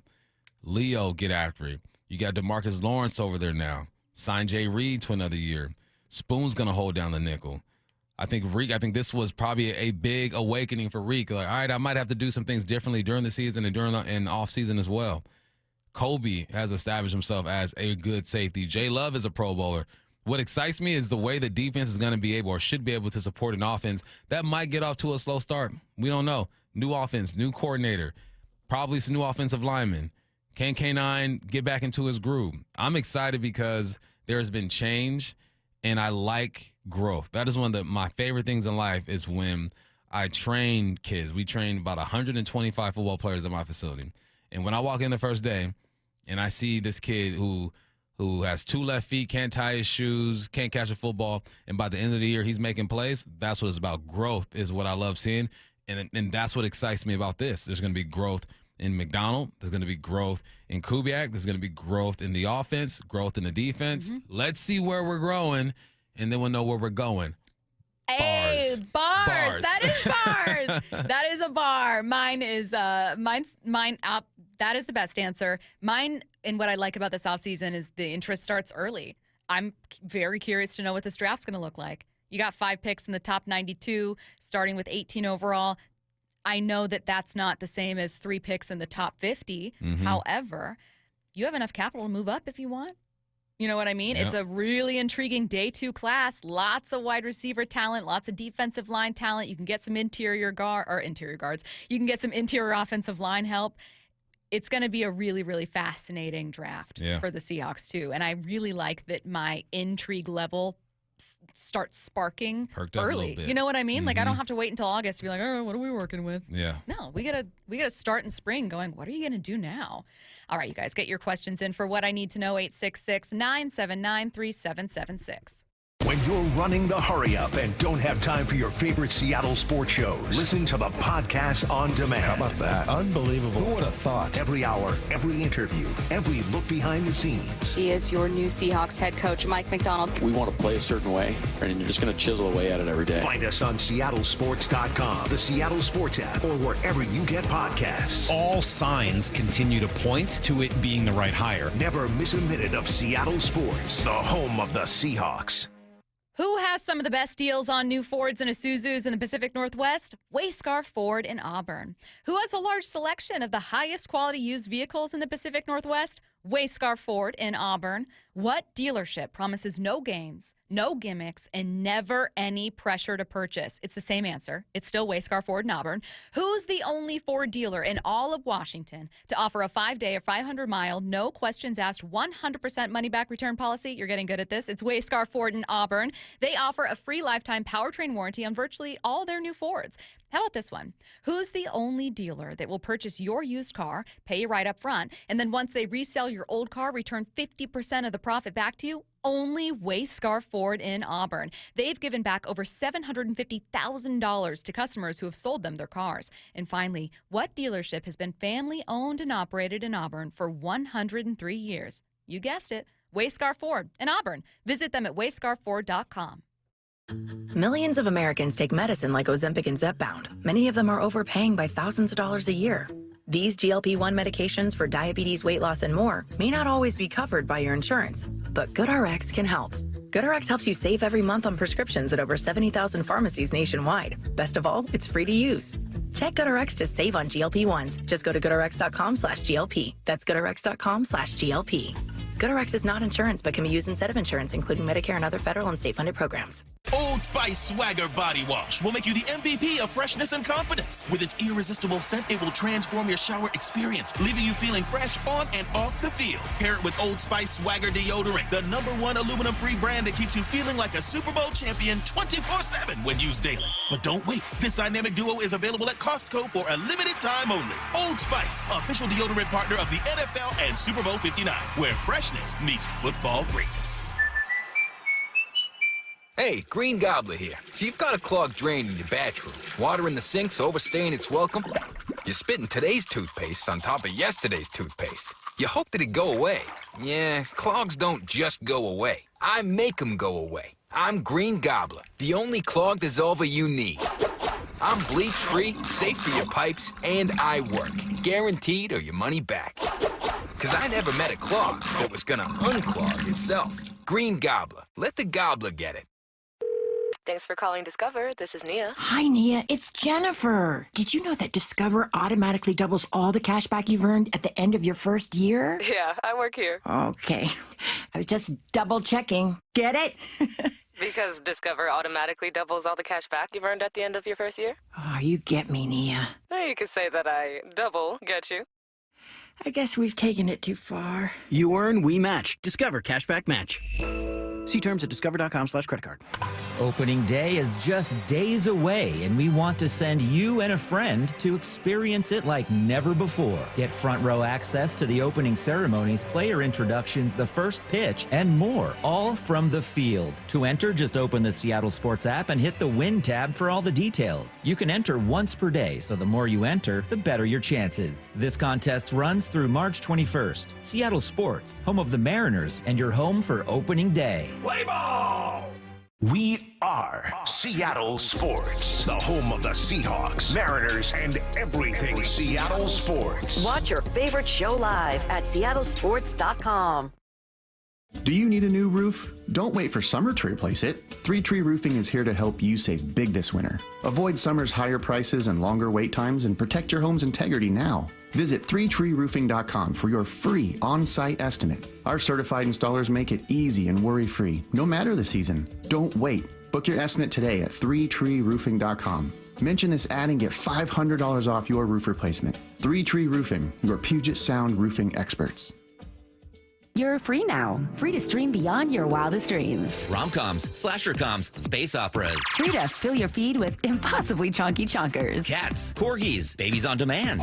Free to make your smart devices do silly things. Bowl of chips on the Robo-Vacuum. Free to open a world of remote work and Gametopia. Who's the boss now? Free to be everything you imagine. That's how it feels to have Quantum Fiber Internet. Your world unleashed. Learn more at quantumfiber.com. Limited availability, service in select locations only. The madness tips off next week, and with it comes your chance to win the Seattle Sports Bracket Bucks, presented by Muckleshoot Casino Resort. Head to seattlesports.com/win to pre-register. Receive your bracket and compete for your shot at great prizes. The grand prize winner from the 64-team bracket will win $1,000 in Visa gift cards. But if your bracket is busted in the first round, we have other ways for you to play too. Register and find complete rules at seattlesports.com/win. Making fresh produce and food affordable and accessible to all is a mission Safeway is deeply committed to. G. Scott here. Your local Safeway has all the great benefits that SNAP-eligible families love, plus exclusive savings.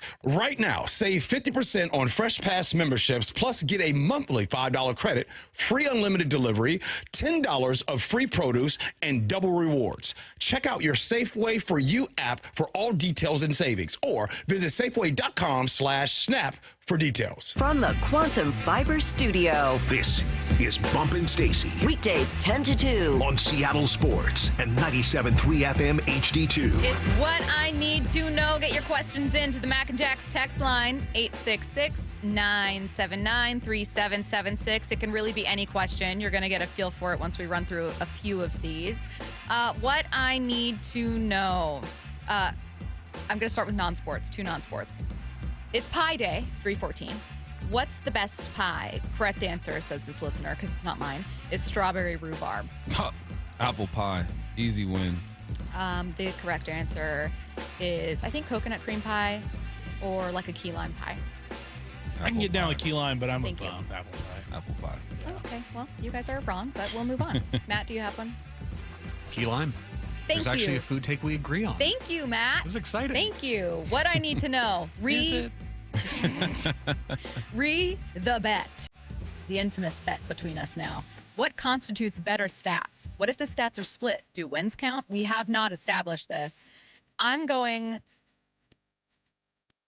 Okay, I was thinking blankly touchdown yardage. Forget wins. They might be on bad teams or they might be, you know what I mean? Like if Russ throws 30 touchdowns, but let's say he's with the Giants and they're bad, or if he has like a run of crazy games, I'm going yardage, touchdowns. And if they're split, we'll go half.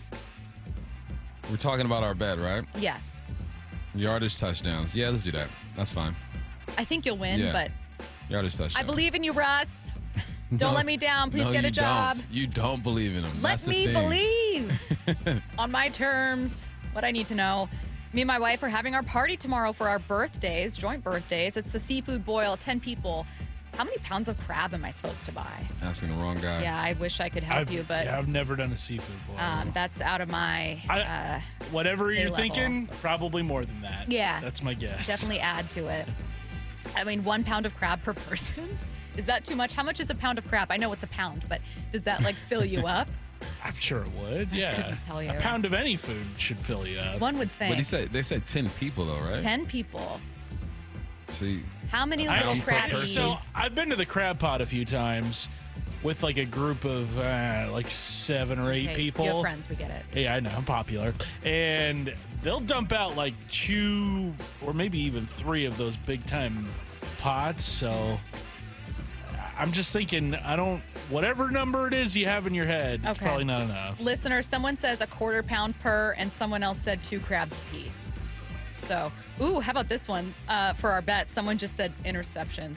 Make it only on interceptions. Nah, because mine would have more opportunities to throw interceptions. But it's Aaron Rodgers. You know, he doesn't like interceptions. No, we're doing yards and touchdowns. Yards and still? touchdowns. Okay, What? fine. What I need to know: cookies or cookie dough? Cookies. Cookies. Yeah, sorry, there's no further explanation on that one. What I need to know, Bump, have you watched the new season of Full Swing? I'm like 3 episodes deep. Loving it. Yeah. What I need to know. I've heard Darnold and MVS came here because of Clint Kubiak. How come we haven't had players come because of Mike Macdonald? Do players not like him? I mean, this guy's been available. He got an A in the NFL Players Survey. He did. And he's only had 1 year. And the guys who left Baltimore last year, like Queen, who went to the Steelers, I think, I don't know. It's a complicated answer, I feel like. I get the question, but I think there's a couple reasons behind certain things. One, some of these guys were just guys who weren't going to stay with their teams anyways, whereas with Baltimore, it's like they were able to re-sign guys. They're a contender. It's harder to leave a contender to go to a team with questions versus leaving the Saints, where their salary cap is $1 trillion over. Yeah. So, I don't know. That's kind of my guess. Let's see. What I need to know. Someone said no love for pecan or pumpkin. Both are amazing. I should have included them. They're top 5. Sweet potato's better than pumpkin. It's the same taste, though. It's essentially the same. Mm-hmm. What I need to know. What about Kyle Juszczyk? Pass pro, great screen pass threat. Love it. Sign him up. Yeah. Love cool it. with that. What I need to know. How can an offensive lineman reasonably improve from year 1 to 2 or 2 to 3? Better feel, better hand, stronger, better pad level, identifying the box quicker, understanding angles. One listener said, God, these losers. It's 1.5 to 2 pounds for adults. Trev, the UPS driver, really big on seafood boils. Let's see.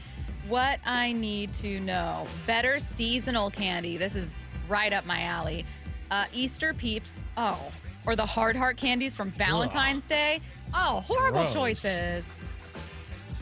I'd go with the hard candies, though, over the Peeps. Peeps. Yeah, Valentine's Day candy. When's the last time you had one? Couldn't tell you. They're awful. They're Where's better, the last they're time you better had a than marshmallow? Peeps. There's just a marshmallow. Marshmallows are fine. Marshmallows taste better. I still go with the hard candy. Wrong. Wrong. Are you sure you're thinking this through? Do you want more I'm time? positive. The ones with the little messages on it, right? I'm like, Yeah. I love you. Hug me. Hug me. Would you rather have Cooper Kupp or Tyler Lockett? Come on. That's a mean question. Come on. I'm going to skip it. What I need to know, whether we get Kupp or not, I think the Hawks will obviously address the wide receiver room in the draft at some point. When would you want to see them target a wide receiver? And you could change it if they do or don't. Like if they do get Kupp, maybe you go like round 3. Wait a little bit.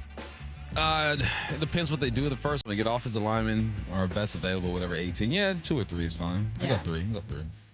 Let's see what I need to know. I grew up in a crab eating family and I'm a quarter-pound person. You can tell that guy he's a loser. People are feuding with each other over the amount of crab that you need to get per person. It's probably like a lifestyle culture to this. I think you go maybe half-pound. It's somewhere in the middle. Yeah, I think people who go crabbing take it very seriously. Very seriously. You have the crab pots. Let's see. Waiters. What I need to know. Heard about the Vetter Cup between San Diego and Seattle. How come more cities or teams can't do this kind of promotion or award? It seems like it would overall help any sport by creating a rivalry where one might not necessarily exist otherwise. Yeah. No, I it's like great. that. It's fun. It brings back like high school vibes. And I like that it's a real cup now. It's like a fish. I don't know. I think something has to make sense because the thing that links it is still a pop culture reference. So you've got to have something that links them in a fun way. And I can't think of one between 2 random cities that aren't natural competitors. It'll come to me. Let's see. What I need to know. The first word that comes to mind if this happens. Seahawks land Becton, center Bradbury, and Kupp. Your immediate thoughts. Divisional championship. Ooh. Yeah. For sure. That's fun. Is a pizza a pie? The pizza pie. It's a pie. That's the correct answer. Yeah. I'm sorry, that is the correct answer. All right, you guys, that will do it for us. Everyone have a wonderful, fun weekend. We'll see if Cooper Kupp news breaks during Wyman and Bob. Don't go anywhere. Seattle Sports, your home for Wyman and Bob. Weekdays 2 to 7. 4-time Pro Bowl defensive end DeMarcus Lawrence is now a Seattle Seahawk. This will be his 12th season. It shouldn't be a surprise from the standpoint of, like, last year, the first move they made was D-line, and it was to sign Leonard Williams. They're going to build up that defensive line, and, you know, it's actually looking pretty good. We still have a first-rounder from last year that has yet to explode. On Seattle Sports and 97.3 FM HD2. Can you take the power of your home internet almost anywhere? Well, with Xfinity, you can. Do more of what you love in the places you go the most with internet and mobile together. Xfinity built a network that's 99.99% reliable. Plus, Xfinity Mobile has Wi-Fi Power Boost, giving you ultra-fast Wi-Fi at home and on the go. Get the same reliable network in the places you need the most. The coffee shop, the grocery store, or the game. All to power more of what you love, whether you're a gamer, streaming, or work from home. Whatever you're into, you'll love how fast you can do it with Xfinity Internet and Mobile. And now through April 21st, get 300 megabit Xfinity Internet and 1 unlimited mobile line together for $25 a month for 1 year with no annual contract. And save $1,000 in your first year over Verizon and AT&T. Plus, ask how to get a free premium 5G phone. Visit Xfinity.com, call 1-800-XFINITY, or visit a store today. Requires paperless billing and auto pay with store bank account. Restrictions apply. Equipment, taxes, and fees extra after promo. Regular rates apply. Actual speeds vary. Savings compared to Verizon 5G, Internet plus 1 unlimited welcome line, and AT&T Internet 300 plus 1 unlimited starter SL line. Xfinity Internet required. Reduced speeds after 30 gigabits of usage per line. Data thresholds and actual savings vary. For over 113 years, Pacific Lamp and Supply Company has been your #1 lighting specialist in Washington, from the Space Needle in Seattle all the way to the Riverwalk in Spokane. With the largest lighting inventory in Washington, Pacific Lamp's knowledgeable and experienced staff can assist with any lighting issue, including intricate lighting and control designs. Plus, they work with all utilities in Washington to get you the best available lighting rebates. Pacific Lamp and Supply Company, Washington's lighting experts since 1912. Visit pacificlamp.com. Swedish Cyberknife has been serving the Pacific Northwest with innovative and compassionate care since 2006. Being able to precisely and accurately deliver radiation makes a difference in terms of controlling cancer and reducing the risk of side effects. The treatment is completed in only 5 sessions, lasting less than an hour. Patient surveys consistently give Swedish Cyberknife the highest of rankings. Swedish.org/cyberknife prostate. Treat prostate cancer with Swedish Cyberknife. 1-877 Cards for Kids. KARS Cards for Kids. 1-877 Cards for Kids. Donate your card today. 1-877 Cars for Kids. KARS Cars for Kids. 1-877 Cars for Kids. Donate your car today. Donate your car today at carsforkids.org. That's cars with a K. Your car, running or not, can be picked up as soon as the next day. You'll get a maximum tax deduction and a vacation voucher. 1-877 Cars for Kids. KARS Cars for Kids. 1-877 Cars for Kids. Donate your car today. Now accepting donations of land, homes, buildings, or any kind of real estate. It is that time of year, homeowners. You start thinking about that roof with all of the rain coming, and you wonder, do I need a new roof? Do I need a repair? Or even what is happening up there? Well, I was thinking the same thing, so I had Asset Roofing come out and do a full inspection for me, and they were extremely professional. The communication was great every step of the way, and the best part is they sent me a detailed report with pictures showing me what they saw and gave me the recommendations. And what you really need is an expert on your side, and Asset Roofing is on my side. Allow them to work for you too, especially if your home is surrounded by trees like mine is, which leads to the moss growth that was happening. Your roof is supposed to last upwards of 20 years, so a yearly inspection is a very small price to pay for adding to the lifespan of your roof, saving you big money down the road and giving you peace of mind. Find out more at AssetRoofingCo.com. That's AssetRoofingCo.com. Certified work that's never in doubt. Asset Roofing, excellence is on the house. Get in the zone, AutoZone. Welcome to AutoZone. What are you working on today? This week only, all Pro Elite wash items and accessories are buy one, get one half off. That's car wash, tire cleaner, leather cleaner. All buy one, get one half off. Sponges and towels, we've got duo weave, waffle weave, whatever weave you want. Accessories too. Pro Elite floor mats, car covers, and more. Any Pro Elite item, buy one, get one half off. This week only at AutoZone. Get in the zone, AutoZone. Restrictions apply. Get in the zone, AutoZone. Welcome to the A to Z savings event at AutoZone. Yeah, happy to be here. Can I get some rotors? Would you like brake pads with that? How much are the brake pads? Free with the rotors. Free. Really? Really, free. Okay, I also need some oil. Would you like an oil filter with that? Yeah, how much is that? Free with 5 quarts of oil. Free? Really? Really, free. It's part of the A to Z savings event. You might as well call it A to free.